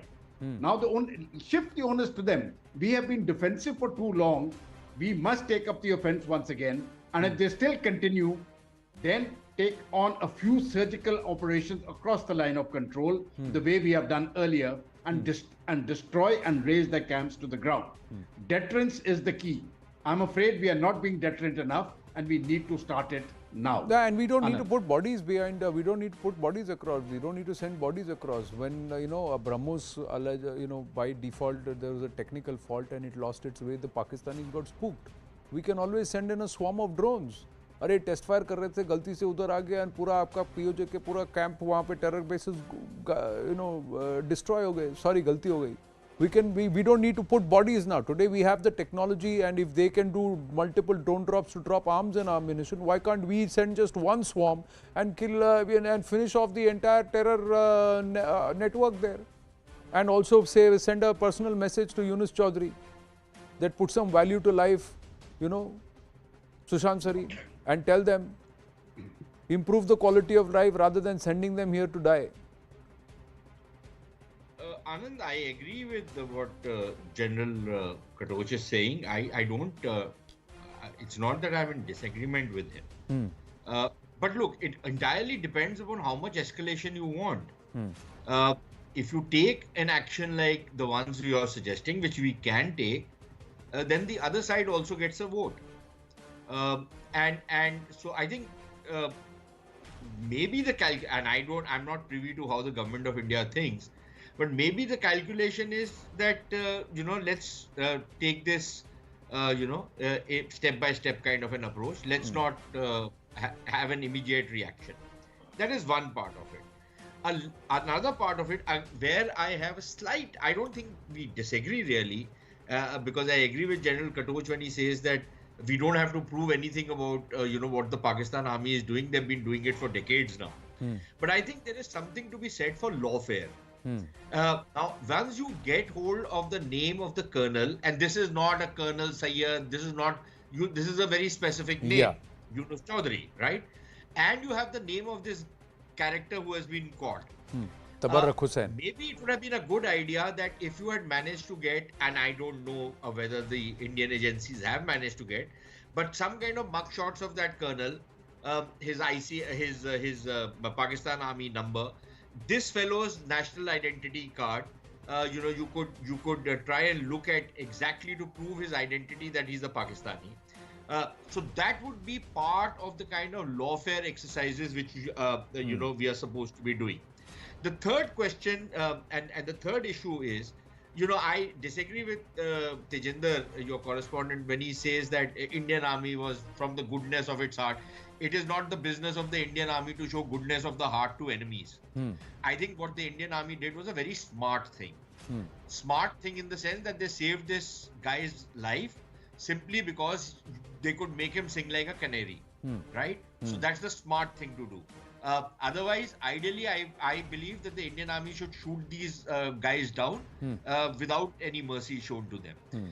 And the last thing I want to say is, again, taking off from your report, if this fellow had been repatriated about 3, 4, 5 years back, I think it raises a very serious question of what quote unquote is called accidental crossing over of LOC. Somebody was coming to see an Indian film, somebody was chasing his goat. It's like what used to happen in Kashmir in the old days. Nobody was chucking stones, somebody was coming from tuition, somebody was coming from a cricket match. Correct.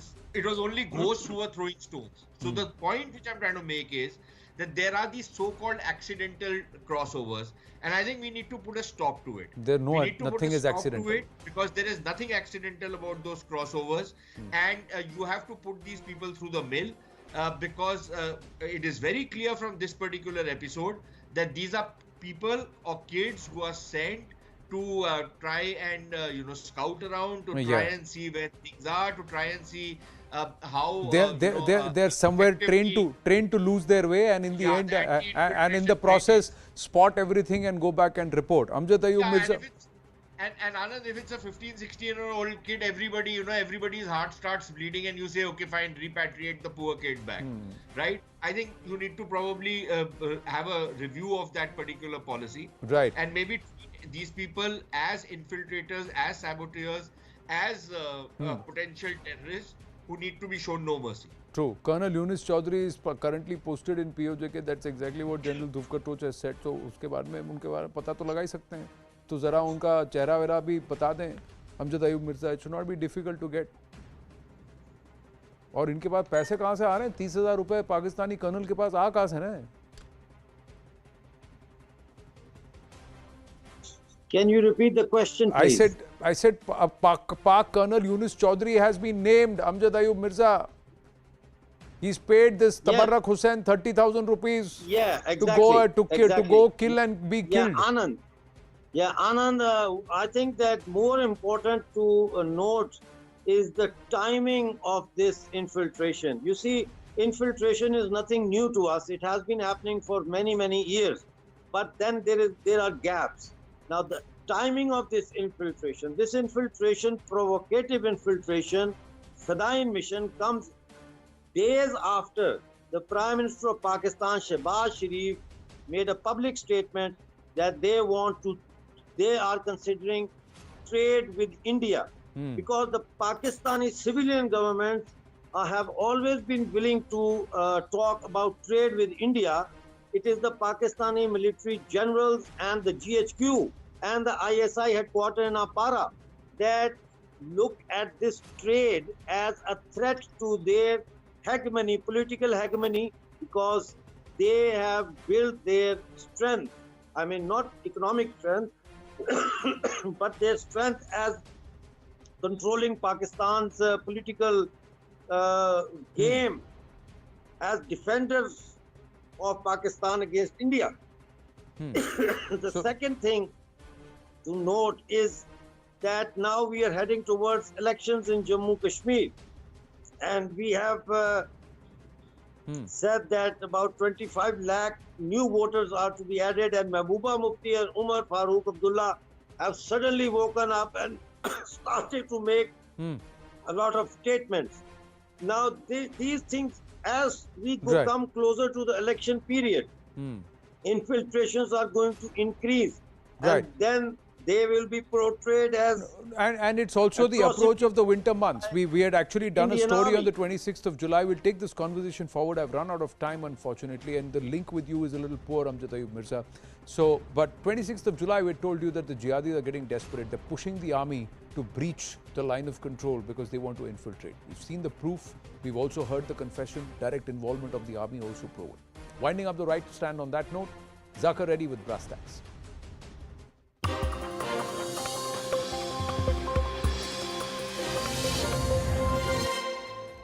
Good evening, this is Brass Tacks. I'm Zakir Jacob. It's been 24 hours. T. Raja Singh of the BJP has been arrested and granted bail. But the slogans of Sar Tan Se Juda still continue in large parts of Hyderabad. And in some cases, there are people raising these slogans right outside a police station. What exactly is the Hyderabad police doing? Why are they not acting against this open call for violence and incitement? And by the way, it's not just in Hyderabad. Through the course of this program, we'll get you more videos of how these slogans are now fast spreading through other districts in Telangana as well. Raja Singh was acted upon, and perhaps even rightfully so. But will there be no action against the likes of a Zafar Khan of the MIM or a Feroz Khan of the Congress? Why this double standard when it comes to incitement and an active call to violence?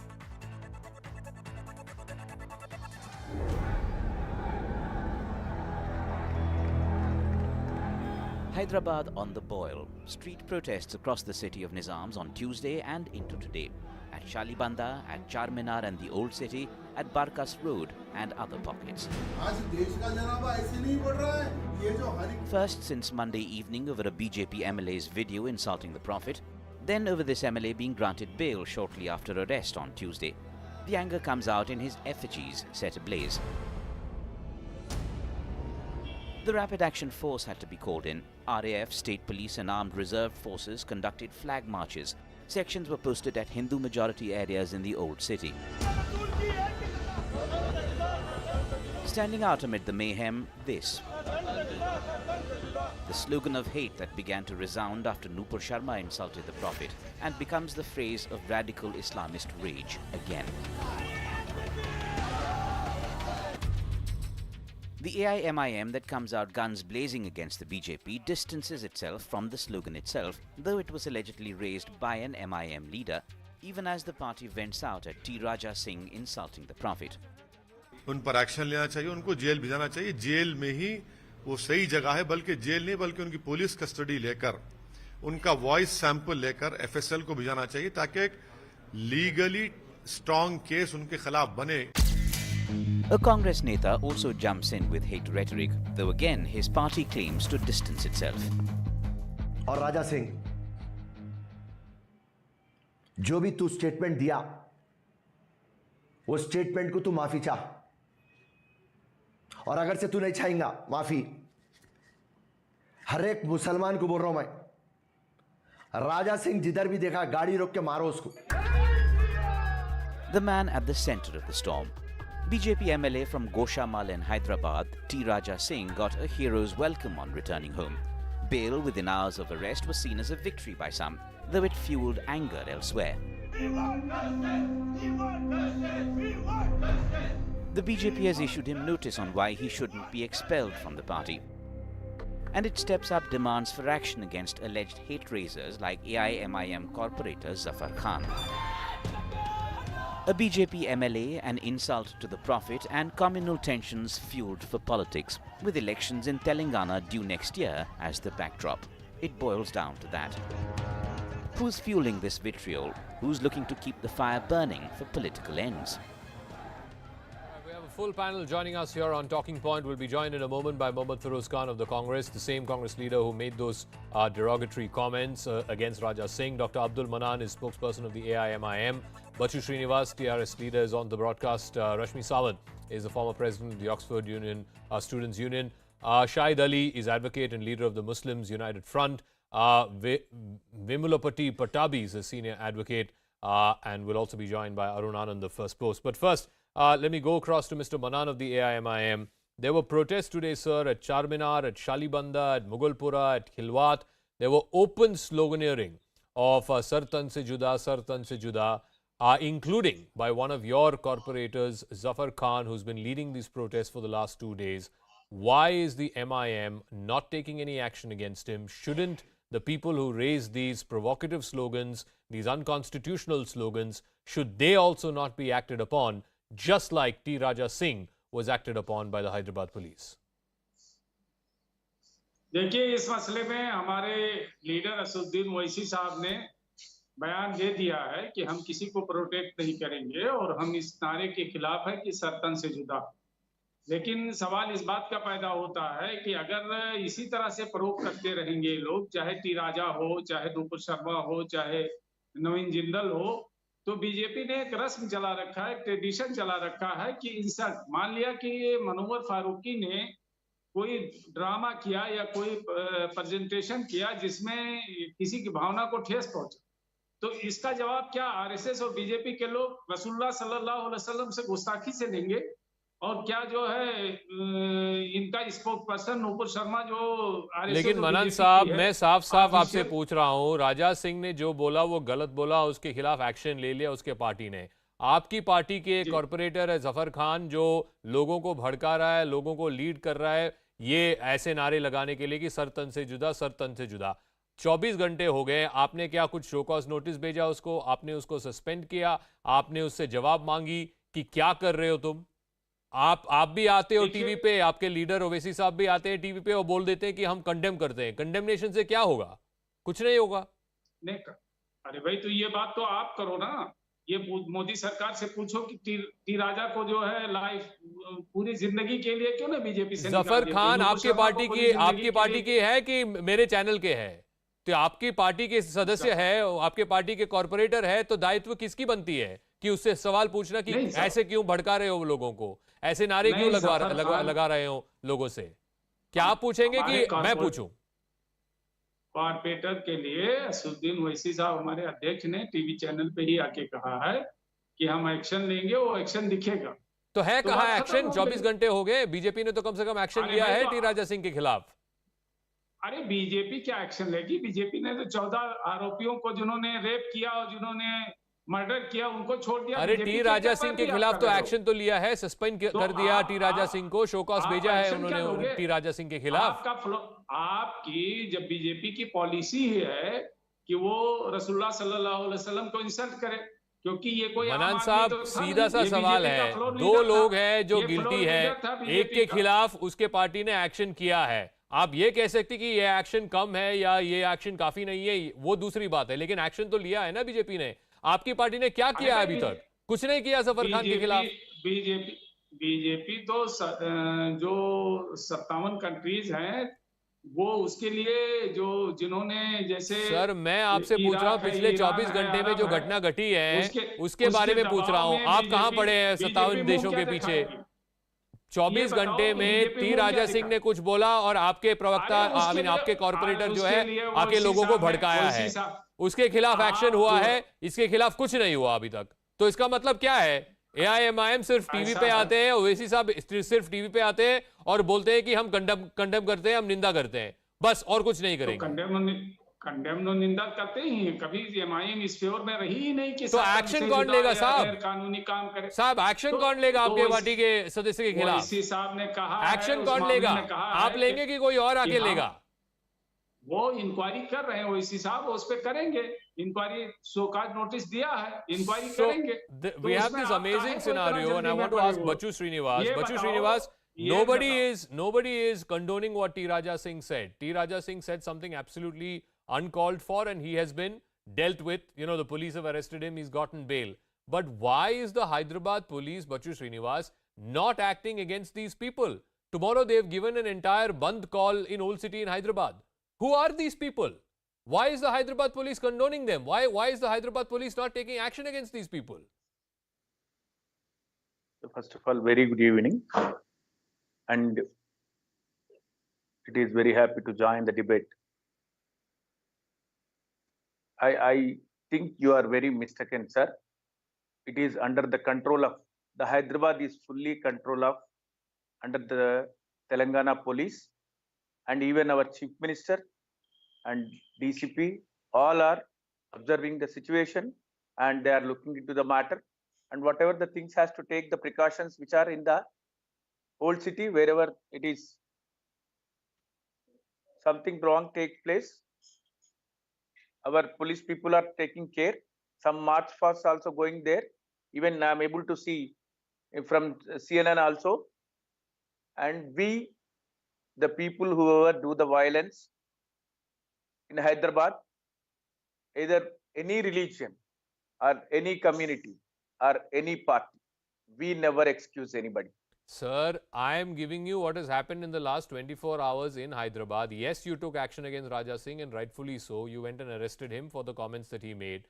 But what are you doing against Zafar Khan? He's an MIM corporator who is egging people on to say Sar Tan Se Juda.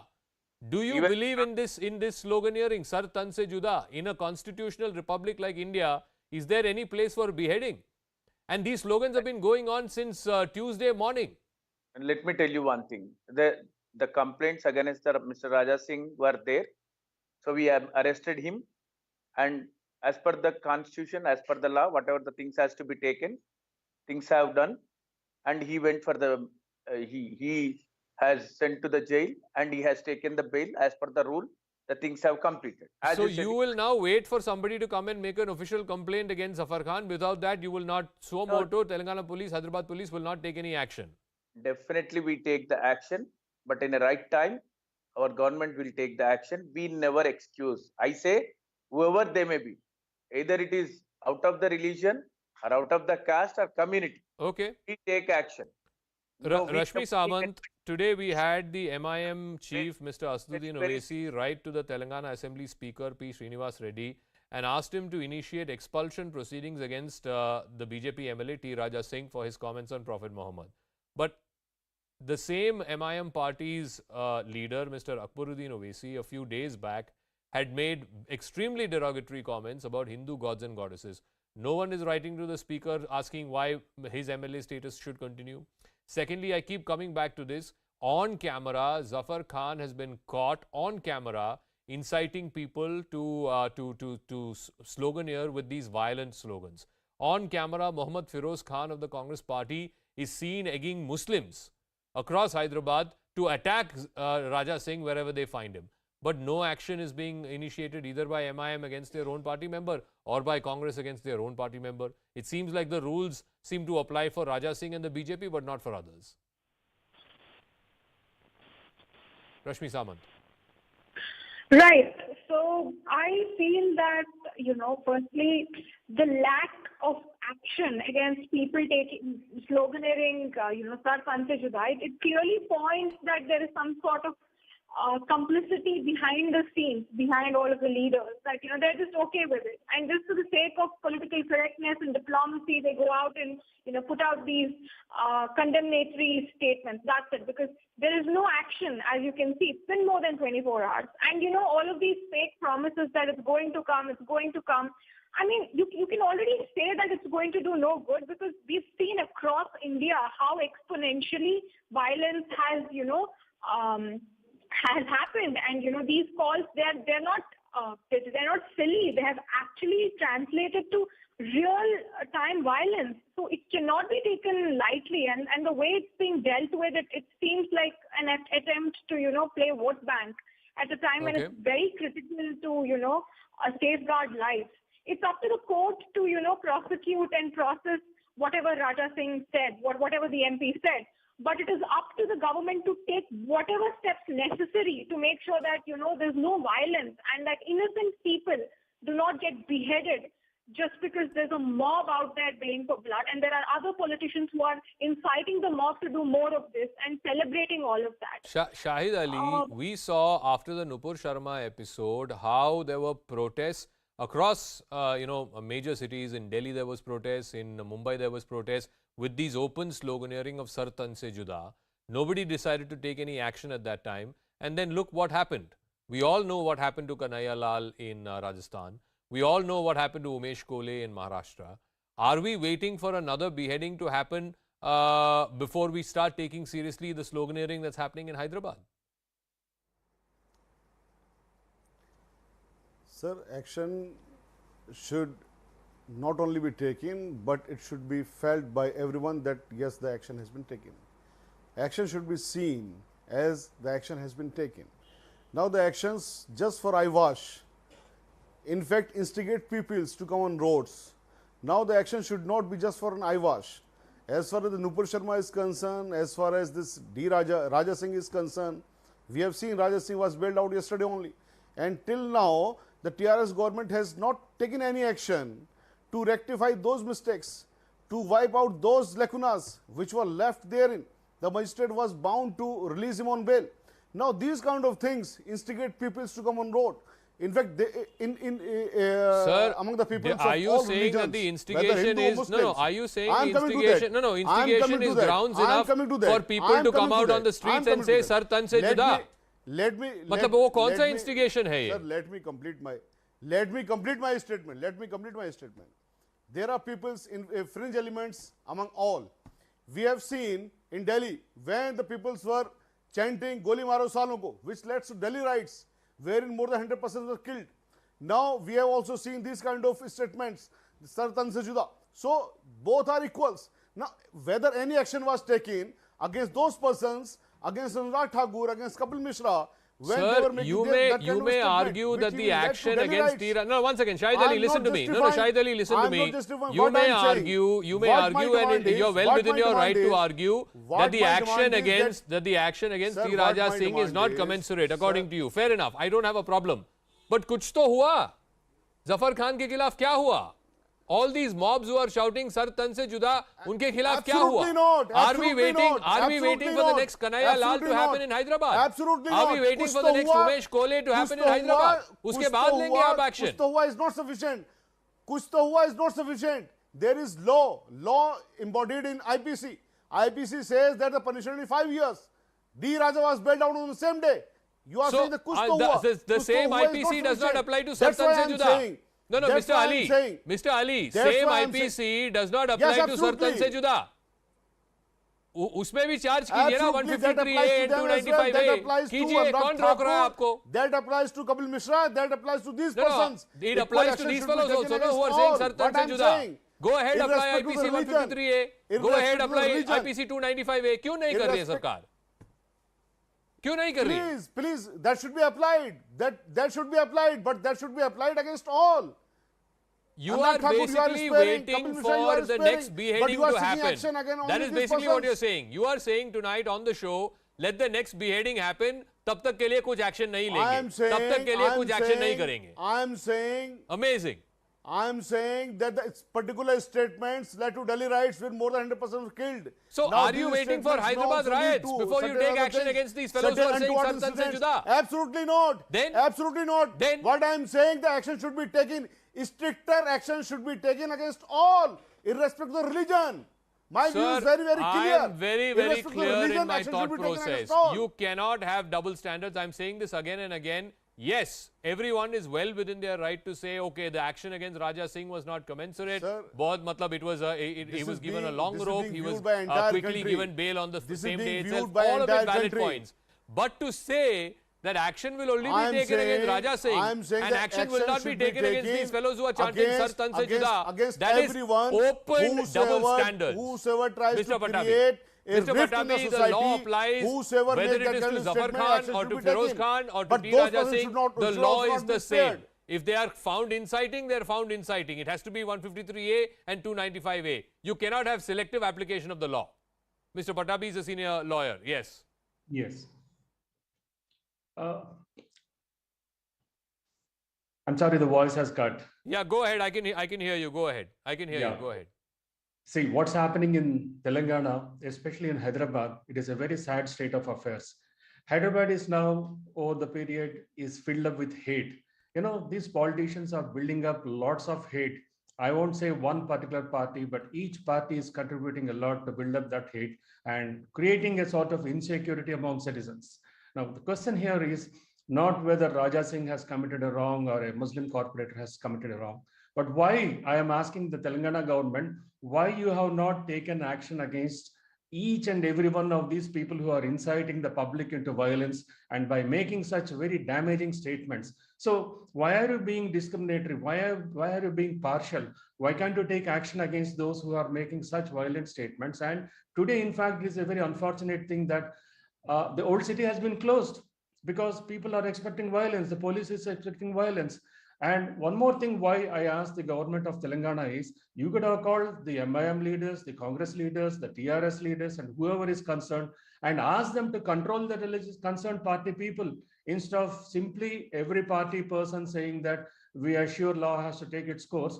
What is it that the party leaders have done to control their own people? Why is it that they are keeping quiet and fanning the flames of hatred? Now, this is a very sad state of affairs going on. I request, in fact, I insist that, see, police can act only on the instructions of the government. I feel that the government is going or soft pedaling by not taking action against whoever is responsible. Now, why Raja Singh has been released on bail? Maybe there are technical errors or legal errors, but fact is that he has been arrested and he has been released on bail. And if his bail being granted is not right or justified, anyone can move the High Court, agreed for cancellation of bail. Nothing has been done. Instead of that, why this situation is being politicized, saying Raja Singh's bail is wrong, and therefore he is the first person, therefore we are going to burn the city or do all these things. Now, I don't think this is justified under law. By any stretch, it is not justified under law. No, Bachu Srinivas, I think there's a very valid question being asked by Mr. Patabi and others on the panel today. How is it that a street mob is deciding whether shops will be open or shut, whether there will be a band or not? I mean, a street mob is deciding कि old city को कल हम बंद करेंगे और बंद कर दिया जाएगा. See, the sensitive areas, sensitive part of the city will be taken care of the police. Whatever the mass can say, let them say, don't worry. It is now, as Mr. Patabi is telling that the government is has to call MIM and Congress and all those people. And definitely it is some extent it is a valid point. Definitely we think on that. We already, our police and all, we requested all the political parties not to do such kind of things. Even we so many times cautioned Mr. Raja Singh. He says on the dais himself, people are going to kill me, people are going to do something, that, this and all. Why you are doing the such controversial things? Even Munawar comedy show is also, before making the comments of Raja Singh, it has not any kind of that particular importance to that show. After his comment that he is going to protest that, these all, he made such kind of heat in Hyderabad. especially Raja Singh. No, but Mr. Srinivas, can I ask one question? Tomorrow, if parts of Old City are being shut because of a street mob, then what message does that send out about the state of law and order in the state of Telangana? Should a mob decide which shops will be open and which shops will be shut, which localities will be open, which locality will be shut? Why should we think about today only? Let the tomorrow come, you will see. No, they've given a call. They've given an open call that tomorrow Old City will be shut. No, let me tell you, there are so many organized student organizations, political parties will give a call for the bands. With whom's permission they will give call for band? No. So that is exactly what I'm asking you. Tomorrow they have given a call for band tomorrow. Tomorrow, if large parts, businesses, shops, etc., are shut in Old City, what sort of message is that going to send? The message that it's going to send is the street mob is deciding कि Telangana Old City में क्या हो सकता है, क्या नहीं हो सकता है. मैं वही बोल रहा हूँ, it cannot. The street mobs cannot decide the things in Hyderabad. You will see tomorrow. Are you promising action against Zafar Khan, against Feroz Khan, just like you took action against Raja Singh? And I commend you. I congratulate you. Telling whoever the Khan, we don't mind. Whoever the Khan, they don't mind. If Khans are trying to violate the Hyderabad, we'll take care of them. We'll take care of them. Whoever they are trying to do the violence in Hyderabad. Okay. We don't tolerate anybody else. Just wait and see. The situation is purely under control of Hyderabad police. Okay. Don't worry about the Hyderabad. I'm getting a piece of breaking news. I need to go to that. So, because slowly but surely, this is now spreading from Hyderabad to other interior districts as well. We are getting a video from Nalgonda. I'm not going to play the audio because it's provocative. The slogans that this crowd is raising is very, very provocative. We cannot broadcast it for a national audience. But what I do want to say is that this particular video from Nalgonda, it shows people raising very provocative slogans against the BJP and RSS. The police have identified the slogan raiser as a 25-year-old vegetable vendor. He has now been arrested. But you can see the mob walking through what seems like a crowded and busy market. You can see sloganeering there. Very provocative slogans. And like I said, we have muted the audio deliberately because we do not want to incite the situation any further than it already is. Swastika is joining me on the phone line with more details on this. Swastika, so, you know, what was restricted to Hyderabad for the last 24 hours or so, now it seems like it's spreading to other districts as well. Yes, tension is simmering across Telangana, and this particular video is from Nalgonda. This happened yesterday, where, according to the police, this was a peaceful march that was being conducted when by a group of minority community leaders who met with the police and gave their representation. But in the meantime, the police says that there were a group of youngsters who hijacked the rally and raised slogans. One individual prominently seen in the video has been arrested, and he's been identified as a 25-year-old. He works as a vegetable vendor in that area. But the other individuals who can be seen shooting the video are still at large, and CCTV examination process is underway to nab them. Okay, we'll leave it at that. Thanks very much, Swastika Das, for joining us on the phone line. So, the main guy who's been seen raising slogans in this video has been arrested. The others are being identified through CCTV footage and other means, and they will also soon be arrested, is what the Nalgonda police have told.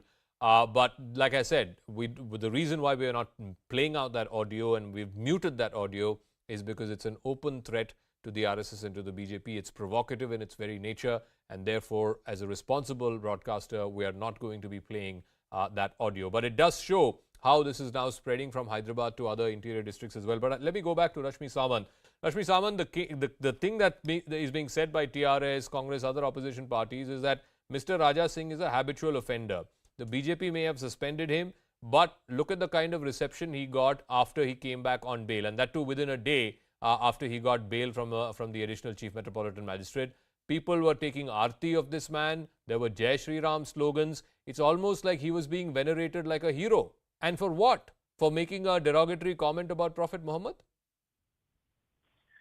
Well, I definitely feel that you cannot equate call to violence with, offense taken. For offense taken, there is a proper judicial process, and if you think that there is something offensive, then there is a proper way and a proper channel to pursue that. These calls for violence, you cannot equate the two. There is no way that you can do it, and especially since many innocent lives are going because of that. I mean, Kanhaiya Lal was nowhere connected to any of the leaders. Umesh Kole was in no way connected to any of the leaders. So we need to look at how, these two things cannot be compared. It's not an apple and an apple, that you cannot make these comparisons. And you need to also recognize the fact that these slogans, they depict a deeper rot within society. It also points to the kind of radicalization that is, that's adrift in society, and that it needs to be addressed with strong action. Because you see that from one side there are only comments that are coming in. I mean, M.F. Hussain used to make crazy comments about Hindus and Hindu gods, but he was safe. But the same thing is not happening the other way. You can clearly see there's a distinction. No, M.F. Hussain, at least in the last part of his life, was living in exile away from India because of those very threats, which was caused because of the paintings that he made of nude Hindu gods and goddesses. But be that as it may, that may not be a comparable example. But I want to go back to Mr. Abdul Manan of the MIM. Mr. Manan, जो रश्मि सावंत की point भी, I mean, at one level it's valid. एक तो is offensive speech, and absolutely sections of the IPC should be applied in the case of offensive speech. अगर आपके भगवान के खिलाफ किसी ने कुछ निंदनीय बोला है, आपत्तिजनक बोला है, तो बिल्कुल आप IPC की जो भी धाराएं हैं वो उनके ऊपर लगाइए. लेकिन an open call to violence, किसी का गर्दन काट देना, किसी का गला काट देना, किसी का सर काट देना, सर तन से जुदा बोलना, ये तो open call to violence है. और हिंदुस्तान तो लोकतंत्र है, ये कॉन्स्टिट्यूशनल रिपब्लिक है. इस कॉन्स्टिट्यूशनल रिपब्लिक में और आपके पार्टी के नेता तो बैरिस्टर एट लॉ है. ऐसे लीगल फ्रेमवर्क में आप कैसे बोल सकते हैं कि सर तन से जुदा? देखिए, ये हमारा नारा नहीं है, सन तन से जुदा. ये आपके कॉर्पोरेटर लगा रहा था. ये हमारे लीडर असदुद्दीन ओवैसी साहब ने सबसे पहले इसको कंडेम किया है कि ये इससे नारा नहीं लगने चाहिए. साहब, आपके कॉर्पोरेटर जफर खान लगा रहा था ये नारा. उस मामले में भी असदुद्दीन ओवैसी साहब ने कहा कि उसको मैं देख रहा हूं, उस मामले को कि उन्होंने कैसे नारा लगाया और कहां से नारा लगाया, और अगर ऐसा कुछ हुआ तो उन्होंने कहा कि उसके लिए हम काम करेंगे जिसको लोग देखेंगे. अब सवाल ये पैदा होता है कि एक रस्म जो चला रखा है, ट्रेडिशन बना रखा है आरएसएस और बीजेपी के लोगों ने, कि जो लोग रसूलुल्लाह सल्लल्लाहु अलैहि वसल्लम के शान में गुस्ताखी करें, उनको चाहे बंद हो चाहे ना बंद हो, उनको जो है फूलमाला से उनका स्वागत किया जाए. अगर वो पहलू खान के हत्यारे हैं तो वो जेल से लौट के आए तो उनका मनन साहब, आज जो है नुपुर शर्मा अपने घर के बाहर नहीं आ पा रही है. मतलब राइटली या रॉन्गली, मैं उसके ऊपर टिप्पणी नहीं कर रहा हूं, मैं उसको जजमेंट पास नहीं कर रहा हूं, लेकिन वास्तविकता ये है कि आज नुपुर शर्मा को अपने घर से बाहर आने में डर है, क्योंकि दुनिया भर में उसके खिलाफ थ्रेट्स आ रही हैं. कल को एक आदमी पकड़ा गया, एक नौजवान रशिया में. क्या लेना देना है रशियन आदमी को और नुपुर शर्मा को? उसने तो नुपुर शर्मा का नाम भी सुना नहीं होगा, लेकिन वो रेडी है यहाँ आके सुसाइड बॉम्बर बनने के लिए. ये कैसी आइडियोलॉजी है ये कि रशिया में बैठे हुए आदमी तैयार है यहाँ आके सुसाइड बॉम्बिंग करने के लिए, और आपको लग रहा है ये ठीक है? कहां से लाते हैं? और हम बहुत ज्यादा बात नहीं करते हैं बाहर के, क्योंकि रशिया तो आपके मोदी जी का दोस्त है, और जितने नहीं, मैं पूछ रहा हूँ, आपने भी देखा होगा न्यूज में 2 दिन पहले एक रशियन आदमी को पकड़ा गया, वो टर्की में ट्रेनिंग कर रहा था, वो हिंदुस्तान आने के लिए तैयार था सुसाइड बॉम्बर बन के. अरे भाई, आप वो सब चीजें, हम रशिया और पाकिस्तान और जापान की बात नहीं करते, हम इंडिया की बात करते हैं. हाँ, बोलिए, आपके हैदराबाद के ही बारे में बोलिए ना. 14 रेपिस्ट को छोड़ दिया गया और उसका जो है आरती उतारते हो. नहीं, वो भी गलत है कि इस पैनल में किसने बोला कि वो सही है? वो भी गलत है, और वो मामला कल सुप्रीम कोर्ट में आएगा. लेकिन मैं आपसे पूछ रहा हूँ, ये जो लोग नारे लगा रहे हैं सरतन से जुदा, उनके खिलाफ हैदराबाद पुलिस एक्शन लेगी या आपकी पार्टी लेगी एक्शन उनके खिलाफ? आपने उस औरत क्या डिबेट करवाया कि 14 रेपिस्ट को क्या छोड़ा? सर, बिल्कुल किया है, इस चैनल में किया है डिबेट, इस चैनल में हमने किया है डिबेट, और कल को जब जो भी सुप्रीम कोर्ट बोलेगी, we will do a debate on that also. उसका मामला आ रहा है सुप्रीम कोर्ट में कल को। सुप्रीम कोर्ट तो कह देती है कि जाके देख लीजिए भाई। सर कल सुनवाई है, आपको आपकी जानकारी के लिए मैं बता रहा हूँ, कल सुनवाई है, देखते हैं क्या बोलते हैं सुप्रीम कोर्ट। लेकिन ये मत कहिए कि मीडिया चैनल्स ने नहीं किया उस स्टोरी को। उस स्टोरी को भी हम उसी जोश से ले रहे हैं जैसे हम इस स्टोरी को ले रहे हैं। लेकिन आप बताइए ना, सर तन से जुदा का मतलब क्या है? एक कॉन्स्टिट्यूशनल रिपब्लिक में, हिंदुस्तान जैसे लोकतंत्र में कोई कुछ भी आके बोल सकता है और कुछ नहीं होगा। अरे भाई, और आपके पार्टी के जो सदस्य हैं उनके खिलाफ तो आप एक्शन भी नहीं लेंगे। मजेदार चीज है ये। राम राम चिल्लाएंगे तो मुल्ले काटे जाएंगे, इस पे आपने डिबेट कराया? सर आपने बिल्किस बानो के बारे में पूछा, मैंने कहा हाँ हमने किया है डिबेट और हम करेंगे भी, लेकिन आपकी पार्टी लेगी एक्शन जफर खान के खिलाफ? क्या आपके पार्टी एक्शन लेगी कि नहीं लेगी, हाँ या ना? बस हमारी पार्टी तो एक्शन लेने बताया ओवैसी साहब ने कि हम वैसी एक्शन लेंगे, लेकिन सवाल ये कि तो किस चीज के लिए इंतजार है साहब? किस चीज के लिए आप इंतजार कर रहे हैं? नहीं, किस चीज के लिए आप इंतजार कर रहे हैं एक्शन लेने के लिए? आप इस पे डिबेट कब नहीं, कराओगे? किस चीज की इंतजार है? उसके बाद आप लेंगे एक्शन जफर खान के खिलाफ? किस चीज की इंतजार कर रहे हैं आप? अरे आप ऐसी बात करते हो। यहाँ जो है नरेश अग्रवाल ने कहा था, बीजेपी के जो सांसद थे, रामचंद्र जी को शराब से जोड़ा था। क्या बीजेपी ने नरेश अग्रवाल के खिलाफ एक्शन लिया? सर आप इधर उधर की बात मत कीजिए, पुरानी चीजें उछल के नहीं लेके आइए। मैं सिर्फ आपसे पूछ रहा हूँ, पिछले 24 घंटे में आपके कॉर्पोरेटर ऑन कैमरा लोगों को भड़का रहा है और आपने कुछ नहीं किया अभी तक। Anyway, let me go back to Arun Anand also, who is joining us. No, I'm very serious. I think it's extremely worrisome that people who are raising these slogans, Arun Anand, no action is taken against them till there's something precipitative happens. We saw what happened to Kanhaiya Lal. He had nothing to do with Nupur Sharma. He put up a Facebook post. The man is beheaded. Umesh Kole had nothing to do with Nupur Sharma, and yet in a WhatsApp group with friends he has known for 30 years, he said something and he got beheaded for that. Are we waiting for the next beheading to happen in Hyderabad before people take action against the fellows who are saying Sar Tan se juda? I think you have raised a very valid point, and we'll have to go back a little bit and trace, the history of this typical orthodoxy which we are witnessing, and this Sar Tan se juda syndrome. Actually, if you look at the origin of this this kind of reaction, it emerged in 11th century when there was a ulema and state nexus which happened in some of the what you call the Middle Eastern countries at that time, and then gradually it spread, and right now in more than 30 Islamic countries you see this kind of a nexus between the ulema and the state, and because of which you have this kind of legitimizing the violence in name of the anti-blasphemy laws. So one is that. Second is, there is a very strange phenomena which has been happening in India. It's a larger crisis of a credible Muslim leadership which is not there, a progressive Muslim leadership which is not there. I was just listening to Mr. Manan when you were asking him the questions, and it's a very common pattern that when you ask certain pertinent questions, instead of answering these questions, the so-called Muslim leadership starts asking counter questions. And, what about this? What about that? Yeah. Yeah. So this shows basically, it cannot be a one-way street, and you have to follow the land of the law of the land. In the law of the land, if Supreme Court gives decision in their favor, then Supreme Court is fine for them. If Supreme Court gives a decision which is not in their favor, then they're upset about Supreme Court also. Then it's a Hindu majoritarian Supreme Court for them probably.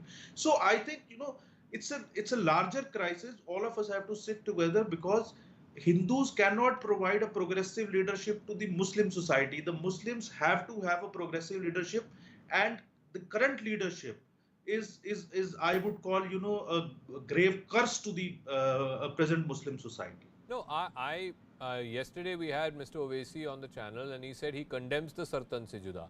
But I asked him also कि one of your corporators is caught on camera. He said action will be taken. Action has been taken against Raja Singh, and you can debate. You can very well argue the action is not commensurate, action is not enough, he got away too lightly. All of that is arguments. It's point taken. No doubt about it. But in the case of Zafar Khan, no action has been taken at all. I mean, Shahid Ali, that One other larger point, and I've been raising this for the last 2 days. Last week we had a young 24-year-old man who was born and brought up in the United States, parents from Lebanon, took a knife and stabbed Salman Rushdie. This fellow was not even born when Salman Rushdie wrote satanic verses. I'm sure he's not even read the damn book. But for some reason, he finds it his bounden duty to take a knife and stab Salman Rushdie. For a man who has lived in incarceration for 30 years, fearing fatwas issued by the Iranians.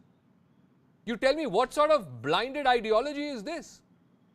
I absolutely agree with you, Zaka. But the solution has to be, unfortunately, the Hindu society cannot find a solution to it. The Muslims have to find a solution to it. And if they don't, what really worries me, as you have rightly pointed out, is it's a similar pattern which happened in the pre-partition days when Swami Shraddhanand was, killed, when a number of other people were also killed in the name of anti-blasphemy. So we seem to be following the same pattern, and unfortunately, a large number of opposition parties, they are also not, talking about it. They are also. So it's a thing in which we have to rise above, the parochial political, petty political gains. Shahid Ali, respond to that. Whether it is Samuel Paty, a class 4 teacher in France, or whether it is the Charlie Hebdo journalist, or whether it is the Danish cartoonist, ये anti-blasphemy का मतलब in a constitutional democracy, what is the question of anti-blasphemy? Yes, you have hate speech, you have laws against hate speech. There are enough provisions of IPC and CRPC for that. But this concept of blasphemy कर दिया, therefore उसका एक ही सजा है सरतन से जुदा. That's not that doesn't happen in a constitutional democracy. I'm sorry. Shahid Ali. I would like to quote Quran. Surah Al-An'am, chapter number 6, ayat number 108, which says, "And insult not those whom they worship besides Allah, lest they insult Allah wrongfully without knowledge." So the commandment of Quran is very, very clear, not to insult others' gods or their goddesses. So whosoever is insulting, please talk to on that point as well. Why Raja Singh, why other persons, why Mr. Farooqi, why Mr. Akbaruddin Owaisi, and all these persons are accusing or abusing or insulting gods of others? Let these persons should not be sent behind bars. No action should be taken against them. Action, fitted action, that kind of action, deterrent action, so that the message should go to public at large that we will not have to repeat these kind of things ever. Now, if the action will be taken, then certainly there will be no need of any such kind of laws which you are referring to, blasphemy laws and other kind of laws. Our laws are sufficient enough to take care of these kind of things.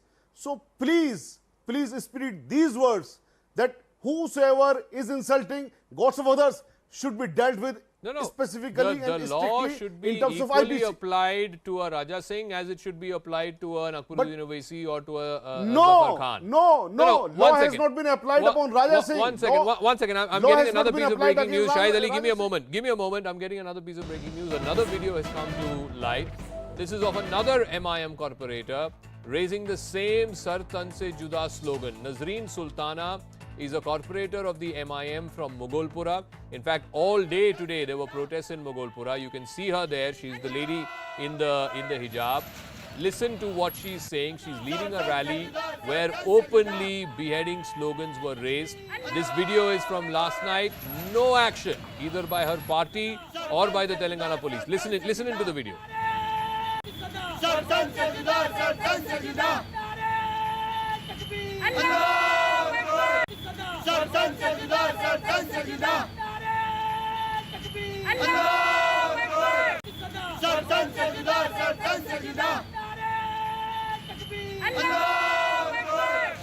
Abdul मनान साहब, ये आपके corporator हैं, इनका नाम है नजरीन सुल्ताना।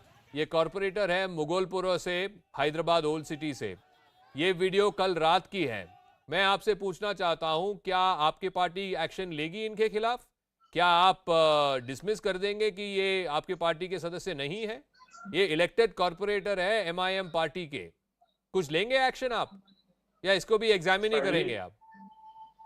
पहली बात यह है कि इसमें जो आवाज आ रही है वो कारपोरेटर से पड़ रही है। जब नारे तकबीर बोला जा रहा है तो अल्लाह अकबर कह रही है। पहले उसने पहले सरतन से जुदा का पहला नारा जो ही नहीं बोला गया लगाया। आपने कन्वीनियंटली सुना नहीं। उसने जो वो उसने लेडी कहीं बोल रही से है नारा सर नहीं तन से लगाया जुदा, कि सर तन से जुदा, बाकी लोग भी बोल रहे हैं, वो आपने सुना नहीं, वो आपके कान में लगे नहीं।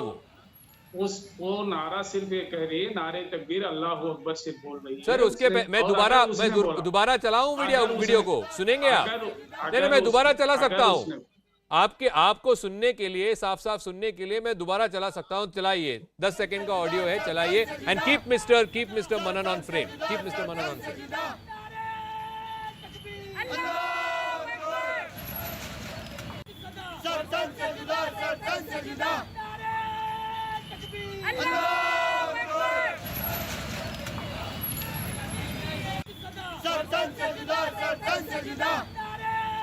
अब सुनाई दिया?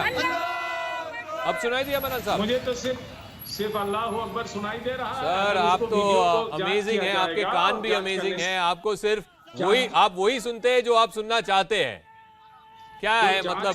मैं ऑन नेशनल टेलीविजन आपको 2 बार ये ऑडियो क्लिप चला चुका हूं, अपने ऑडियंस भी देख रहे हैं, उनको साफ साफ पता चल गया कि ये लोग भी बोल रहे हैं कि सर तन से जुदा। इसमें क्लियरली वो जो लेडी है वो हिजाब में है, वो आपके पार्टी के कॉर्पोरेटर है। मैं आपसे पूछना चाहता हूं साफ साफ, क्या कुछ एक्शन लेंगे आप? क्या ओवैसी साहब एक्शन लेंगे नजरीन सुल्ताना के खिलाफ? अरे हम वो थोड़े हैं, बीजेपी के लोग थोड़े हैं कि स्वामी प्रसाद मौर्य जो है तो लीजिए ना एक्शन, का अपमान करे, वो एक्शन ना ले। तो लीजिए ना एक्शन, जो एक्शन लेंगे। कौन रोक रहा है आपको? एक्शन लेंगे अगर तो ओवैसी साहब ने तो आपके चैनल पे खुद कहा कि हम एक्शन लेंगे। तो ये दूसरा, मैं दूसरा क्लिप दिखा रहा हूं ना आपको, ये दूसरा कॉर्पोरेटर है नजरीन सुल्ताना। और आप जफर खान जो पहला कॉर्पोरेटर था उसके खिलाफ तो अभी तक कुछ एक्शन नहीं लिया आपने। तो मैं दोबारा दोहरा रहा हूं, क्या नजरीन सुल्ताना के खिलाफ कुछ लेंगे एक्शन? जल्दी में पड़े हुए नहीं, ये नजरीन सुल्ताना के खिलाफ कुछ लेंगे एक्शन या इसको भी ऐसे छोड़ देंगे? अरे भाई, अगर कसूरवार होगा तो बिल्कुल लेंगे। ओवैसी साहब ने खुद कहा कि अगर कसूरवार होंगे तो हम एक्शन लेंगे। तो 2 कॉर्पोरेटर आपके हैं जो आके बोल रहे कि सर तन से जुदा, सर तन से जुदा, लोगों को भड़का रहे हैं, लेकिन अभी तक 24 घंटे हो गए, कुछ एक्शन नहीं लिया गया अभी तक। ये बताइए कि आप कैसी पत्रकारिता करते हैं? अरे सर आप रहने दीजिए, आप कौन होते हैं मुझे पत्रकारिता के बारे में बोलने के लिए?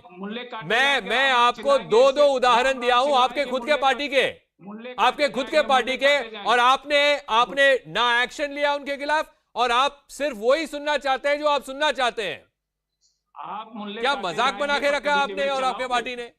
अगर आप में दम नहीं है एक्शन लेने के लिए तो बोल दीजिए तेलंगाना पुलिस को। I am asking Bachchu Srinivas also.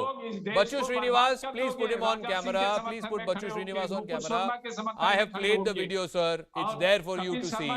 It is for you, the Telangana police, Hyderabad police, to act against this lady. Her name is Nazreen Sultana. Please tell me, will action be taken? Clearly MIM party does not want to take action.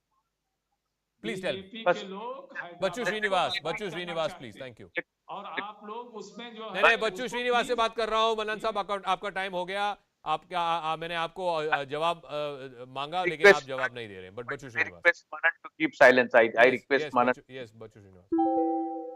First, I heard, as you said, I heard from Mogulpura corporator Nazir Sultana, whatever Sartan se jude, as he heard Manan, the same. Out of that, they are shouting with Sartan se juda. No doubt about that.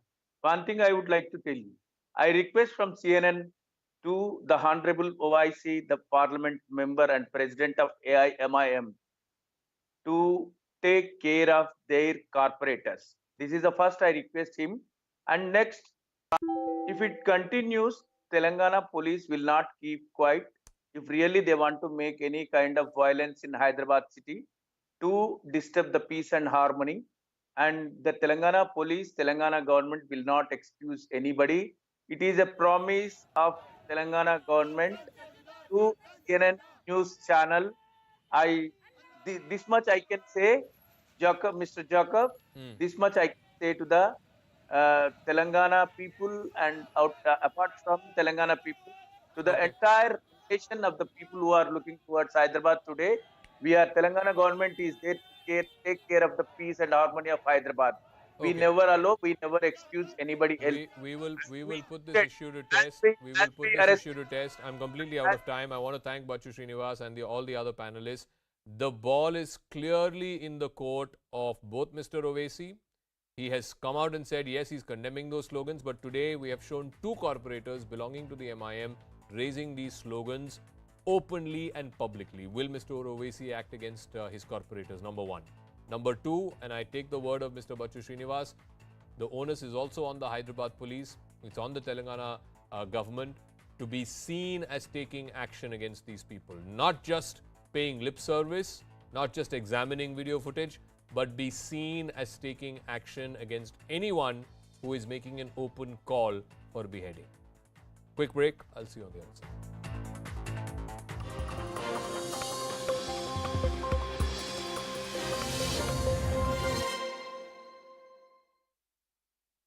Horrific accident was caught on camera in Himachal Pradesh. A truck hurtles down the road at full speed and then the driver loses control of the vehicle. The truck then crashes into vehicles parked on the side of the road. The impact is so strong that the parked vehicles are completely destroyed. This man was standing near one of the parked cars before the collision. He got pushed towards a shuttered shop. A boy who was sitting in one of the cars was also injured in the crash. Bystanders immediately rushed to their aid and pulled them to safety. Apple is planning to begin manufacturing the iPhone 14 here in India. Apple is working with suppliers to ramp up manufacturing. Apple is looking at alternatives to manufacturing in China. Manufacturing will begin 2 months post the release out of China. In fact, Foxconn studied assembling device at the plant near Chennai. The first set of iPhone 14s from India will be finished in late October. On camera, a man pushed his wife in front of a moving train at the Vasai station near Mumbai. The woman was woken up from sleep, dragged towards the tracks and then pushed off the platform as a train approached. While the train passed through, crushing the woman to death, the man picked up 2 children sleeping nearby and fled from the train station. The man was later spotted boarding a train to Dadar and then to Kalyan. He was later arrested last night from Bhiwandi town in Thane and booked for murder. According to the police, the couple was earlier seen quarrelling and then sleeping on the platform with their children. Former Karnataka Chief Minister B.S. Yediyurappa flagged off the Savarkar Rath Yatra in Mysuru. He also hailed Savarkar as the nation's pride and said that nothing negative should be said about him. The yatra comes amidst an unprecedented face-off between the Congress and the BJP over Savarkar posters across the state of Karnataka. Bihar Chief Minister Nitish Kumar has triggered a political storm after he took a Muslim minister from his cabinet to the Vishnupad temple in Gaya, which bars the entry of non-Hindus. The temple authorities have demanded an apology from the Chief Minister. The BJP in turn has accused Nitish Kumar of hurting sentiments of Hindus. 2 petitions, including one by TMC leader Mahua Moitra, were filed in the Supreme Court today, challenging the remission order by the Gujarat government, which released the rapist of Bilkis Bano. Although CJI Ramana agreed to look into the matter, no order regarding the hearing has been passed yet. A special judge in a CBI court in Asansol alleged that he had been threatened with a false NDPS case against his family members if he failed to secure the release of arrested TMC leader Anubrata Mondal in the cattle smuggling case. In the alleged threat letter, which was self-written by a self-proclaimed TMC leader. The Supertech Twin Towers in Noida will be demolished this Sunday as per the Supreme Court's orders, and massive preparations are underway right now. This is first of its kind event in Delhi NCR, where we are going to see this long story building that is going to demolish on that particular day. This is happening after the orders of Supreme Court, and at this point in time, not only the company that is involved with this particular exercise, but also the Noida administration is trying its level best to make all the necessary arrangements and to take all the necessary precautions. Let's try and break down what exactly is going to happen in bringing down these twin towers. The twin towers have been rigged with 3,700 kilograms of explosives.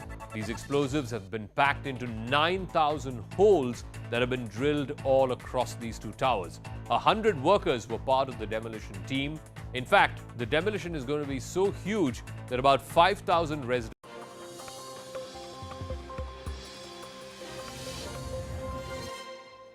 Welcome back. We're getting a piece of breaking news in connection with the multiple raids that have happened today by the CBI, all in connection with the land for jobs scam. The CBI top sources have told CNN News 18 that almost 200 property sale deeds and sale and purchase deeds have been found in these multiple locations. The raids that have happened across 25 places today. Before these raids happened today, the CBI was aware of only 3 property deeds, but now the number is well over 200. It is entirely likely that huge amount of disproportionate assets were bought from this land for jobs scam, as it were. Remember, this dates all the way back to 2004-2005 when Lalu Prasad was the railway minister. Much of the land transactions then got accumulated, those properties got sold, and then malls were built in places like Delhi and Gurugram. Let me go across to Ashish Mershi, who has more details on this. So the fact that close to 200 or more than 200 property documents have been recovered in these raids, that means that the scope and scale of this scam, so far we had only known of 12 people who got these jobs, 7 properties that had been acquired. But now it seems that if they have sale deeds of 200 plus properties, then it is much bigger in scale than initially thought of. So, if you see, Zaka, that Tejashwi Yadav has been trying to show that he's got nothing to do with this scam. If you would have heard his bite also, he had very clearly said that, he's got no connection with the mall. But CBI here is saying that, they have not made any mistake. They very much have evidence to show that there is a direct connection of Tejashwi Yadav with this mall and various other property documents that they have been able to find out during the searches. Now, my sources in the CBI tell me that, initially they thought that maybe around maximum they could get around 4 to 5 property documents. But during the search, they found more than 200 property documents, and this is huge. There is a big chance that most of these properties could be, bought from the proceeds of crime that we are talking about, the money which involves from the job from that scam. We all know that, the companies involved are Whiteland Corporation, and then there is also a company called Elite Land-Based. This is another company in Gurgaon. These two companies have come under radar. There are various transactions which have come under radar of the investigative agencies. My sources in the CBI also tell me that there is an undervaluation of shares. There is an investment of around 15.5 crore rupees that have come through 0% convertible debentures, which in 7 years would be changed into equity, which will be converted into equity. And there is another 3.5 crore rupees of money that has come through unsecured loans as well. So there is undervaluation of shares that the CBI is looking at.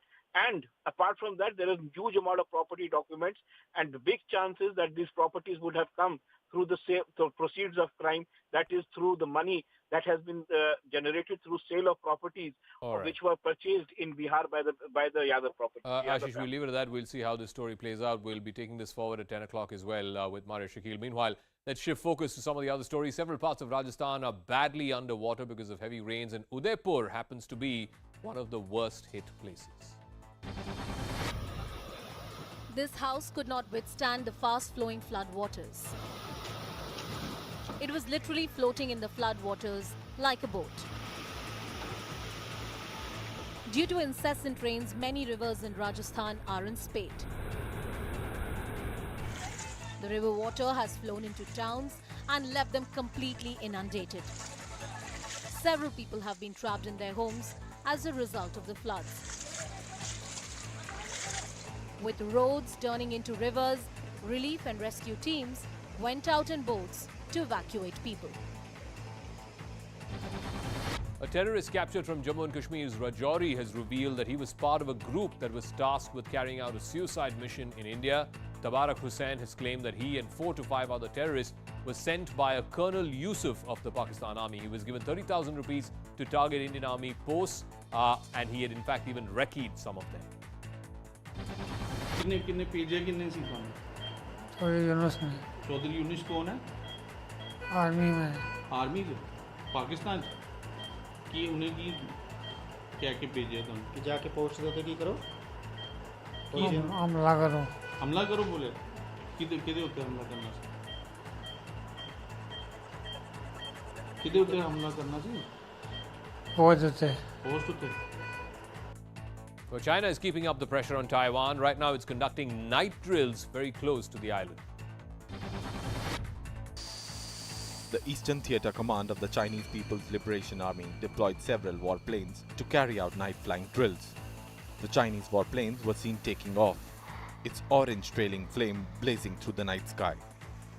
It was followed by multiple warplanes of the Eastern Theater Command. Since August, the PLA's Eastern Theater Command has rolled out a series of joint military operations around the Taiwan island. The drills are a response to 3 recent high-profile visits from the US to the Taiwan. From the US to the island nation, including House Speaker Nancy Pelosi. The PLA has launched ballistic missiles into the water around Taiwan. Several Chinese warships have been seen in the Taiwan Strait, and PLA warplanes have breached the median line. The Taiwan Army is in fact keeping a close watch along its shores from the northernmost tip, that's the Kinmen Island. The island is barely 180 kilometers away from mainland China. In fact, Chinese merchant vessels that are anchored off the island, these vessels are being manned by the Chinese Navy personnel. In fact, Chinese drones flew into the Kinmen area very recently. The Taiwan Army has also fired flares to drive these drones away. My colleague Siddhant Mishra is the only Indian reporter in Taiwan right now. He spoke to the island's foreign minister, Joseph Wu. What is the motive of China behind doing all this? And the way I say this, that China has a global ambition. And this is the most important motivation for China to continue to expand. Look at the military exercises around Taiwan. It's a large scale, very large scale. Other than the sea and air exercises around Taiwan, they also fired missiles over Taiwan. And they also conducted the cyber attacks.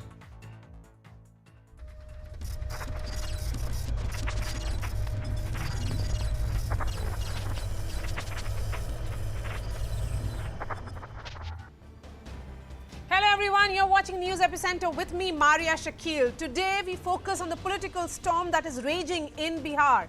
As the new Mahagathbandhan government was set to prove its majority in the state assembly, the CBI raided RJD leaders in connection with the investigation into the land for jobs scam. The CBI initiated a preliminary inquiry in 2021 into the charge that when Lalu Prasad Yadav was the railways minister between 2004 and 2009, several appointments were made in exchange for land. In May this year, the CBI registered a fresh case against Lalu Yadav, his wife Rabdi Devi and 2 daughters and 12 others in connection with this alleged scam. Sources have told CNN News 18 that the CBI has also raided a mall in Gurugram and the 7th floor of the Golf View corporate tower in the city, which are supposed to have links with the Deputy Chief Minister Tejashwi Yadav. In fact, sources also say that Tejashwi's political advisor Sanjay Yadav served as the front for Lalu Yadav's family when it came to construction projects linked to the alleged scam. The RJD has rubbished these charges, claiming the BJP is furious over losing power in the state and is taking revenge against the Mahagathbandhan government. The RJD maintains that it is not scared of such pressure tactics from the BJP, questioning the timing of the raids just ahead of the government's test of strength in the state assembly, which of course Nitish Kumar has now won. Now, considering the expanding anti-corruption drive on opposition parties from Bengal to Delhi to Maharashtra, the question remains, is this action against a multi-crore scam or is this pure siyasat? Before I get the guests, here's what happened today. As the Nitish Kumar-led Mahagathbandhan 2.0 faced a trust vote in the assembly, the shadow of the land for jobs scam revisited his ally, the RJD. The CBI raided Lalu Yadav's close aides. There are 4 locations of Dr. Sunil Singh of RJD whose residences are being raided. His in-laws' families are also raided. Some of the supporters of Sunil Singh and RJD are sitting outside his residence. The RJD is alleging political vendetta. The party says the BJP is taking revenge against their decision to back the Mahagathbandhan fold. Urban cubes mall है और ये mall जो है ये project का नाम है। हमने पता करवाया ये कि भाई ना मेरा लेना देना, ये कहाँ से कौन मेरा मॉल भी बना दिया और छापे भी पड़वा रहे हैं। तो भाई हम पता कि भाई क्या है, और हमारा तो जो कुछ है सबके सामने एफिडेविट में दिया हुआ है, चाहे हमारे परिवार का झूठ मूठ का झूठा केस बनाएंगे और ये चालू रहेगा। डर गए हैं लोग, नया सरकार बना है नीतीश कुमार के नेतृत्व में और सारा पार्टी हमारा साथ है बीजेपी के छोड़ के। The BJP has upped the ante. Its MLA staged a massive protest outside the Bihar Assembly. On charges of vendetta, the BJP says law is taking its own course. पहली बार थोड़ी छापा पड़ रहा है। जब लालू जी मुख्यमंत्री थे उस समय भी सीबीआई ने इनको गिरफ्तार किया था, इनको इस्तीफा देना पड़ा था। तो जितने लोगों के यहाँ छापा पड़ रहा वो नामी गिरामी इस प्रकार के लोग हैं जिनका कि लालू परिवार से केवल संबंध नहीं है बल्कि प्राइवेट लिमिटेड कंपनी चलाती है। The raids are not limited to Bihar. The central agency launched search operations at 25 locations across Delhi and Gurugram. According to CBI sources, land received against jobs was sold off and money was used to build a mall. CBI sources say proceeds of the crime were used to build properties, and a few of them are associated with Tejasvi Yadav. This is the company, this is said to be a construction company in which it is being alleged that Tejasvi Yadav and the family members have some stakes. This is the under construction building being built probably with the proceeds of crime which was earned through the land for job scam. The land for job scam dates back to Lalu Yadav's tenure as railway minister in the UPA-1 government. But now the CBI raids come just 2 weeks after Nitish Kumar decided to dump the BJP and join hands with Tejasvi Yadav. Is the law really taking its course in Bihar, or is it an act of sheer vengeance? Nikhil Anand, spokesperson of Bihar BJP, Abhishek Jha, spokesperson of the JDU, Chitranjan Gagan is representing the RJD, and Yashwardhan Azad, former IPS officer. Nikhil Anand, why are the timing of these raids so predictable? It is timed with a floor test, which Nitish Kumar obviously has won, and 2 weeks after Nitish jumped the ship and joined hands with the RJD. CBI is an independent investigating authority, and they are free to do so as per their time schedule. You can debate, though political parties, RJD can debate the time schedule, but they cannot debate the scam, which is a fact.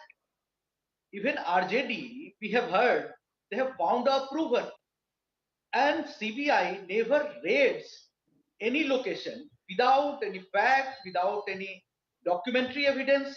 They have a tip-off, and they did so. And most surprising thing in the whole episode is Nitish Kumarji parted ways with RJD in 2017 on the same issue. He wanted resignation of Tejasvi Yadav. Nikhil Anand, you have not answered my question. I have said that why are these raids so predictable and the timing a suspect? You have not answered my question on the timing of these raids. Timing has nothing to do with politics. Okay. Investigating Gagan, the timing has nothing to do with politics. If anything, this is an ongoing investigation. So why are you calling it a suspect? Why are you looking at the timing of it? Chitranjan Gagan. हाँ मारिया जी, हाँ, यह आज जो छापामारी हुआ है CBI का, तो हमको तो पहले से लग रहा था और इसे हम लोगों ने चुनौती के रूप में लिया है। हम लोग जानते थे कि बिहार में जो गठबंधन बना है, महागठबंधन की जो सरकार बनी है, आदरणीय नीतीश जी के नेतृत्व में जो सरकार बिहार में बनी है, उसी समय से इन लोगों में बेचैनी है, खलबली है। ये तो हम लोग जानते थे कि होना ही है और भी कुछ होगा। वो तो तेजस्वी जी ने उसी दिन कहा था कि सीबीआई, ईडी, आईटी ये सब हमारे घर में आकर दफ्तर खोल ले। चित्रंजन गगन जी, सीबीआई ने प्रिलिमिनरी इंक्वायरी शुरू किया है सितंबर 23 to 2021 को, और ये जो पूरा स्कैम है वो लालू जी जब रेलवे मिनिस्टर थे उस समय का है। तो टाइमिंग के बारे में कैसे बोलेंगे? अगर सितंबर 2021 में तो आपकी सरकार नहीं थी। नहीं मारिया जी, मैं बता रहा हूँ 2004 से 2009 तक लालू जी रेल मिनिस्टर थे। जिस समय वे रेल मिनिस्टर थे, तेजस्वी यादव को दाढ़ी मूछ भी नहीं आया था, मूछ का अभी भी नहीं आया था, डेगा भी नहीं आया था। उस समय का केस है। सभी जानते हैं कि रेलवे जो घाटा में चल रहा था उसको जो है सो लाभकारी स्थिति में लाने का काम लालू जी ने किया। और जिन लोगों ने रेलवे को बेच रहे हैं, जिन लोग रेलवे को बेच रहे हैं, वे लोग आरोप लगा रहे हैं। मैं यह जानना चाहता हूं कि 2009 का मामला था, फिर आखिर इतने दिनों के बाद क्यों उस केस को खोला गया? दूसरी बात, 2017 की बात आप करते हैं कि उस समय नीतीश जी ने यह सवाल उठाया था। वही तो सवाल है कि 2017 में जब इन लोगों ने आरोप लगाया, उस समय के तत्कालीन डिप्टी सीएम तेजस्वी जी पर, जो फिर अभी डिप्टी सीएम है, उन पर 5 साल में क्या निकला? जीरो, जहां के तहां। तो स्पष्ट है From 2017 to 2022, why are these cases surfacing only when there is realignment in Bihar? No, it has nothing to do with politics. I say so because we see that they have the majority. JDU, RJD and other parties are having majority. And these CBI raids cannot affect their political chances of getting majority, proving majority. So why this fuss is all created by the RJD people? I say that if RJD has any question about the motive of CBI, they can go to the court and court will surely listen Abhishek to them. Jha? Yeah, of course. Abhishek Jha, here is the RJD that is questioning the timing. What exactly is JDU's position? See, the current scenario in the nation is like the different agencies like CBI, ED or IT is being used by the BJP, by the central government only against the leaders concerned with the opposition parties. Have you ever seen any raid conducted by CBI, ED, IT in the last days, in last some months or years on any leader who is associated with the BJP or the allies who are in coalition with the BJP? A child can also understand that these agencies are being misused. Earlier, these BJP leaders used to accuse the CBI. They used to say, CBI केंद्र सरकार का तोता है. Our question from them is, अब CBI किसका तोता है? चलिए निखिल आनंद जी जवाब दीजिए। दिल्ली में मनीष सिसोदिया, सत्येंद्र जैन के खिलाफ, बंगाल चले जाइए टीएमसी के नेताओं के खिलाफ, महाराष्ट्र में महाविकास अघाड़ी के नेताओं के खिलाफ काफी एक्टिव है एजेंसीज आजकल। What is it happening? Only on the opposition leaders. I just want to make a point for reference. In Fodder scam, all the CBI inquiry was set up during the Devagowda ji government, which was supported by Congress. The charge sheet was filed during that time. Lalu ji first time went to jail for the first time during that UPA and Congress government. And still, these people say that whatever happening to Laluji is because of BJP. I want to say that CBI investigated one famous case, Silpi Gautam murder, rape and murder case. You know, CBI, I raised some question on CBI as well. That case was stopped. Abhishek Jha, but you know, no, you can take me back in history and time. I'm not really interested on that. I want to understand what is happening in this case, and I'm going to question the timing of these raids because I want to understand from you, Abhishek Jha, the documents, the initial set of documents were given to the CBI by Lalan Singh and Sushil Modi. That's where the entire investigation begins. How do you distance yourself that you are the ones responsible for the entire investigation? And now you are very much in alliance with RJD. The case which you are talking about, in which you mentioned the name of Honorable Lalan Singh and Sushil Kumar Modi ji, was concerned with the Fodder scam, and the case in which CBI is investigating right now. The documents in this case was handed over by Sushil Modi and Lalan Singh. Your party president is responsible for the investigation to begin in this case. I am telling you the correct facts of the case. See, as per my knowledge regarding the IRCTC scam, Lalan Singh has nothing to do with it. This IRCTC scam is concerned from the year of 2004. And we are very much surprised about the fact that after 18 years, raid is being done on the various leaders of the RJD. What was the CBI doing for the last 18 years? CBI must have conducted so many raids in these years, and CBI Abhishek must Jha ji, have these आपके two पास successes. facts नहीं हैं. You are not aware of the facts. The facts of this case came out first in 2017, and it was done by Lalan Singh and Sushil Modi. Let me bring in Yashwardhan Azad.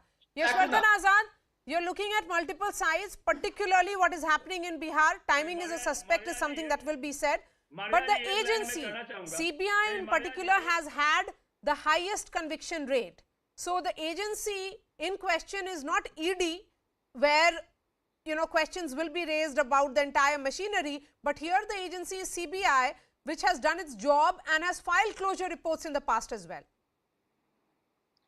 Well, let me say at the very outset that 2004 to 2009, there were allegations regarding this land for jobs scheme. Now the preliminary investigation has started, as you said, only in 2021. So obviously, it shows that as far as the timing you're saying is absolutely correct. I mean, it's proven that the timing is there because it's advantage to the ruling party and because what was happening. But the other thing is also the timing may be right for the ruling party, but the prima facie evidence has also been there, and it has been there for a long time. And it talks about it really speaks about the independence of the agencies like the CBI, that they did not start it in 2008 or 2009 itself, and then proceeded ahead with all this. So I think, both sides of this debate, to a certain extent, they are right in their views. And it only speaks volumes about the credibility of our institutions. And I think it's really sad for our democracy that this is how it will play on. But Yashwardhan Azad, every time an action is taken against any leader who is a suspect here, who is an accused, then it is being said that it's it's political opponents and vendetta politics.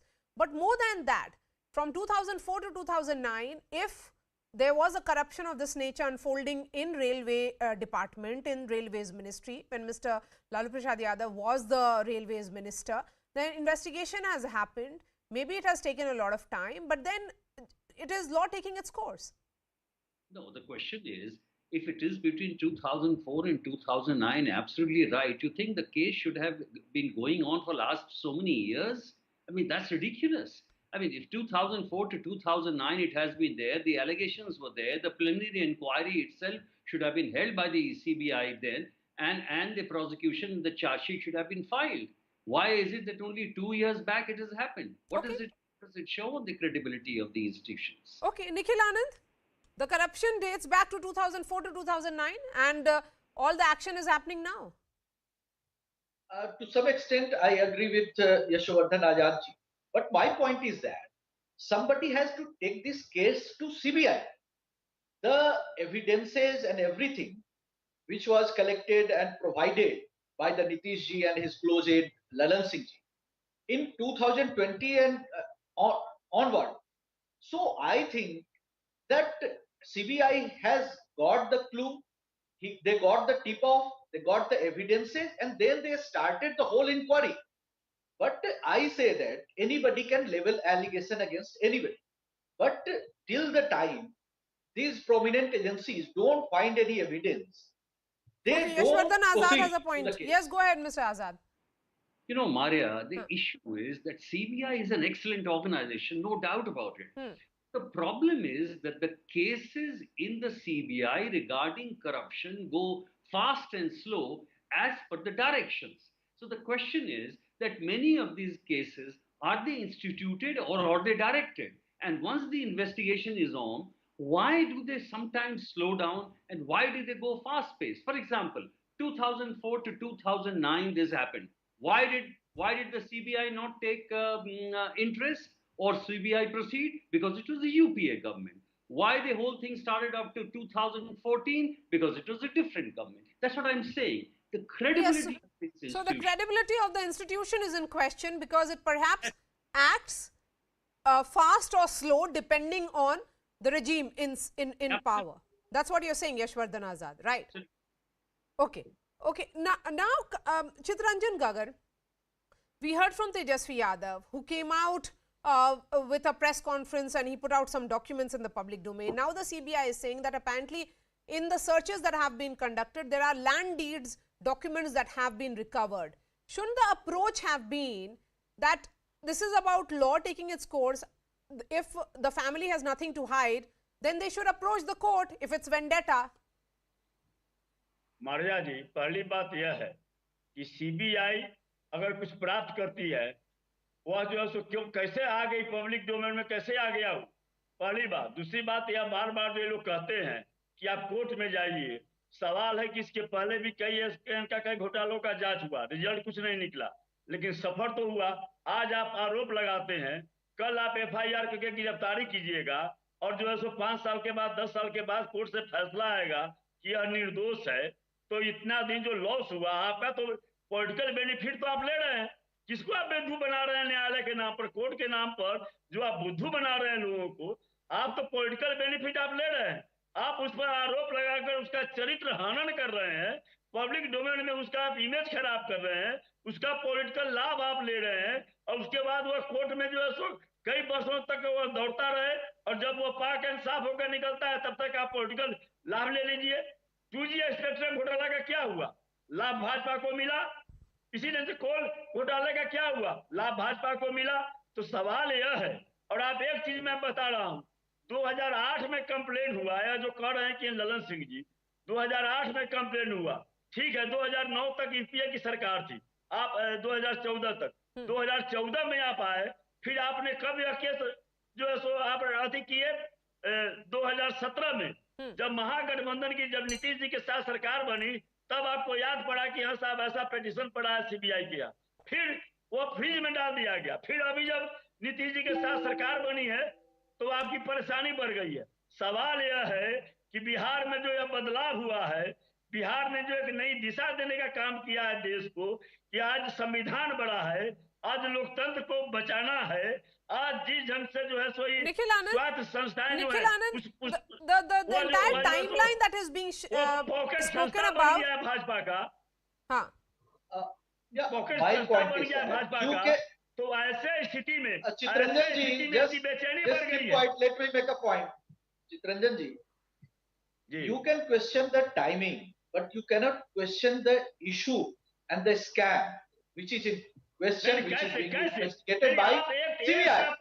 At least RJD people who are having faith so much of हम न्यायालय में दौड़ते रहे, आप झूठा आरोप लगाकर मेरा चरित्र हनन कीजिए और मैं न्यायालय में जाकर आपका प्रतीक्षा करता रहूं, आप जो है उसका लाभ ले लीजिए। This country, if you have faith on the court, if you have the faith on investigating agencies, only by यह सवाल उठाते हैं, इनसे मैं जानना चाहता हूँ, यूपी में इनके मंत्री हैं सचान, जिनको जो कन्विक्टेड है, you can go to the against CBI. You can put your point in the court against CBI. If anything मैं कोर्ट में जाकर जब तक सफाई दूंगा तब तक आपको मैं मौका दे दूंगा पॉलिटिकल लाभ लेने के लिए। यह बिहार है, बिहार निखिल जी यह बिहार है, यह बिहार है, और बिहार में जो आप लोगों ने जो यह खुराफात किया है, इसका अंजाम आपको भुगतना होगा। आपकी परेशानी को हम समझ रहे हैं, बिहार की जनता समझ रही है कि बिहार से जो आवाज निकली है पूरे हिंदुस्तान में एक नया बदलाव, नया परिवर्तन लेकर आएगा। आपकी गद्दी हिलने लगी है, परेशानी का कारण यह है। Just by shouting your political propaganda, you cannot save yourself in any scam. Propaganda आप करते हैं, प्रपंच करना, प्रोपेगेंडा करना, दुष्प्रचार करना आपका चरित्र और चेहरा रहा है, यह हम लोग नहीं करते हैं। Maria, I want जुमलेबाजी करना। In front of Yashwardhan Azad ji, there was one famous case in front of CBI, Silpi Gautam rape and murder case.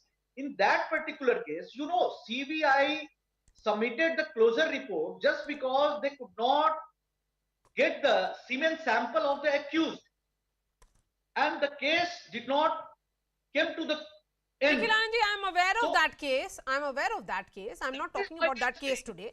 I am today talking about the raids that have happened and raids against those leaders against whom there is very little in the public domain as to what really is their role in terms of their role in this alleged scam. Now the sources in the CBI is saying that some land deed papers have been recovered, but not just of one, but perhaps of 200 plus land deed documents have been recovered. CBI जो document की बात करती है, किस हैसियत से वो जो यह स्टेटमेंट दे रही है, वो किस हैसियत से यह स्टेटमेंट दे रही है? सीबीआई किस हैसियत से यह स्टेटमेंट दे रही है? और चित्रंजन जी, मारिया जी,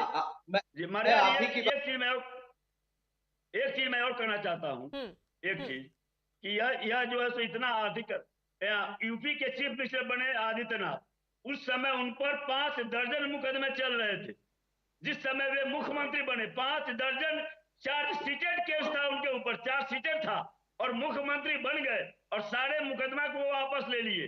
यह जो कह रहे हैं, जो इनके यहाँ जाता है मुकुल राय, जो इतने इनके खिलाफ में हल्ला किए थे, मुकुल राय पाक हरिश्चंद्र के वारिस बन गए। पंडित सुखराम, हेमंत विश्व शर्मा जब कांग्रेस में थे तो बहुत करप्ट थे और आज इनके में चले आए तो एकदम पाक साफ हो गए और मुख्यमंत्री बन गए आसाम के। दर्जनों ऐसे नाम हैं, लेकिन मैं आपके माध्यम से मारिया जी कहना चाहता हूँ, बिहार है और बिहार में जो यह प्रण लिया है आदरणीय नीतीश जी और आदरणीय All right, thank you so much for joining us, Chitranjan, Gagan, Abhishek Jha, Nikhil Anand, Yashwardhan Azad. Shifting focus to debate 2, and this is the churn that is continuing in the Congress party that is desperately looking for a revival in the run-up to 2024 general elections.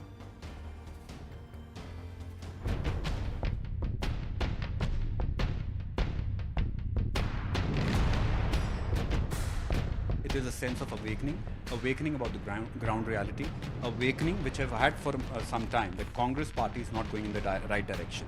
2 specific reasons. The decision in the Indian National Congress is not being influenced or not being guided by the interest of the people, of the Janata, but being guided to look after the interest of select few people who belong to Kotri and a cabal.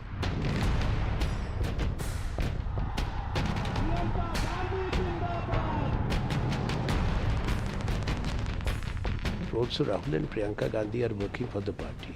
They also remain integral to the leadership of the party. What I say that the Nehru Gandhi family is important, remains integral and shall always be. What we have said, people like me and Ghulam Nabi and others, to the collective leadership of the Congress. But Congress does require inclusive and collective thinking and approach. को 2 काम सौंपे गए हैं। एक तो गुजरात में पर्यवेक्षक के रूप में, एक मुख्यमंत्री रूप में, वो मैं निभा रहा हूँ निष्ठा के साथ में, प्रतिबद्ध होकर निभा रहा हूँ। राहुल गांधी जी को अध्यक्ष बनना चाहिए, आज मेरा मानना है।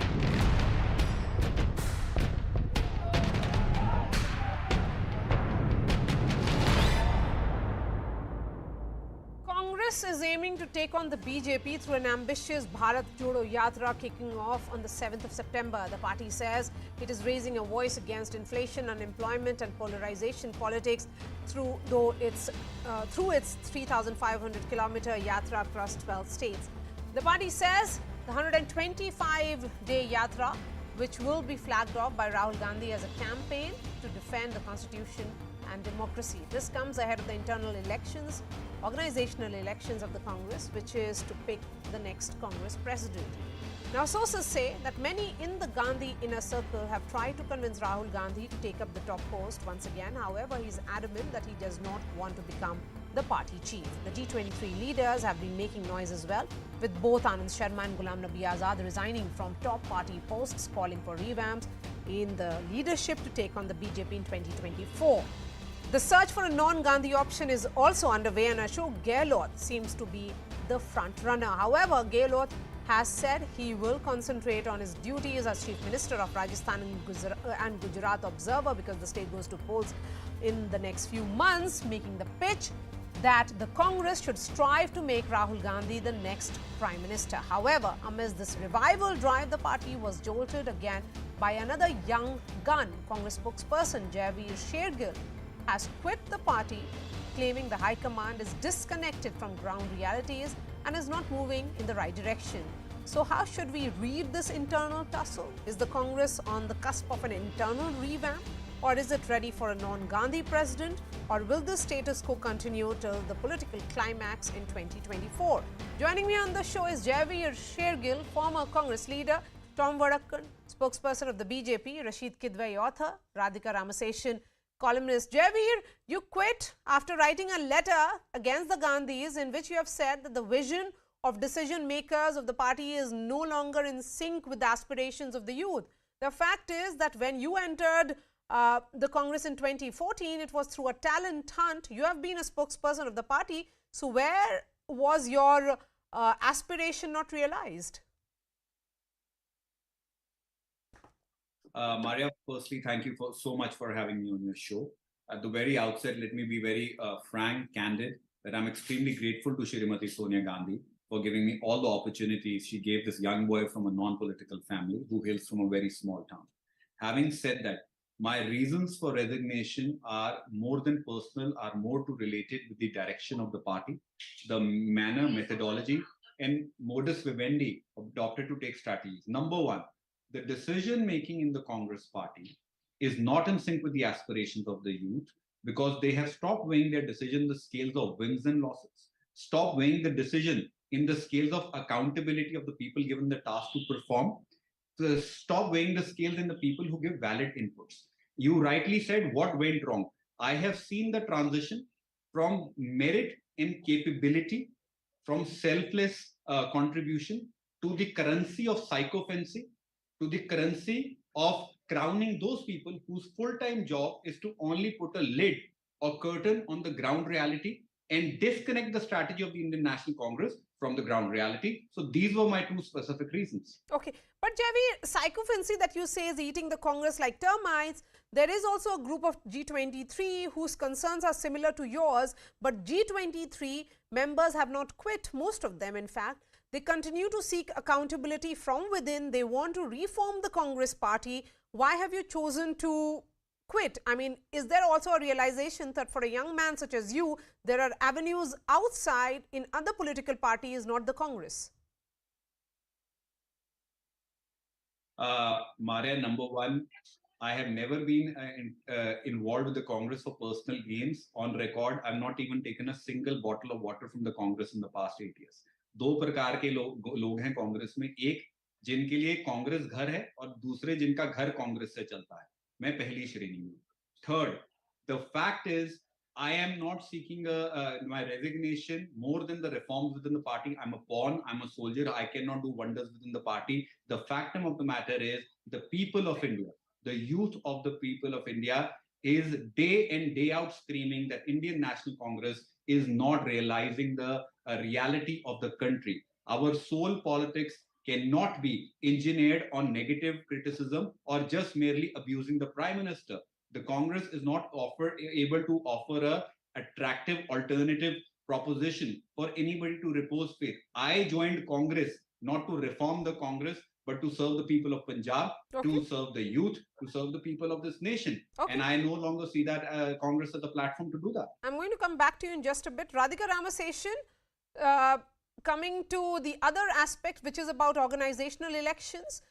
So will Ashok Gehlot be the savior for the Congress, which is clearly imploding right now with another exit? Well, firstly, I would say that let Ashok Gehlot be a savior for the Congress in Rajasthan, because there are moments when you feel that the Congress in Rajasthan itself is imploding from within. There's so much of factionalism. So maybe if he's brought to the center, Rajasthan, will be less shambolic than it is right now. So having said that, of course, Gehlot has been an organizational person. His organizational skills have, been proven in the past. But the Congress in its present form, frankly, has gone beyond anybody's organizational skills or charisma or whatever it is. In any case, I don't think Ashok Gehlot is a very charismatic person, so his job will be to sort of keep the Congress together until 2024 and see that it doesn't implode from within. Is he the person for the task? I'm not very sure. And I would also like to point out, Maria, that I cannot imagine the Congress slipping out of going out of the hands of the Gandhis, frankly. So if they do anoint Gehlot as the president of the party, it will be an anointment. I mean, the strings will be pulled from behind.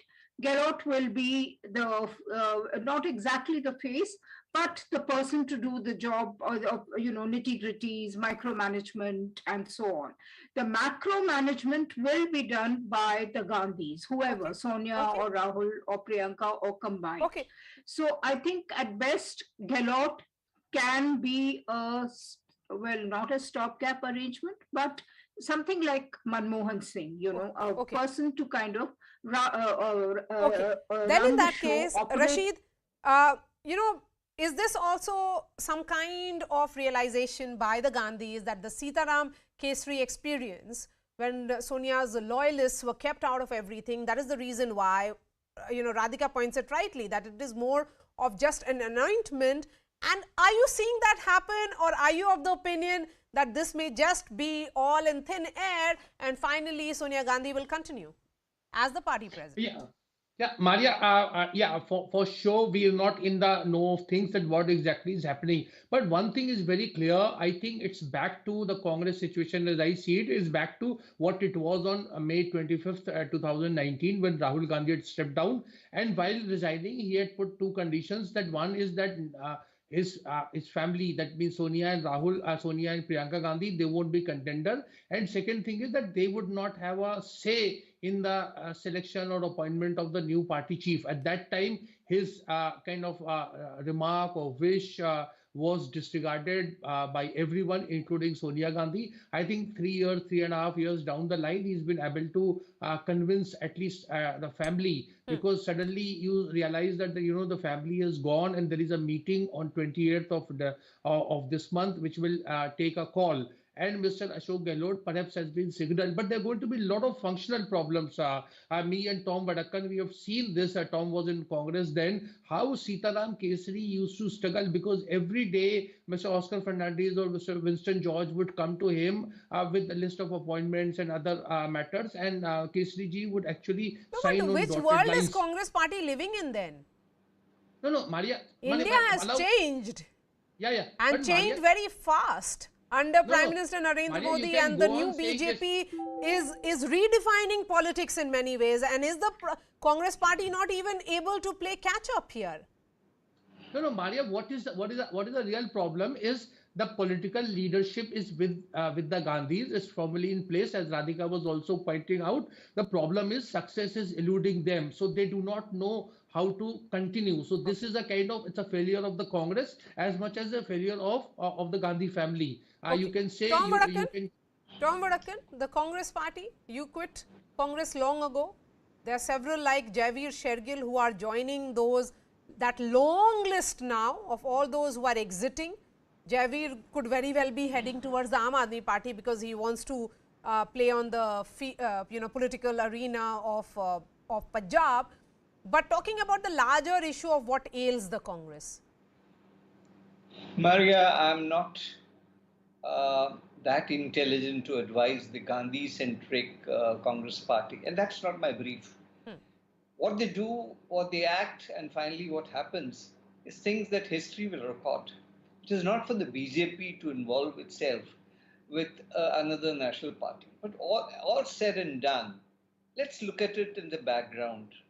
Shergill is a good friend of mine. I've known him for quite some time. No self-respecting person can continue, because everywhere there is a situation where there's an attempt to, if you are not the favorite of the special SPG kind of an arrangement, caucus they call it now, that if you are not part of that category, you can get whatever good work you may do, that will be twisted and turned and communicated in a totally different way. And the Gandhis are receptive to such. Javed, here, Shargil is also a victim of that, and we all suffered it. Earlier, there was the Shiv Sena spokesperson who suffered the same thing. I mean, you may be high flying at one time, but then a situation comes when they kind of corner you. And to use certain general secretaries' term, will isolate you, and will isolate you and vanquish you in their own life, in their own style. That is some agenda that I don't want to discuss, and that has been the main reason why Congress is not reviving itself. You have loyalists who want to speak their heart, tell the leadership, look what is ailing, but nobody to listen. Okay.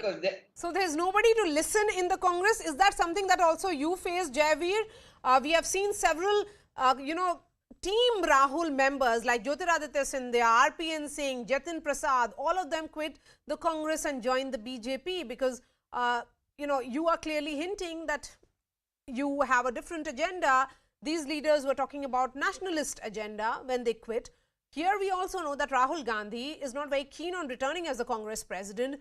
Do you think that becomes an issue when you deal with a reluctant leader? Maria, 2 points. I cannot comment on the future, which direction I am headed in terms of which party flag or anything. But I can definitely say, I can't speak for people who have left before me or will leave after me. But let me say, any individual who has a spine, has a self-respect, has no other interest but to serve the nation, the Indian National Congress current cabal and coterie surrounding the top leadership is making it a very, very suffocating platform or avenue of serving the people. So who is this cabal that you're referring to? Maria, it's not my upbringing to throw muck or point fingers. The trajectory, the people who have left, people who are there, their reasons given is a cabal and coterie who thrives on psychophancy, not on political electoral wins and losses, but who just merely serve their self-interest. I don't want to add or indulge in any name game or blame game. Okay, Radhika, tell me what will happen in the Congress in the next few months, and particularly this month when the Congress president will be chosen. Are you of the opinion that it could be Ashok Gehlot, or is this just some discussion that's happening? Well, or more of a buzz? Yeah. Well, it's not really a buzz because I think the offer has been made and Mr. Gehlot is on record to say that till the last, I will ensure that Rahul Gandhi becomes the president. Rahul has said a firm no. So, as I said in the beginning, I can't imagine a non-Gandhi member heading the Congress, but maybe, it could be Gehlot. And everything depends on how much latitude he is given. But given the structure of the Congress, given the history of the Congress, given the power dynamics within the Congress, I am not sure whether Mr. But Radhika, tell me, if a non-Thackeray can head Shiv Sena, why can't a non-Gandhi head Congress? Yeah, well, I mean, you made a very valid point. We've all been saying that, it's time that it snaps out of the control of the Gandhis. And, there are enough, there were, and of course, a lot of them have left. There's almost been an exodus. But they should have grabbed seized the moment then and put one of the young members of Rahul Gandhi's vintage as the head of the party. Then I think it could have made a qualitative difference to the prospects of the Congress. In any case, whether it is Mr. Gehlot or one of the Gandhis who's heading, they have a couple of very important elections to face in the coming months. And it is therefore incumbent upon them to sort out the problem quickly so that the state units are not in a state of disarray. I can imagine in Karnataka, I mean, Shiv Kumar and Siddaramaiah, the two main top leaders in the Congress, they must be wondering, the cadres must be wondering, I mean, mean, what on earth is happening? Same thing, Gujarat is in any case drained out. It's a drained out Congress in Gujarat, although the Congress has about a 30% vote share, but it's not fair at all on the state units if the center continues to be in a state of flux. I mean, you know, I mean, Rashid, so, if Rahul Gandhi is reluctant and he is continuing to be reluctant, then why are the Congress leaders still insisting on Rahul Gandhi as president, including Mr. Ashok Gehlot, whose name is also doing the rounds?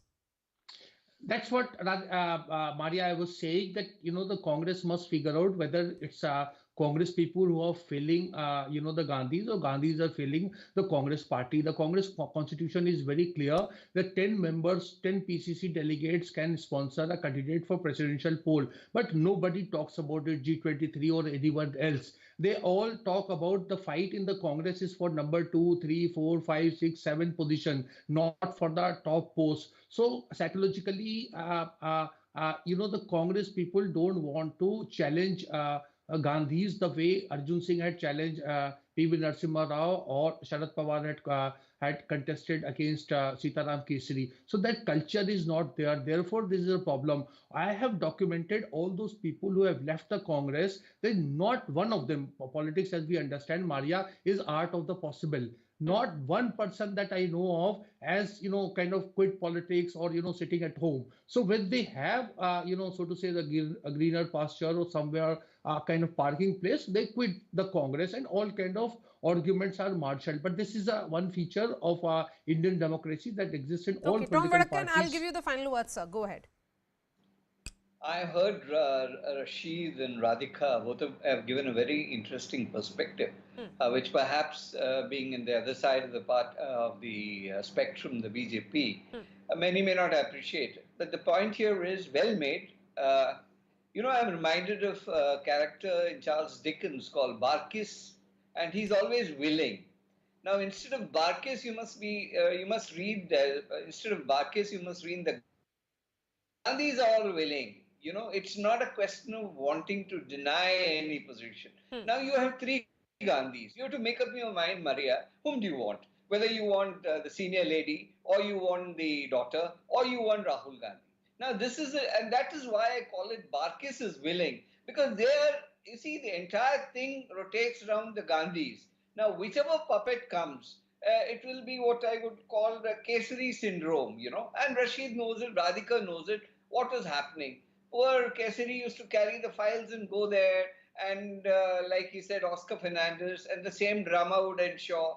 And anybody going to meet Mrs. Gandhi other than Mr. Kesari would doubt their integrity. And if there was any case of anybody meeting... So there is chaos and more chaos. And as Radhika says, there is... Yes, Rashid, good.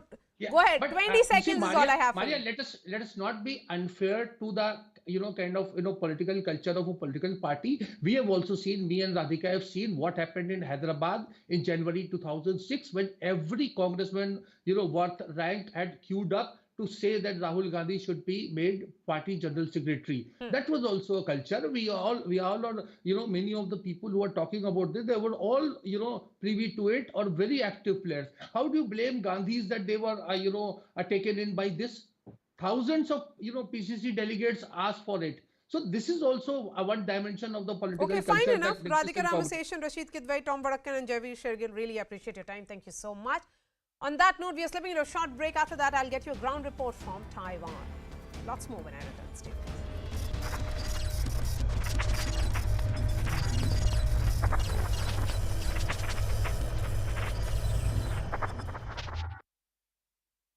us. In several parts of the state. To make matters worse, the IMD has sounded a heavy rainfall alert in many districts. In the last 24 hours, the State Disaster Emergency Response Force and the NDRF together have rescued over 400 people. Telangana BJP chief Bandi Sanjay Kumar was detained in Jangaon district. He was about to hold a sit-in dharna against the arrest of his party workers a day earlier outside the TRS MLC K. Kavita's residence in Hyderabad. As he was being detained, BJP workers clashed with the police. A clash also broke out between students and staff members of the Jawaharlal Nehru University over the demand for scholarships. The ABVP claims that the university staff and their guards assaulted the students who went to seek scholarships, which had been stalled for the last couple of years. Over half a dozen students were injured in the clash. A teacher in Goa was brutally assaulted on his school premises, allegedly by a PWD engineer. While the reason for the assault is not known, CCTV footage shows the accused waiting for the teacher to step out of the classroom, after which he starts thrashing him. An FIR has been filed against the accused. A farmer attempted self-immolation outside the Maharashtra Assembly today as the monsoon session was underway. Policemen doused the flames and the farmer was hospitalized with 20% burn injuries. After the incident, the Maharashtra Congress chief Nana Patole accused the Eknath Shinde government of not compensating farmers who suffered heavy losses because of rain. A horrific accident was caught on camera in Himachal Pradesh. A truck hurtles down the road at full speed and then the driver loses control of the vehicle. The truck then crashes into vehicles parked on the side of the road.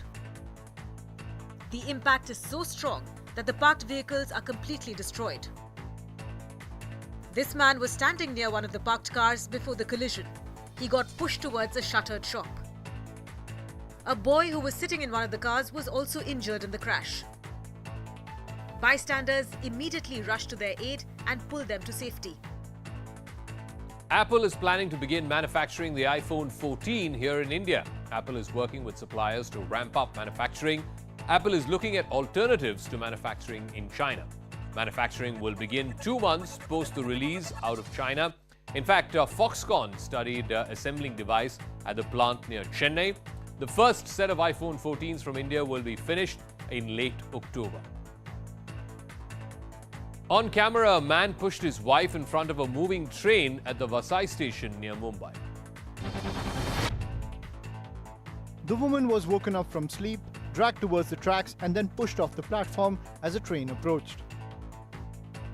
While the train passed through, crushing the woman to death, the man picked up 2 children sleeping nearby and fled from the train station. The man was later spotted boarding a train to Dadar and then to Kalyan. He was later arrested last night from Bhiwandi town in Thane and booked for murder. According to the police, the couple was earlier seen quarrelling and then sleeping on the platform with their children. Former Karnataka Chief Minister B.S. Yediyurappa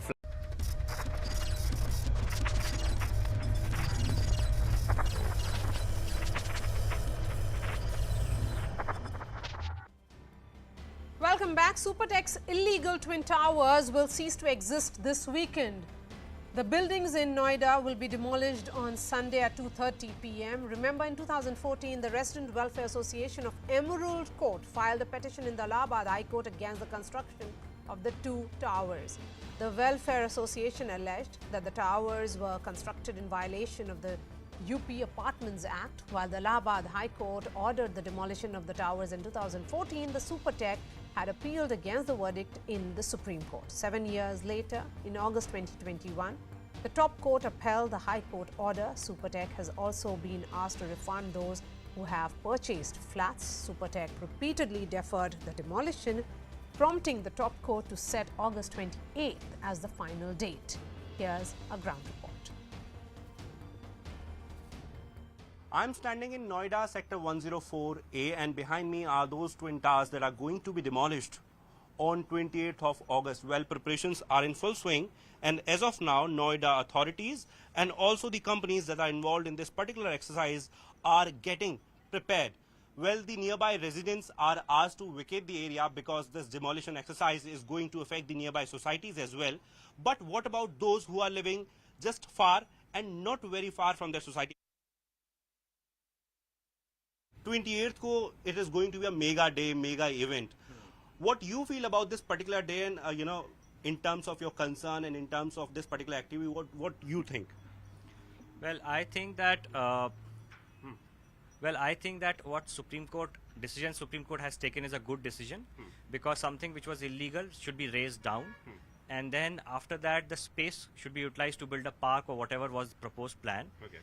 In the short term, it might affect the residents who have to vacate the flat, but in the long term, it's a good decision. Towers are adjoining to societies where people are living. Some of them have vacated the flat. It was a big issue that they were not provided actual places to go, so they had to move their houses, elderly people, small children. So it's a big concern, and we want this to happen smoothly. We are very far, but that place is quite densely populated. That definitely people around that will be affected for at least few hours. So that's a Sunday, if I'm not wrong. 28th is Sunday. We would like to go out and help also people, whatever help is required. But this is a good step. The face-off between Taiwan and Chinese regime continues after the diplomatic visits of top American leaders as China continues its aggression in the Taiwan Strait via military drills. Taiwan is hitting back in the battle of optics with its own military drills, showcasing the power of its military. My colleague Siddhant gets us the special report on how Taiwan is preparing as the threat of invasion continues to loom. We are at Zanga Daidan Memorial Park in Matsu. On my right, you can see Zanga Daidan written in red bold letters here on the wall. Now, this is the biggest wall which can be seen from anywhere in Matsu. It's on the hilltop, and on my left is a port, the main port of Matsu city. And this is a biggest center of trade and business for Matsu city, and in fact some portion of this port is occupied by Taiwanese army.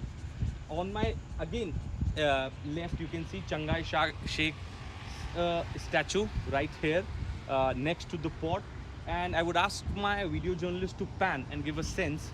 Now on there, just few meters away from where I'm reporting, there are bunkers, the army bunkers currently in the control of Taiwanese army.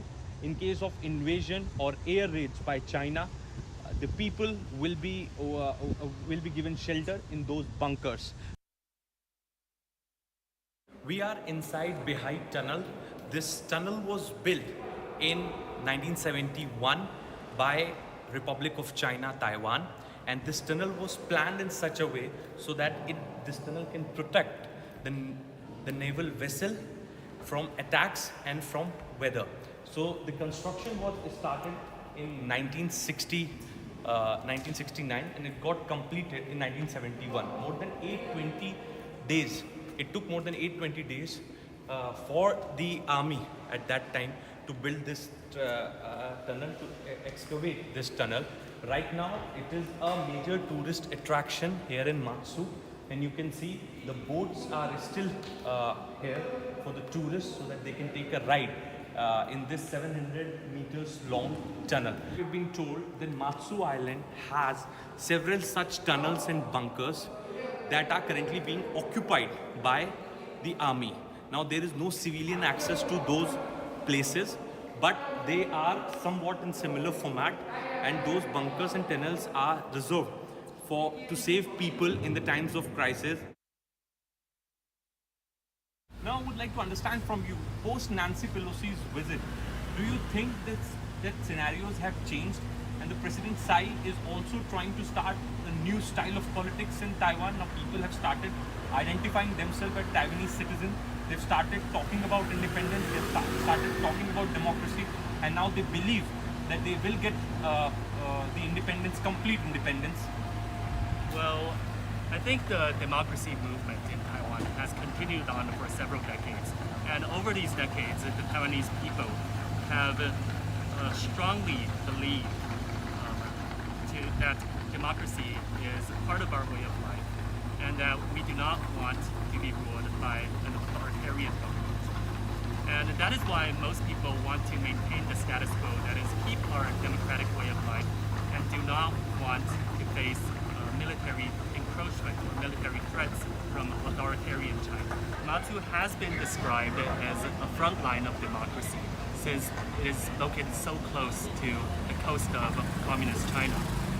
But I think the very fact that the Democratic Progressive Party is contending in these elections in an area that has previously been considered a stronghold for the KMT and has been ruled by only one party for so long, I think that brings hope and a message of inspiration to the world that even in an area that is so close to an authoritarian giant can also deepen our democracy and witness the birth of multi-party politics here in Matsu.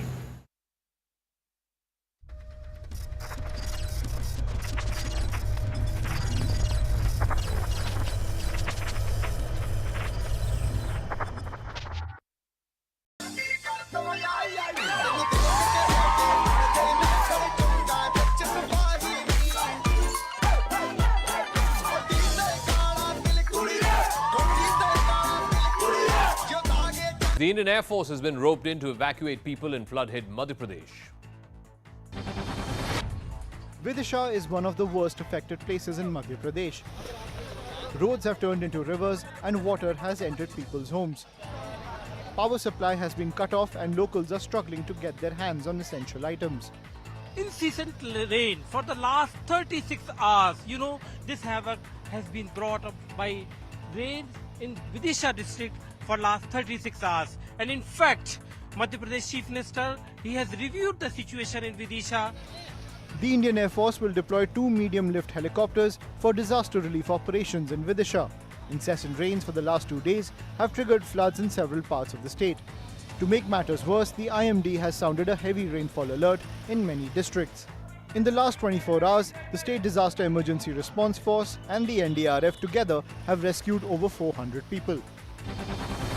Telangana BJP chief Bandi Sanjay Kumar was detained in Jangaon district. He was about to hold a sit-in dharna against the arrest of his party workers a day earlier outside the TRS MLC K. Kavita's residence in Hyderabad. As he was being detained, BJP workers clashed with the police. A clash also broke out between students and staff members of the Jawaharlal Nehru University over the demand for scholarships. The ABVP claims that the university staff and their guards assaulted the students who went to seek scholarships, which had been stalled for the last couple of years. Over half a dozen students were injured in the clash. A teacher in Goa was brutally assaulted on his school premises, allegedly by a PWD engineer. While the reason for the assault is not known, CCTV footage shows the accused waiting for the teacher to step out of the classroom, after which he starts thrashing him. An FIR has been filed against the accused. A farmer attempted self-immolation outside the Maharashtra Assembly today as the monsoon session was underway. Policemen doused the flames and the farmer was hospitalized with 20% burn injuries. After the incident, the Maharashtra Congress chief Nana Patole accused the Eknath Shinde government of not compensating farmers who suffered heavy losses because of rain. A horrific accident was caught on camera in Himachal Pradesh. A truck hurtles down the road at full speed and then the driver loses control of the vehicle. The truck then crashes into vehicles parked on the side of the road. The impact is so strong that the parked vehicles are completely destroyed. This man was standing near one of the parked cars before the collision. He got pushed towards a shuttered shop. A boy who was sitting in one of the cars was also injured in the crash. Bystanders immediately rushed to their aid and pulled them to safety. Apple is planning to begin manufacturing the iPhone 14 here in India. Apple is working with suppliers to ramp up manufacturing. Apple is looking at alternatives to manufacturing in China. Manufacturing will begin 2 months post the release out of China. In fact, Foxconn studied assembling device at the plant near Chennai. The first set of iPhone 14s from India will be finished in late October.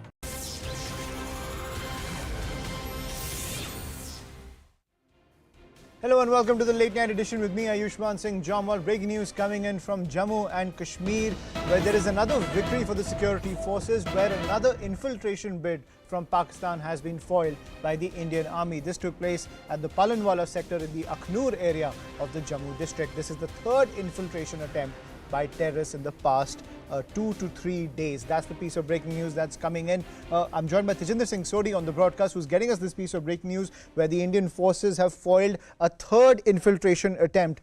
So, Tejinder, are the Indian forces now prepared for more such infiltration bids? Because we have accessed that information that the launch pads are active in Pakistan-occupied Kashmir, and this is the time of the year when Pakistan pushes more terrorists across the line of control. given before the onset of the winter months? Yes, Ayushman, you see Pakistan Army is under tremendous pressure given the fact that they saw a peaceful conduct of the recently concluded Amarnath Yatra. There was no incident during the Yatra. Then there was Har Ghar Tiranga campaign that saw a massive response in the entire Union Territory of Jammu and Kashmir. In Kashmir Valley alone, people in lakhs, they unfurled tricolor on their houses. There were massive response to the Tiranga Yatras that were held at every district headquarters across Kashmir Valley. So this is something which has rattled Pakistan and Pakistan Army. And in order to vitiate peace, Pakistan Army is trying to send in those armed terrorists into the Indian side who have been waiting in several launch pads on the other side of the line of control. We have been told that several such launch pads on the Pakistan side in the POK have been reactivated, and large number of terrorists, they are waiting to cross over. If you see in the last 3 days alone, 3 infiltration attempts have been foiled by the army along the line of control in Jammu region alone.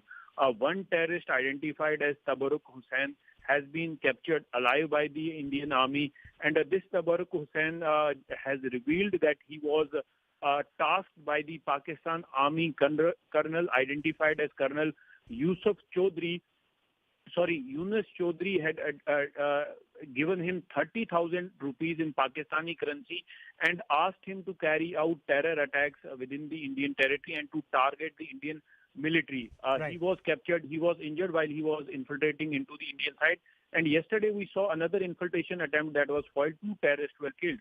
Again, last night, another infiltration attempt was foiled by the army in the Palawala sector of Akhnur area in Jammu region. So clearly there has been an increase in such attempts, but the Indian army is fully prepared to foil any such nefarious design of the Pakistan army and the terrorists. Yes, Ashman. Right. Thank you, Tejendra, for joining us on the broadcast. So the Indian army well prepared to tackle this terror threat coming in from across the line of control. Now, staying with Jammu and Kashmir, ladies and gentlemen, some breaking news on the political front when it comes to the Gupkar alliance. Now, at the provincial committee meeting of the National Conference, top party leaders have hinted at fighting the assembly elections alone. Now, there is a consensus within the National Conference that it should contest all the 90 seats in Jammu and Kashmir alone. Now, the PDP has also reacted, saying the Gupkar alliance was conceived for a much larger cause beyond an electoral alliance. PDP says that electoral compulsions will not impact unity for a larger goal. That's the pitch coming in from the PDP, as there is this supposed shift that's taking place in the National Conference when it comes to contesting the elections in Jammu and Kashmir. I'm joined by Mufti Islah on the broadcast. So Mufti, would you say that the PDP is kind of playing down this supposed shift in the National Conference camp when it comes to elections? I think pretty much they've said the same thing that National Conference has hinted today in that provincial committee meeting. In fact, both have decided now, and it's almost short, that they're not going to contest elections together because they have different kind of compulsions and different requirements. Now, National Conference clearly looks stronger on the wicket because its party is intact. However, PDP has been broken into pieces, as you know. That said, today's meeting was very significant in the sense that these are the early signs which kind of show that Gupkar alliance will not go together. And in fact, they're going to fight now solo. The National Conference members, that included senior members, and they conveyed it to Omar Abdullah as well as Farooq Abdullah that they will go solo in all the 90 seats which are at play in Jammu and Kashmir, and they don't need any help from PAGD, the People's Alliance for Gupkar Declaration. Clearly, hours after this, the PDP also said the same thing, saying that, there are no electoral compulsions, but clearly we are fighting for a larger cause, and we've come together essentially to fight for restoration of the special status of Jammu and Kashmir, which was taken away on 5th of August 2019. So all in all, it is a kind of setback when you talk about electorally, and BJP is likely to gain out of this because BJP, as we know, is really breathing down the neck of these two regional parties, which are based mainly in Kashmir. So clearly a kind of a setback, which people say, but nonetheless, these two parties deciding that, and this is going to come in future also, that they will say that, well, for elections, we're going to go separately. But for the larger cause, as I said, they will fight and take up the issue of restoration of Article 370, be it in courts or be it be it politically. They're going to stand united for that cause.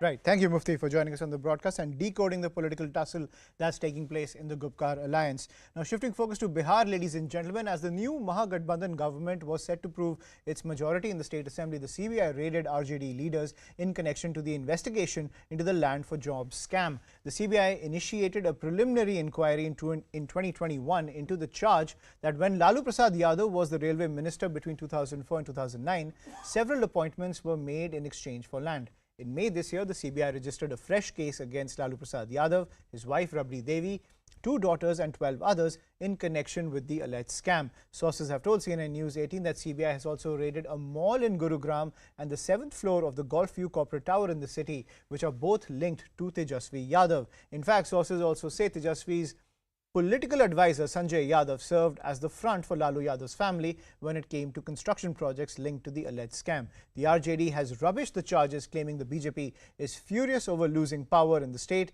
and is taking revenge against the Mahagathbandhan government. The RJD maintains that it is not scared of such pressure tactics from the BJP, questioning the timings of the raids just ahead of the government's test of strength in the state assembly.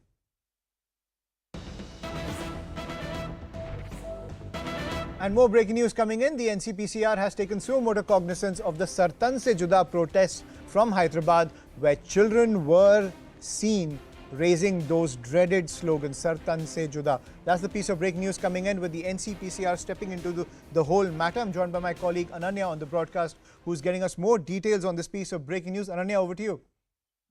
Well, yes, the National Commission for Protection of Child Rights has in fact initiated a suo motu probe into this particular matter, where slogans were raised of Sartan Se Juda by, in fact, and children were used for such acts, and in fact they were also a part and parcel to this protest.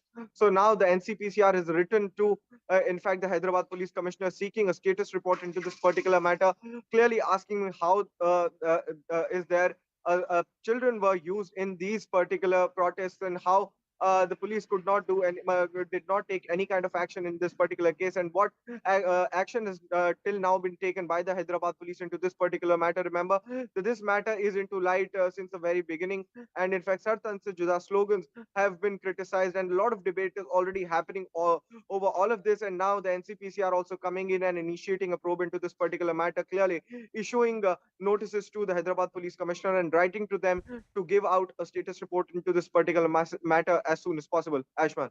Right, and Ananya, stay with us. We're getting some more breaking news coming in, where what we are learning is that when it comes to the entire the Prime Minister's convoy, when it came to his visit to Punjab, now the Supreme Court will pass orders in that matter tomorrow. This comes just a day after Prime Minister Modi's visit to Chandigarh, which took place today. Now, Prime Minister's convoy was attacked and was supposedly threatened in January during his visit to Punjab. So those key orders from the top court will be passed tomorrow. Ananya is getting us this breaking news as well when it comes to that entire political storm which erupted over the Prime Minister's convoy being threatened in Punjab. Ananya, give us the details.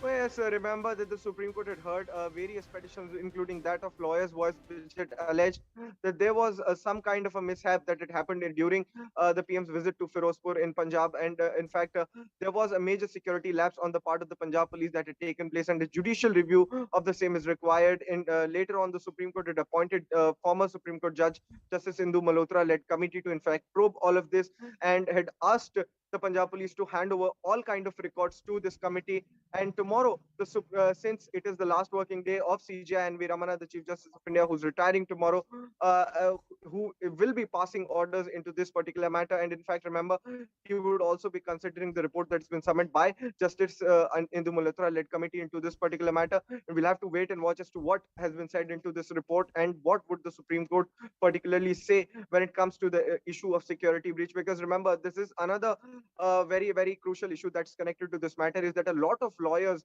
who were connected to the case and were in fact involved into this particular matter were given out threat calls by SFJ, and in fact various call recordings had also leaked down, wherein lawyers were getting calls to go out of this matter and in fact not to, in fact, take this matter forward before the topmost court of the country. So we'll have to wait and watch as to what has been said for this part also, but also very, very crucial. The court would be examining the report submitted by Justice Indu Malhotra into this particular matter, and what would be the way ahead into this particular case would be decided by the topmost court of the country tomorrow. This is a bench headed by Chief Justice of India N.V. Ramana, who will be pronouncing orders in this particular case tomorrow. Right. Right. Thank you, Ananya, for joining us on the broadcast with that piece of breaking news. We're getting some more inputs when it comes to the Supreme Court. Now, the top court is likely to hear a plea challenging the remission granted to convicts in the Bilkis Bano rape case. That's the update coming in from the top court, where it is likely to hear the pleas challenging the remission granted to convicts in the Bilkis Bano rape case. So that tussle continues in the top court even over this case. So a very busy kind of cases amid the political storm when it comes to the legal tussle in the top court. So we have the orders of the Prime Minister's when it comes to the breach of the Prime Minister's security in Punjab. That order will come up tomorrow, and what we're learning is that when it comes to the Bilkis Bano rape case, now the Supreme Court is likely to hear the plea challenging that remission order, which sparked that political storm. Let's shift our focus to other news which are coming in, other news from around the country. Now, a terrorist captured from Jammu and Kashmir's Rajouri has revealed that he was part of a group tasked with carrying out a suicide attack. Now, Tabarak Hussain claimed that he and 4 to 5 other terrorists were sent by a Colonel Yunus of the Pakistan Army. He was given 30,000 rupees to target the Indian Army and had recce'd army posts. Non-Gandhi is likely to be the next Congress president, and Rajasthan Chief Minister Ashok Gehlot is a front-runner for the job with his administrative and organizational experience. But the man himself appears to be reluctant to take on the top post. The Congress is expected to announce the schedule of the election of the party president very soon. The Congress has lost another face. Jaiveer Shergill has resigned from the party, claiming that the Gandhis were inaccessible and he was denied a meeting with them for over a year. In his resignation letter to Sonia Gandhi, Shergill said that the vision of the current decision makers of the Congress is no longer in sync with the aspirations of the youth and modern India.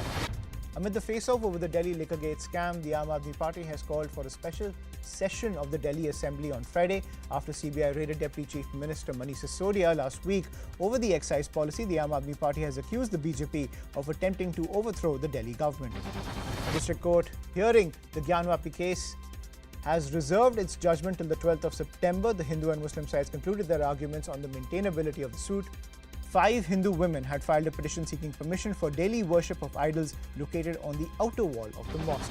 And Prime Minister Modi inaugurated the Amrita Hospital in Faridabad, which is slated to be Asia's largest hospital. It's a 2,600-bed private hospital that is equipped with cutting-edge technology, including a centralized and fully automated laboratory. We're going to take a short break. More news and updates on the other side.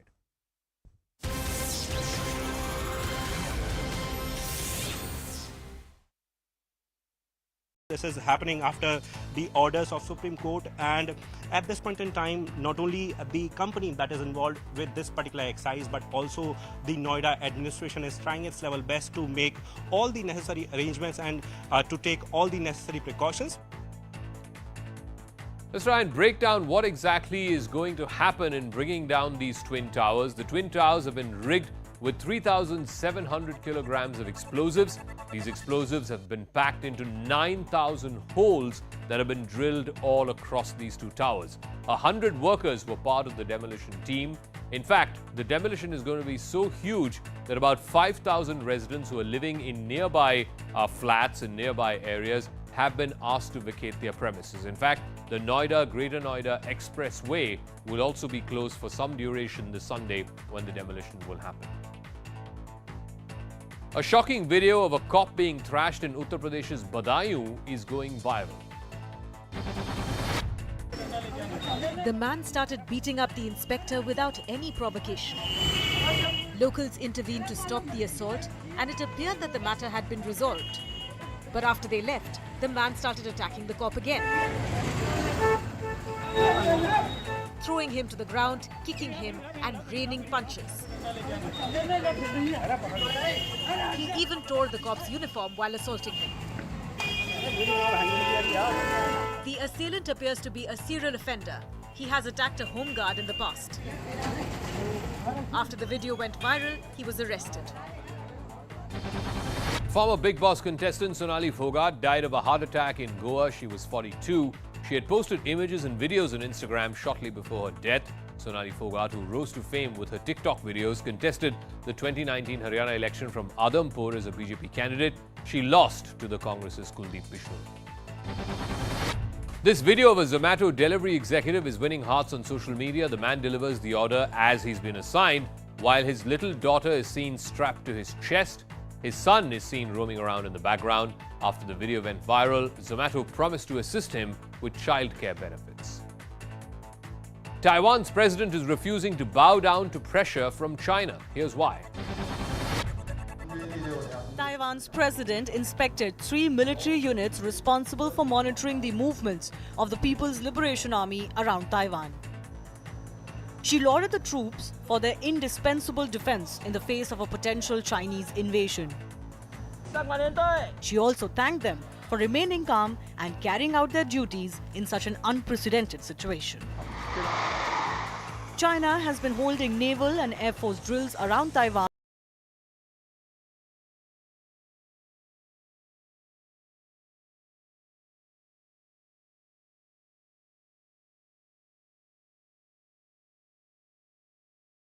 Several parts of Rajasthan are badly underwater because of heavy rains, and Udaipur happens to be one of the worst hit places. This house could not withstand the fast-flowing flood waters. It was literally floating in the flood waters like a boat. Due to incessant rains, many rivers in Rajasthan are in spate. The river water has flown into towns and left them completely inundated. Several people have been trapped in their homes as a result of the floods. With roads turning into rivers, relief and rescue teams went out in boats to evacuate people. A terrorist captured from Jammu and Kashmir's Rajouri has revealed that he was part of a group that was tasked with carrying out a suicide mission in India. Tabarak Hussain has claimed that he and 4 to 5 other terrorists were sent by a Colonel Yusuf of the Pakistan Army. He was given 30,000 rupees to target Indian Army posts, and he had in fact even recce'd some of them.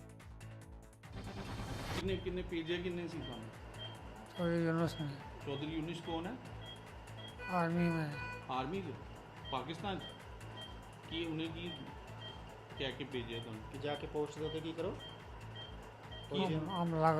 हमला करो बोले किदे होते हमला करना किदे होते हमला करना चाहिए पोस्ट होते Well, China is keeping up the pressure on Taiwan. Right now, it's conducting night drills very close to the island.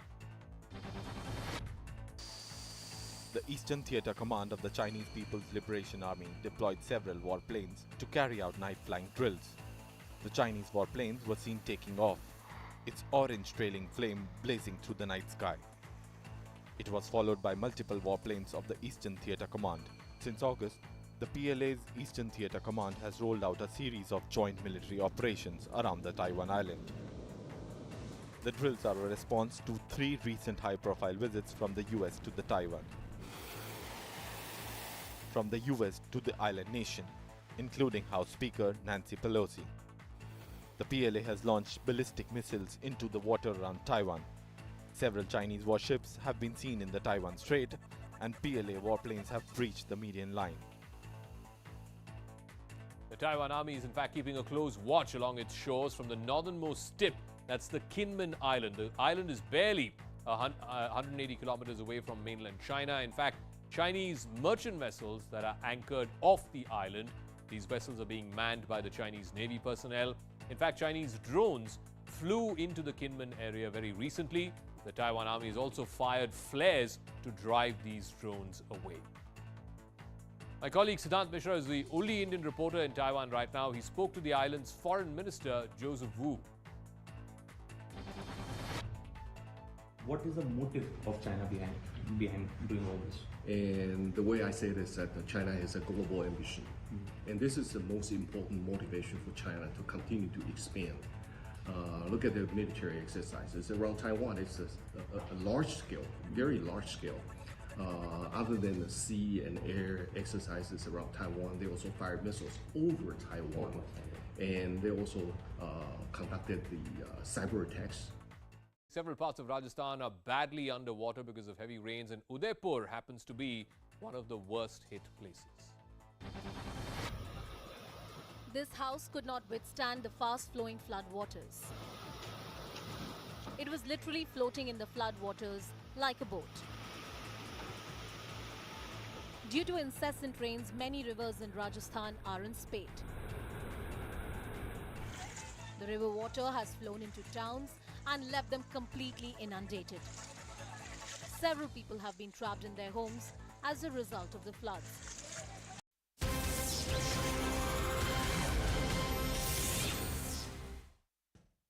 Welcome back. Big news coming in from the tech world. The launch of Apple's iPhone 14 and other products will take place on the 7th of September. The event will be called Far Out and will take place at the Steve Jobs Theatre at Apple's Cupertino campus, which would be the company's first big product launch event at the theatre since the start of the pandemic. So that's the big piece of breaking news that's coming in, where Apple's iPhone 14 launch will kick off on the 7th of September as well.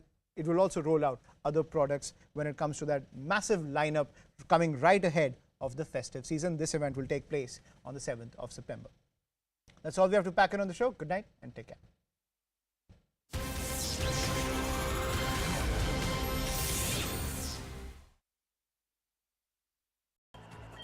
किधर उधर हमला करना चाहिए बहुत होते host होते Well, China is keeping up the pressure on Taiwan. Right now, it's conducting night drills very close to the island. The Eastern Theater Command of the Chinese People's Liberation Army deployed several warplanes to carry out night flying drills. The Chinese warplanes were seen taking off, its orange trailing flame blazing through the night sky. It was followed by multiple warplanes of the Eastern Theater Command. Since August, the PLA's Eastern Theater Command has rolled out a series of joint military operations around the Taiwan island. The drills are a response to 3 recent high-profile visits from the US to the Taiwan. From the US to the island nation, including House Speaker Nancy Pelosi. The PLA has launched ballistic missiles into the water around Taiwan. Several Chinese warships have been seen in the Taiwan Strait, and PLA warplanes have breached the median line. The Taiwan Army is in fact keeping a close watch along its shores from the northernmost tip. That's the Kinmen Island. The island is barely 180 kilometers away from mainland China. In fact, Chinese merchant vessels that are anchored off the island. These vessels are being manned by the Chinese Navy personnel. In fact, Chinese drones flew into the Kinmen area very recently. The Taiwan Army has also fired flares to drive these drones away. My colleague Siddhant Mishra is the only Indian reporter in Taiwan right now. He spoke to the island's Foreign Minister, Joseph Wu. What is the motive of China behind doing all this? And the way I say this, that China has a global ambition. And this is the most important motivation for China to continue to expand. Look at the military exercises around Taiwan. It's a large scale, very large scale. Other than the sea and air